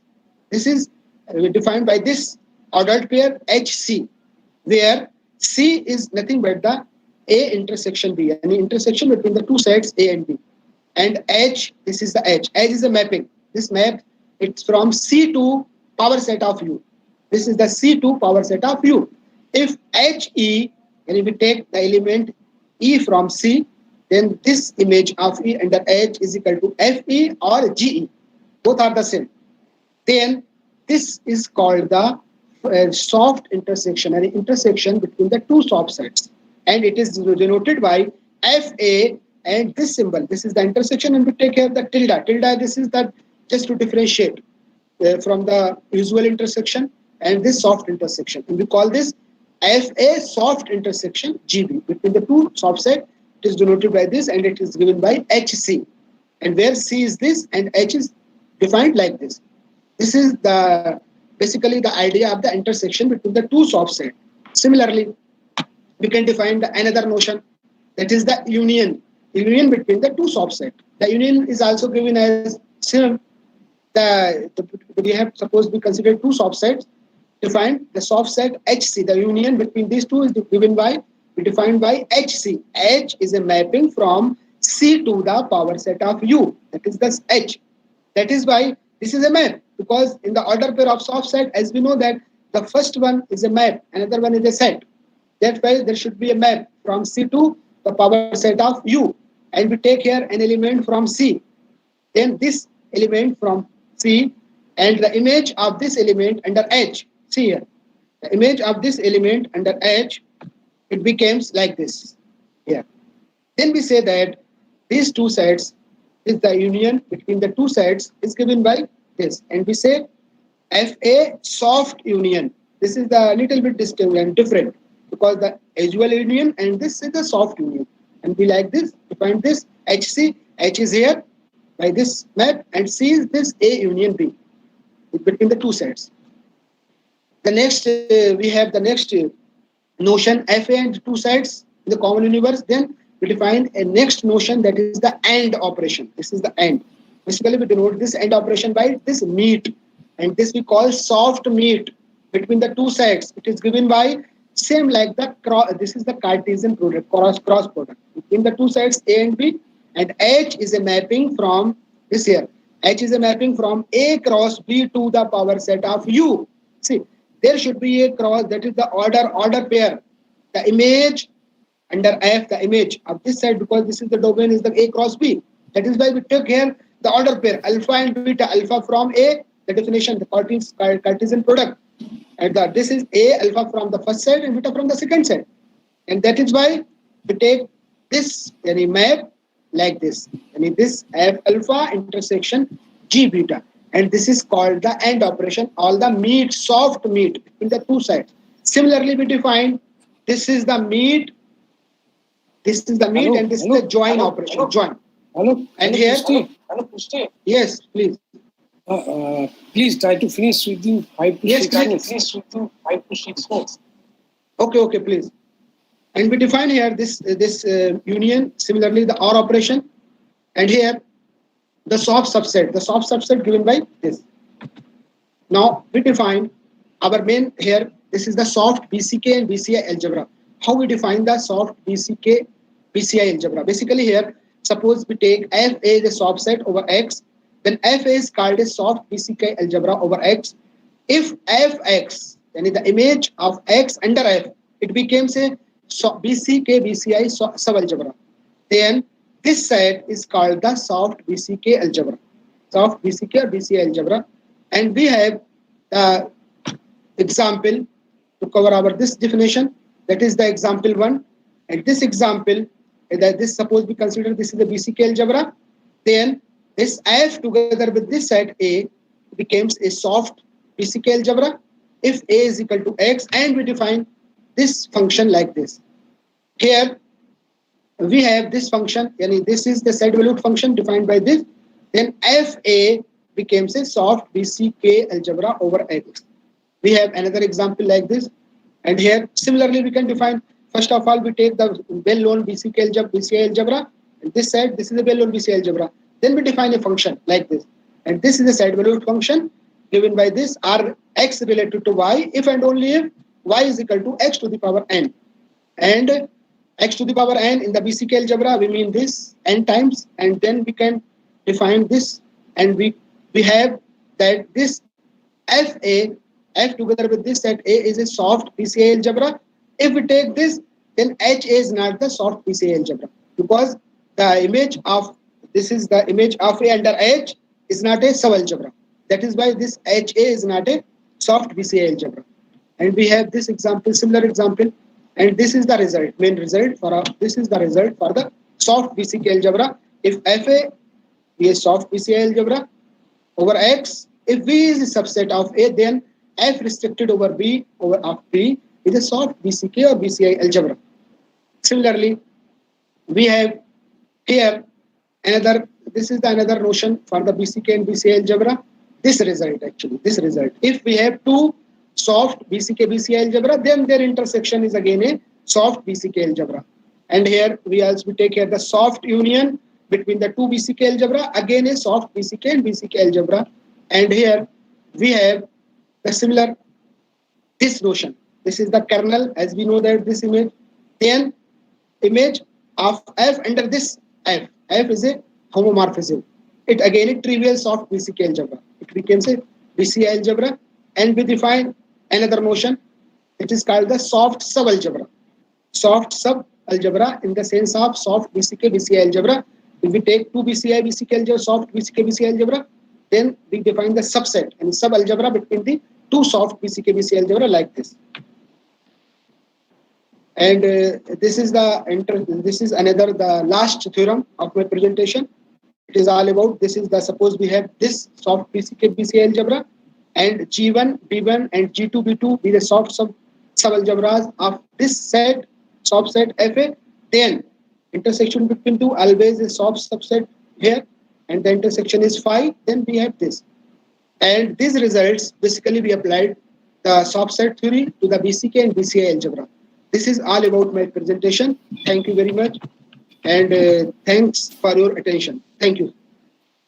Thank you, Chishty. Any questions from audience? Any question? Hello? Hello, Ganesh? Yes. Yes, sir. Okay, any questions? Any questions who are present now? Participants? Okay, Chishty, I have one query. Yeah, please. Hello, Chishty? Yeah, please, one please. Query is, why so name BCI, BCK? Why so name? My question is, why such types of name BCI and BCK? Actually, the BCI and BCK, these terminology taken from the logic. As we mentioned in my presentation, the BCK, they have their own meaning in the logic, mathematical logic. B is represented by a logical equation in the logical algebra, in the mathematical logic. And we just compare the two things. And in the set theory, we have the similar relation. And P is represented by a logical equation that is given by in the logical algebra. That is the mathematical logic, in the logics.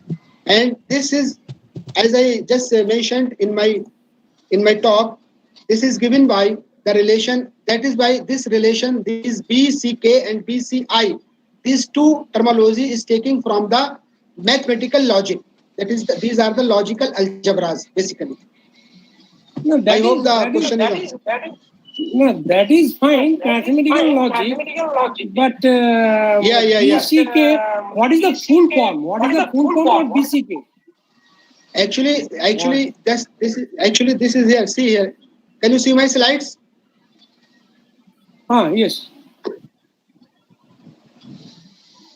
Yeah, this is very good question.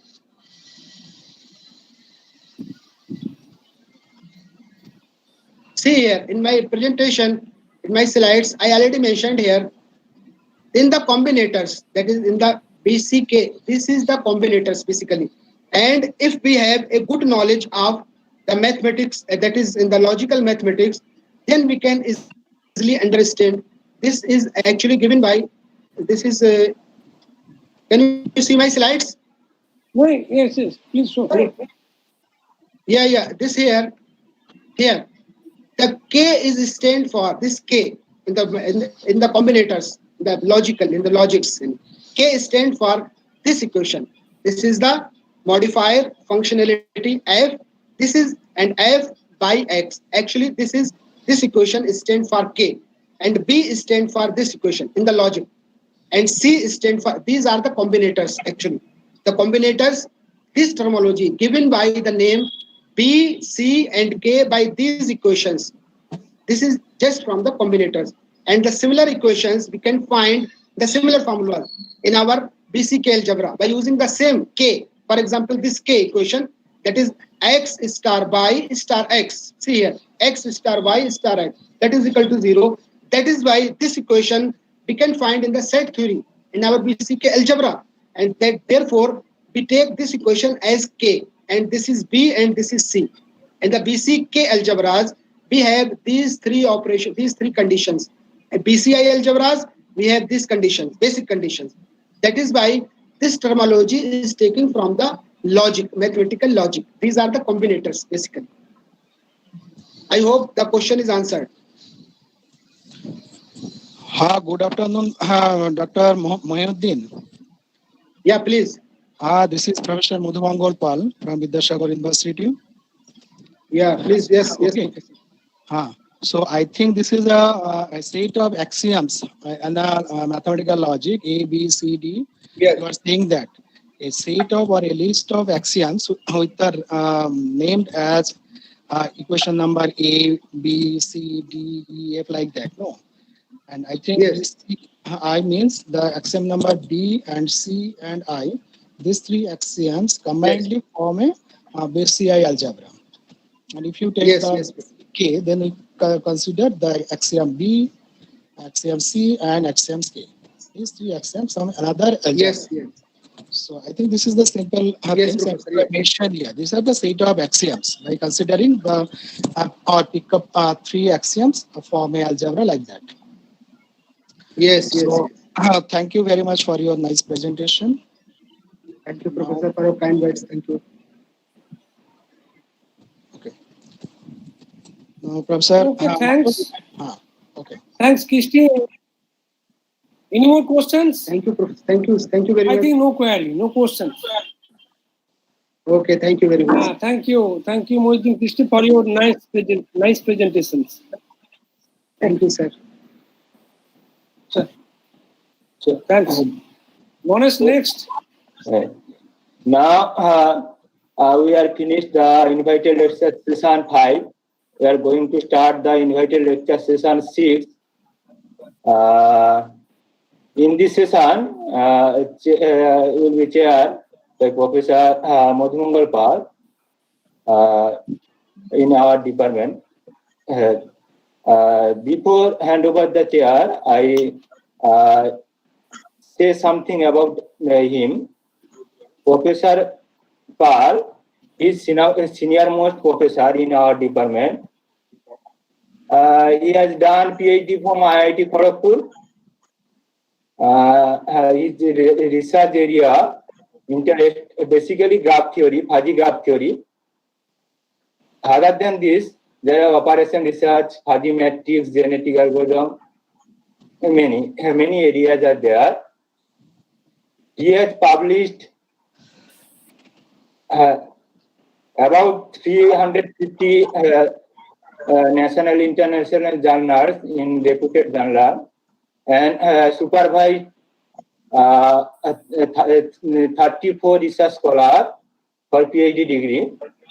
Also, he connected many journals with editorial in chief, like Journal of Physical Science, Annals of Pure and Applied Mathematics, and International Journal of Computational Intelligence System. He also member of different editorial board for many journals. So I give the chair for this session, Professor Pal. Please, Professor Pal, take this session as a chairperson and finish this. Try to finish within scheduled time. Please, sir. Thank you, Dr. Giri, for your introduction. But my question is, Professor Fred is joined or not? Please take. Professor Fred? Hello? Sir is joined, but his microphone is on mute, I think. So. Hello, Professor Fred Brower. Hello, sir. Hello, Professor. Are you ready? Yes, I am here. Yes. So Welcome to Vidyasagar University, India. Professor Fred Brower. It's my pleasure to introduce Professor Fred Brower. He is currently associated with Institute of Applied Mathematics, University of British Columbia, Canada. Professor Fred Brower is an emeritus professor of the Department of Mathematics, who continues to be active in research and in supervision of graduate students. His research interests include mathematical epidemiology, population biology, and dynamical systems. He completed his PhD degree from Manchester Institute of Technology, the world ranking one in the institute, in the year 1956.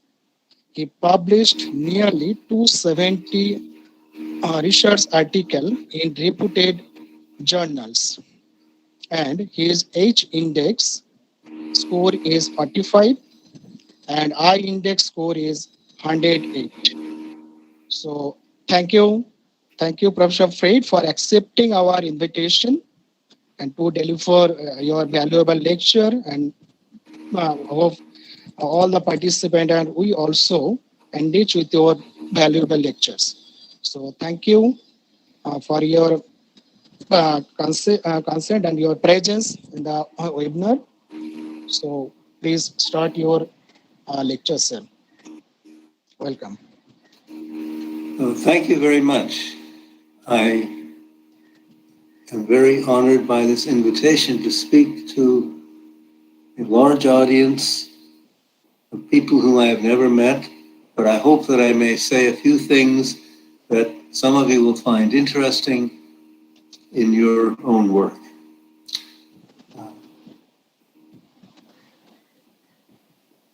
I have some slides. I don't know how to display them.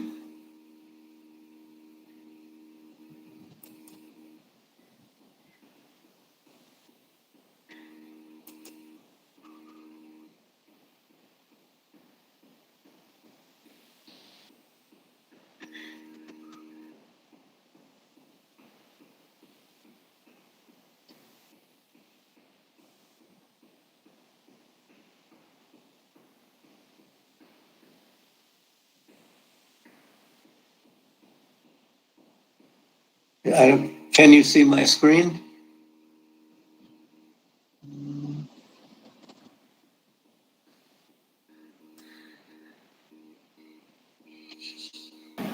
Not yet.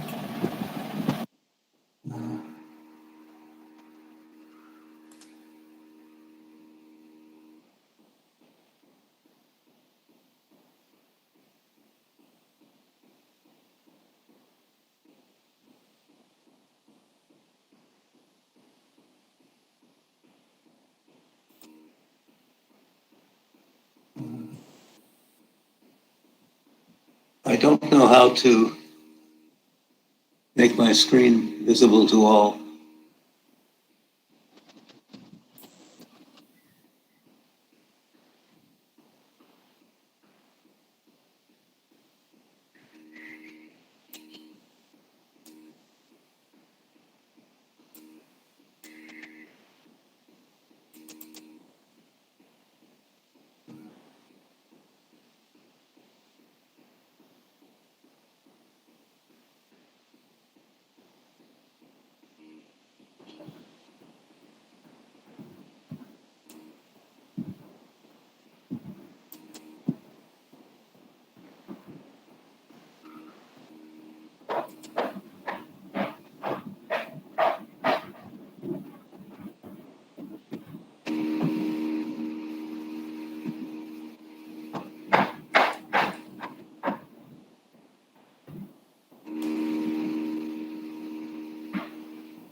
Raghu Ganesh.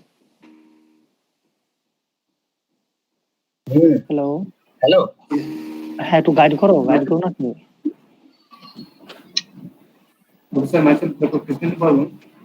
May I help you, sir? Sir, you enter as a presenter, and not as joining. You may enter into the system as a presenter, and then click in the consecutive keys.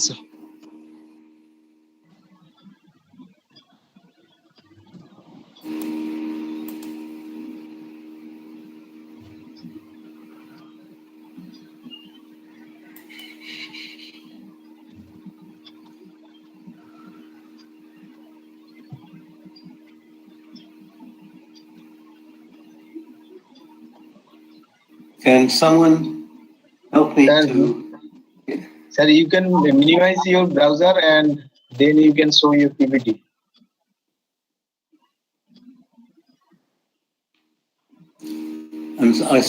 Sorry, I have my slide on my screen. Is there some way that I can make it available to everyone?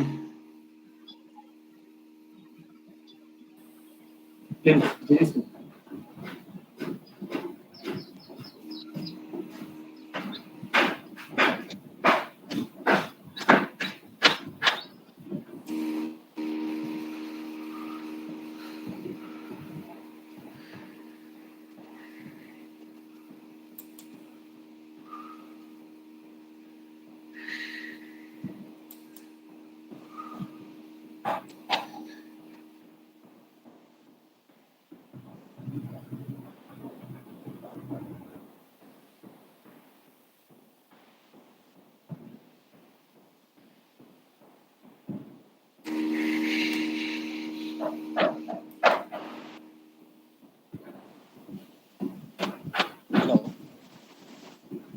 COVID-19 video. Hello. Hello.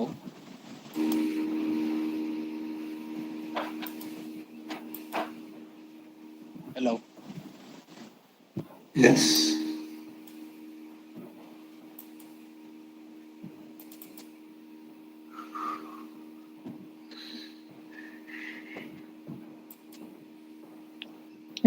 তোমার কাছে slide আছে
Yes, sir. হ্যাঁ হ্যাঁ আমার কাছে আছে তো already আপনাকে পাঠিয়েছিলাম দেখতে পাচ্ছেন আমি তো শেয়ার করছি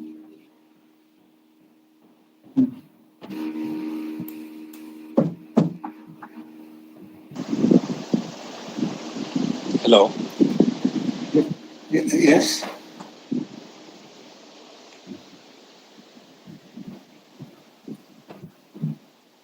Hello. Hello. Yes, sir. I think he is finding it difficult to find how to present the screen. Actually, if someone can guide him, now it will be helpful.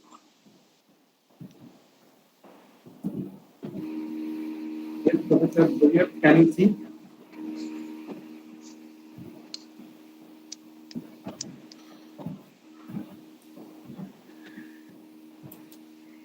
Hello. Hello. Yes, sir. Can you hear me? Yes. Yeah, he seems to struggle on how to find present the screen actually. So if someone can Hello, participant. Please be patient. Yeah, I'm just trying to help. That's Yeah, it. no, fine. Don't do it. Just wait. Thank you, sir. Yeah. You are trying your best. Yeah.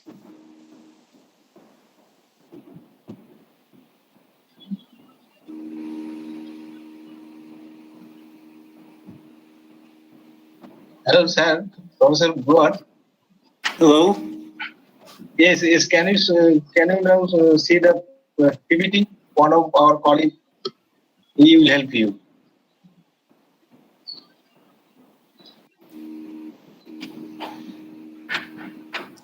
Can you see your PPT now? Professor Vidya, can you see myself, Dr. Krishnendu Barman, Professor Vidya? Krishnendu ভিউতে গিয়ে একটু করো full screen view Okay. Can you hear me, Professor Vidya? Professor, the screen is showing by one faculty from organizer. So you can start your presentation.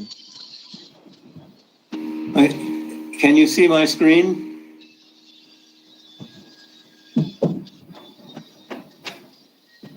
Yes.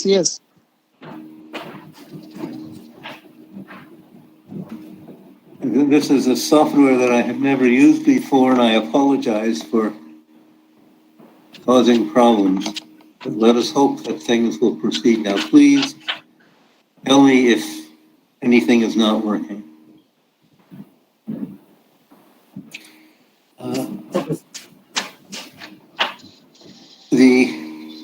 Much of the world now is concerned with the new coronavirus model, COVID-19.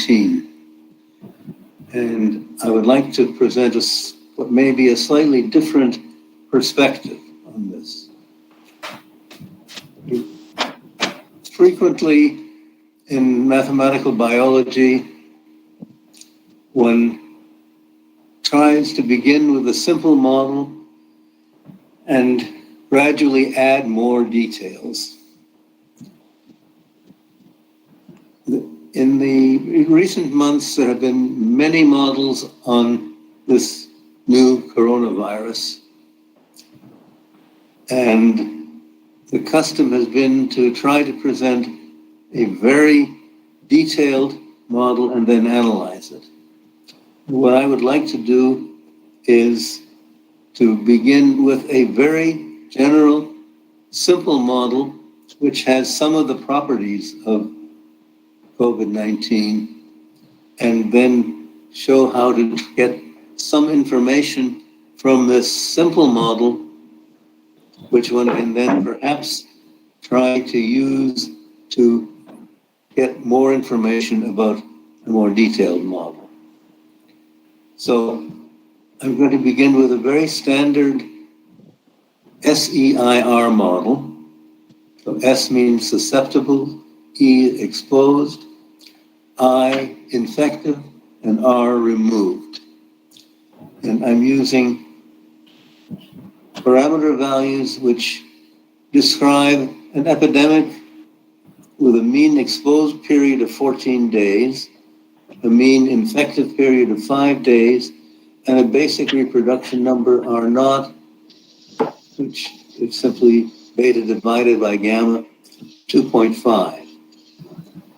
And so if you set eta, which is the rate of transition from exposed to infective, as 1/14th, and gamma, which is the rate of removal from the infective class, 1/5, then choosing the contact rate beta to be 1/2, this gives you R naught of 2.5.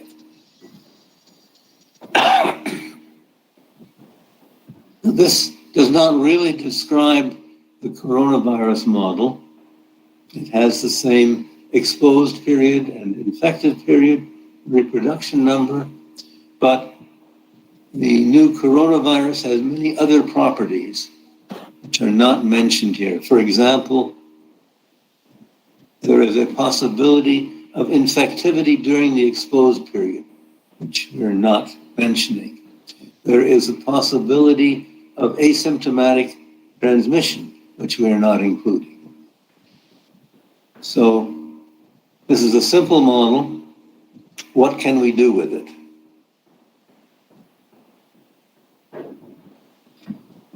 I'm going to make two additions to the model,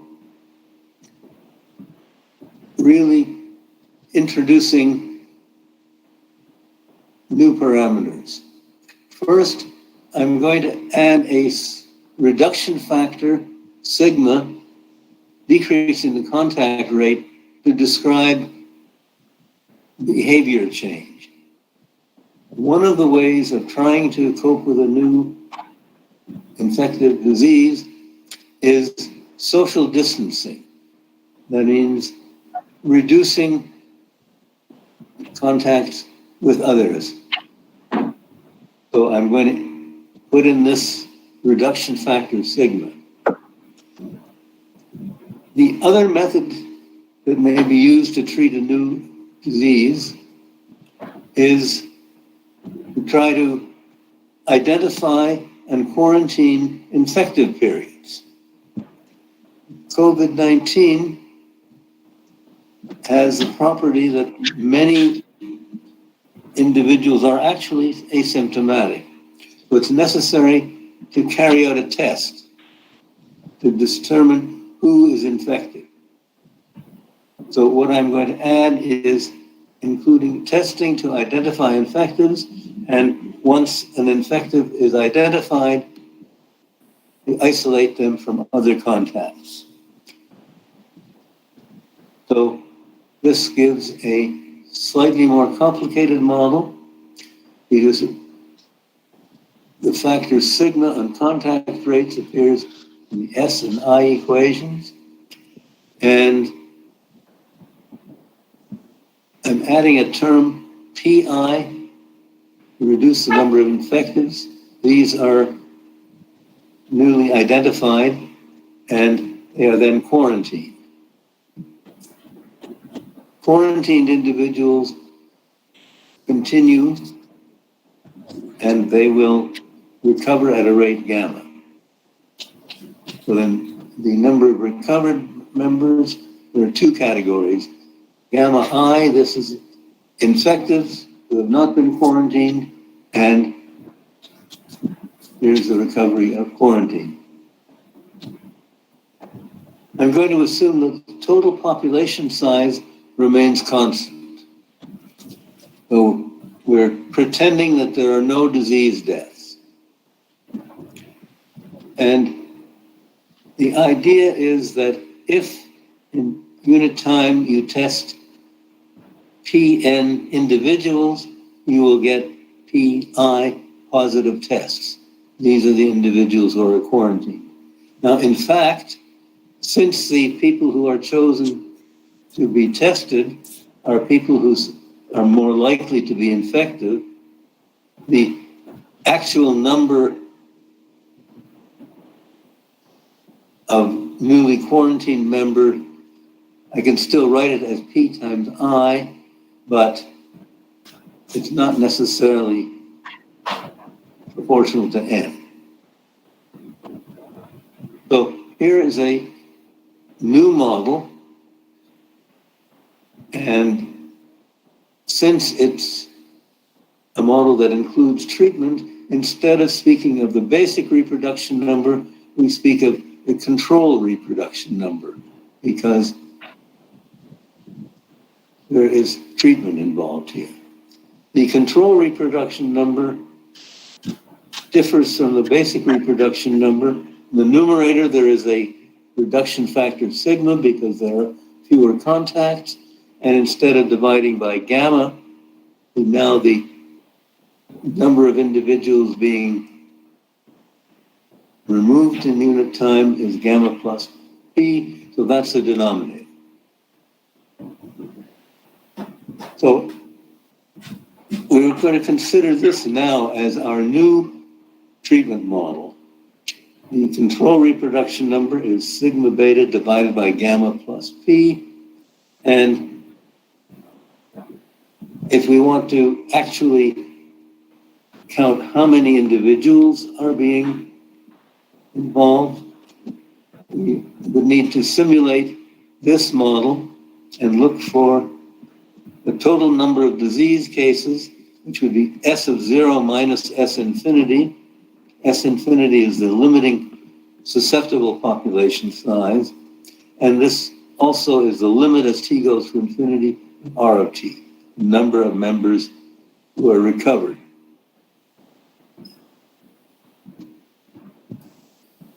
If we use this model to try to consider the entire United States, let us start with 100 infectants in a population of 325 million, and simulate this model to obtain the total number of disease cases to be expected for the entire United States if no other control measures are. So no sigma and no p. The result of this is about 290 million cases. And this compares reasonably with the number 263 million obtained the much more detailed model from the Imperial College of London. And in fact, this model influenced the US government because when they saw this number prediction, they decided it was necessary to do something. I present it here only to suggest that the model I've described here is at least comparable to this more detailed model.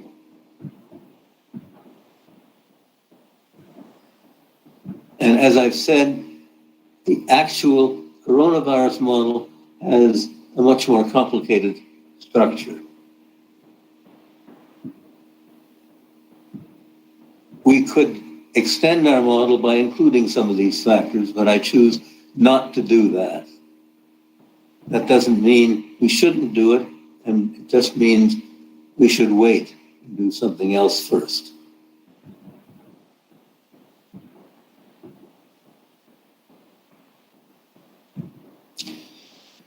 If we use our model to predict the number of disease cases, we can do this choosing any value of sigma and various values of p.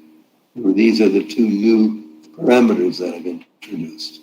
Sigma equals 1 corresponds to no social distancing. And if there's no testing, R naught is 2.5. And you find a number of 884 disease cases. This is in a population of size 1,000, just to give you an idea. If you take p to be 0.002, which is the current rate of testing in the United States, you find R naught is reduced slightly to 2.48, and the number of disease cases is 881. In other words, if there is no social distancing and this rate of testing, you get 3 fewer disease cases. Larger values of p would give you better results. If you take sigma equal to 0.8, here are the corresponding values. R naught would be 1.5 if there's no testing, and testing reduces this a little further and makes a significant difference in the number of disease cases. Now, we should remember that control of the disease model means bringing the reproduction number down below 1. So the first question is, how small does sigma have to be to allow that?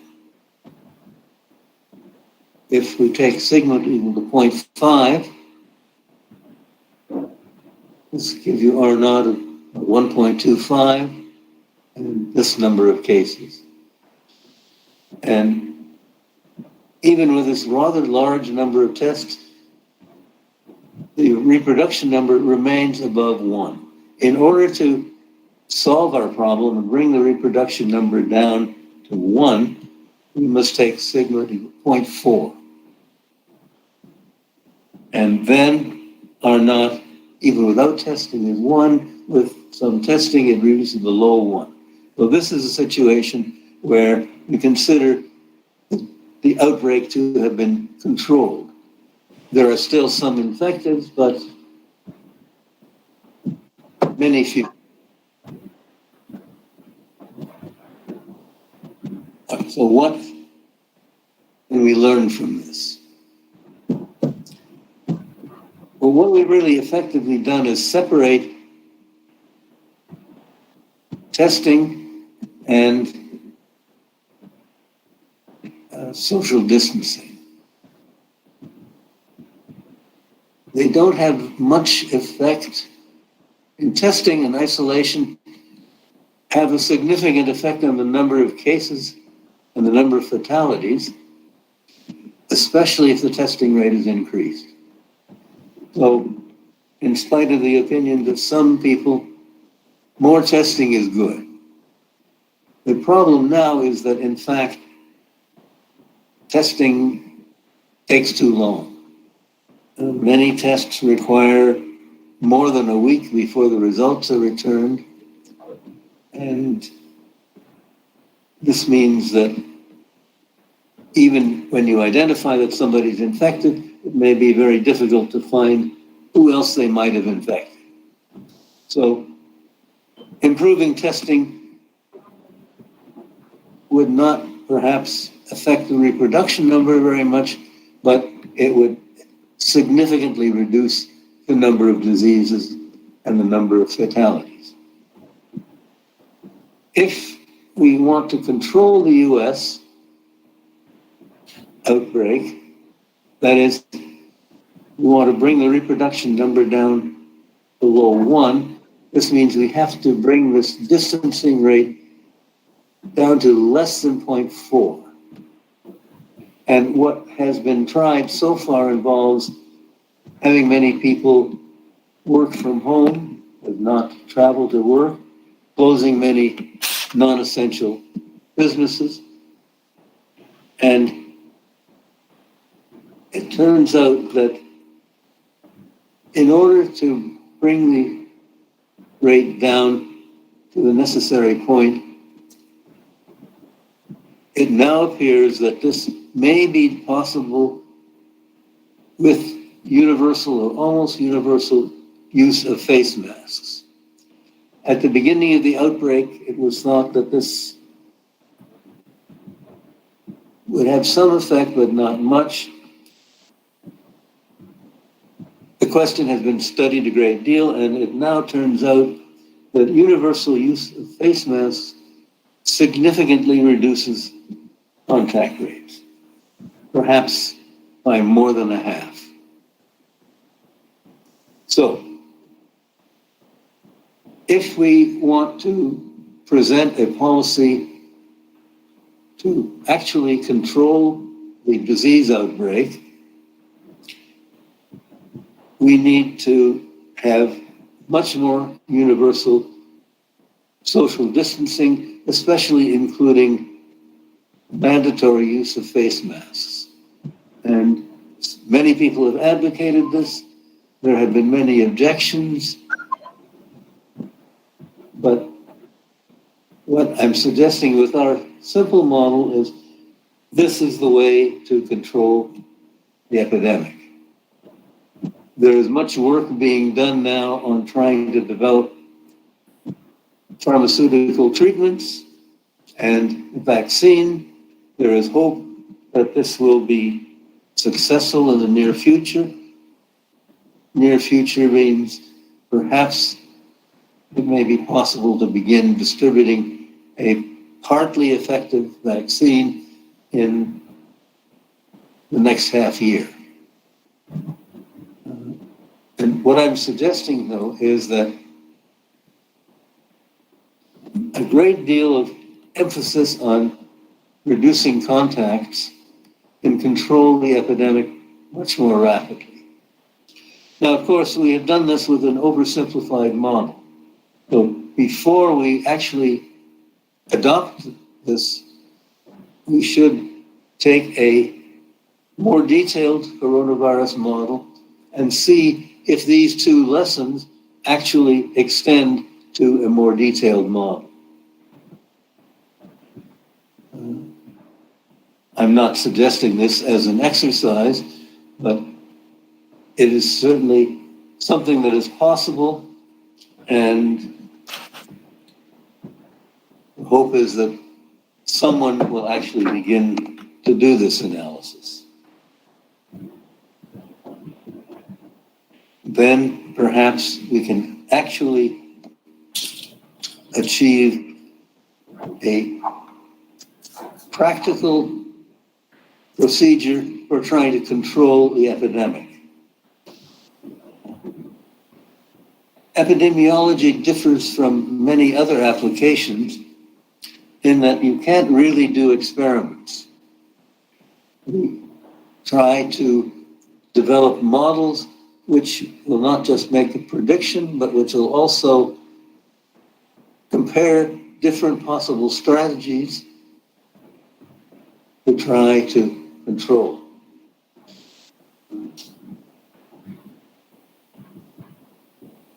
And you get this by translating the problem into a mathematical model. So in effect, this is not only what one would like to do, but it also suggests a procedure for achieving this. Now, I realize I'm speaking to many people who have not particularly been involved in mathematical epidemiology, so there's much basic material that one needs to know, but I also know that there are some people in this audience who have some background which may encourage them to look into this problem. India is a very large country which is beginning to deal with the coronavirus. My hope is that there is someone in this audience who will do the mathematics that will lead to a practical solution. I thank you very much for attending this talk, and I hope some of you have obtained some new insights that may be useful in your future work. Thank you very much. Thank you, Professor, for your valuable lecture regarding the controlling of COVID-19 pandemic. So now the time for question. So I asking the audience to for your question. The audience may ask any question to the professor regarding the state of COVID-19 or controlling of the COVID-19, like that. Dear audience, you may ask now. Hello.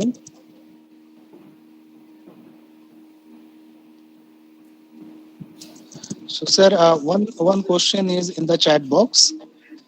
The question is, what computer language is used in the simulation? So I think it is a computer software related question. I think Simulink as a simulation software. So any other software is also there, but Simulink is a useful software. So the simulations, I actually used Maple, which is a relatively simple computer algebra program. I'm not very familiar with more detailed ones, but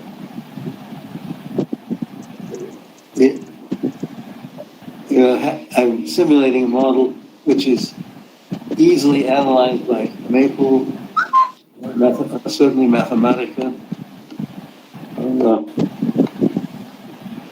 essentially anyone's Any more choice. question? Yes, I have a question. Yes, you may ask. Actually, sir, thanks for your nice presentation. So my question is, do you have any predictions about the infected number of infected people, or in case of India, or in case of any other countries like US, because you are dealing with US, and we all know that nowadays USA is occurring the rank 1 based on the number of infected people. Do you have any kind of prediction, sir? No, I don't. Since the beginning of this outbreak, I have seen many papers on the coronavirus in my capacity on the editorial board of the journal. It is a very active field, and many people have made estimates for particular countries, and but I have no experience with this. It is an area that certainly suggests itself to a great deal of research.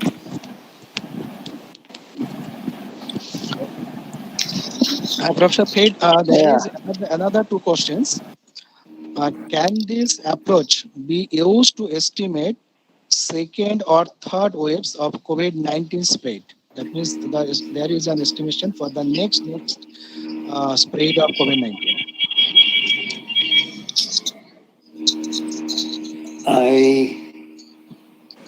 would think so. Okay, this question of second wave is a very important one. We don't really know if there's going to be a second wave. It is certainly a danger. I mean, right now, many parts of the United States are continuing.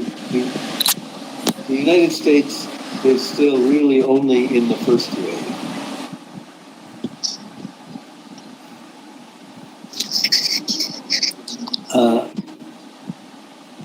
I don't know about a second wave. I mean, we know about second waves in influenza epidemics, and these seem to depend mainly on dependence of the contact rate on temperature and humidity. There are some seasonal effects. The coronavirus seems to have some seasonal dependence, possibly not enough to emit a second wave. So I think there is some genuine hope that there may not be a second wave. We hope that the coronavirus can be like SARS, which this was 18 years ago. Many people thought that it could become endemic, that it could be repeated outbreaks, and this did not happen. We can hope that the same will be true here. We really do not know. And I don't know if more detailed simulations can cast much light on this question. And this may be the most important question that we need to study. And I don't know if models that we have really lead to this. We need to know more about how the contact rate depends on weather or time. And I think we don't know enough about the nature of the virus to be sure that we can judge whether there's going to be a second wave. But it's one of the important questions that we have no idea how to handle.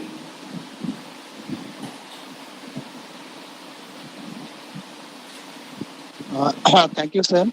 So there is another two more questions. The next question is how we can incorporate the testing in the mathematical model. What is the way to incorporate the testing?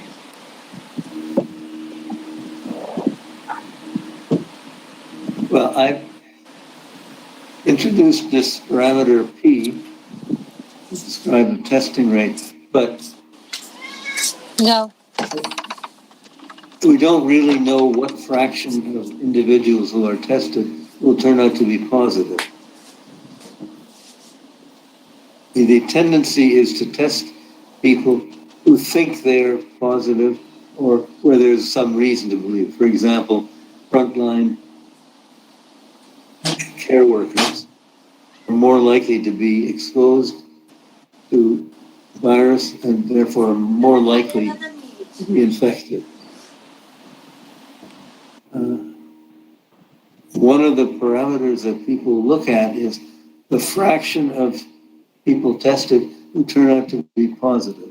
The idea is if this is a large fraction, this means there are many cases out in the population that we don't know about.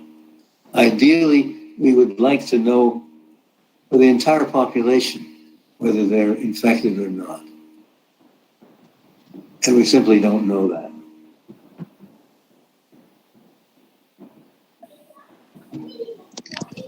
So last question is that one slightly different. Hello? Yes. Can we also include the contact tracing infected individual in the mathematical modeling of COVID-19? Can we also include the contact tracing infected individual in the mathematical modeling? It should be possible.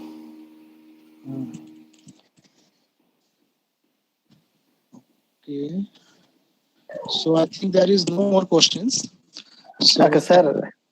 Yes. Sir, hello, sir.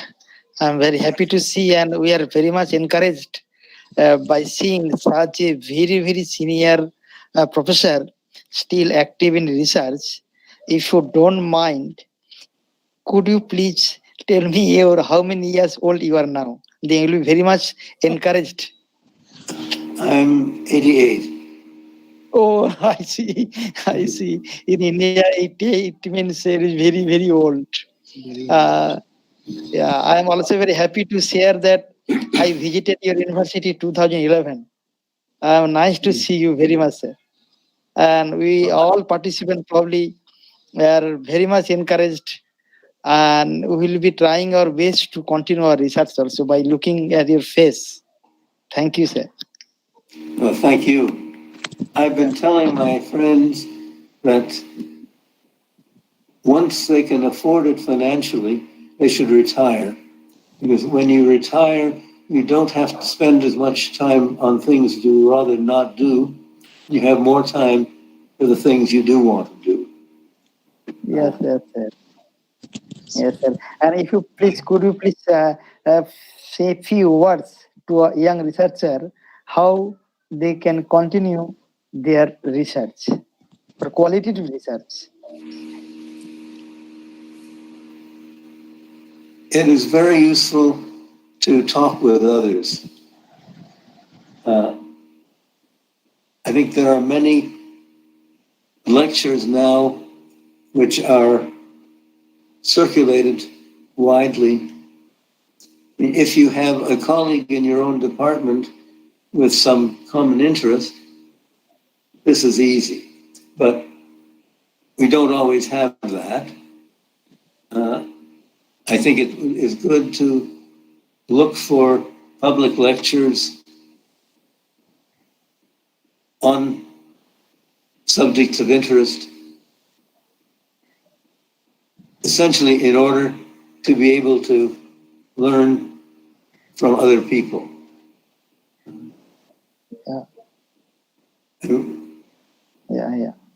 One of the things we have learned about research is that a group of people working on something can often accomplish much more than any individual without the group.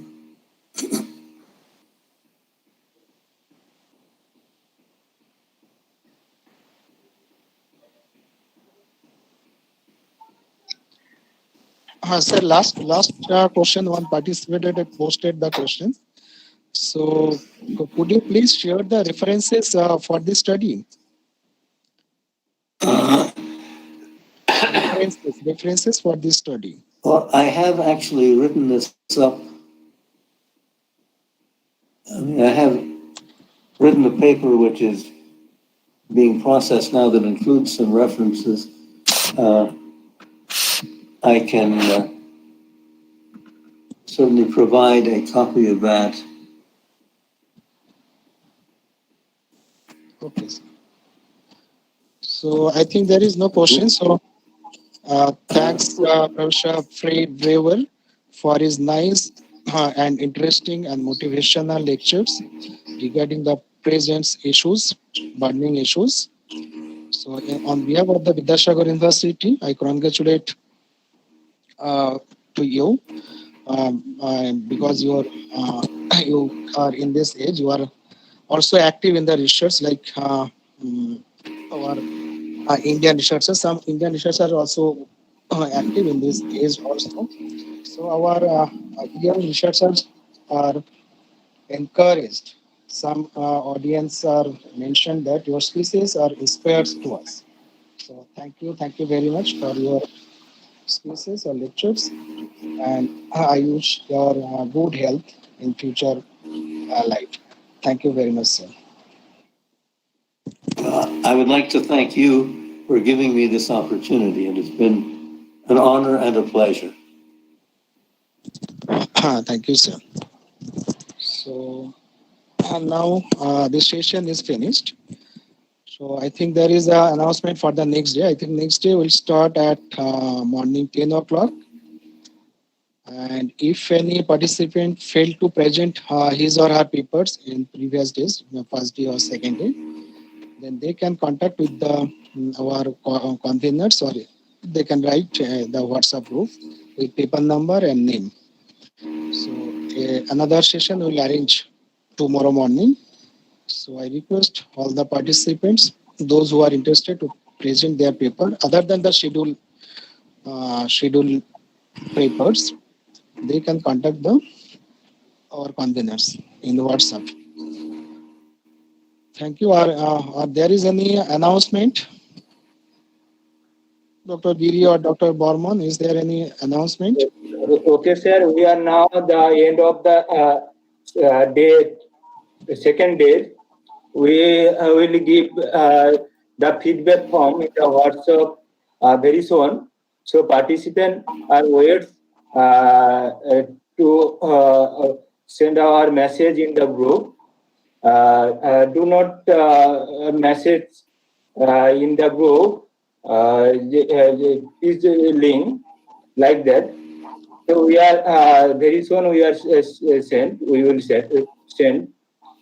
Another is tomorrow we have the session, technical track session, start from 10 to 11, 10:30. 10 a.m. tomorrow our session start. So participant may join before the time schedule. Thank you all participants for cooperate us. Thank you. The today's session is over. Thank you all participants. So now the time is to fill up the feedback form. The feedback form will share in the respective WhatsApp group. Thank you, sir. Bye. Thank you.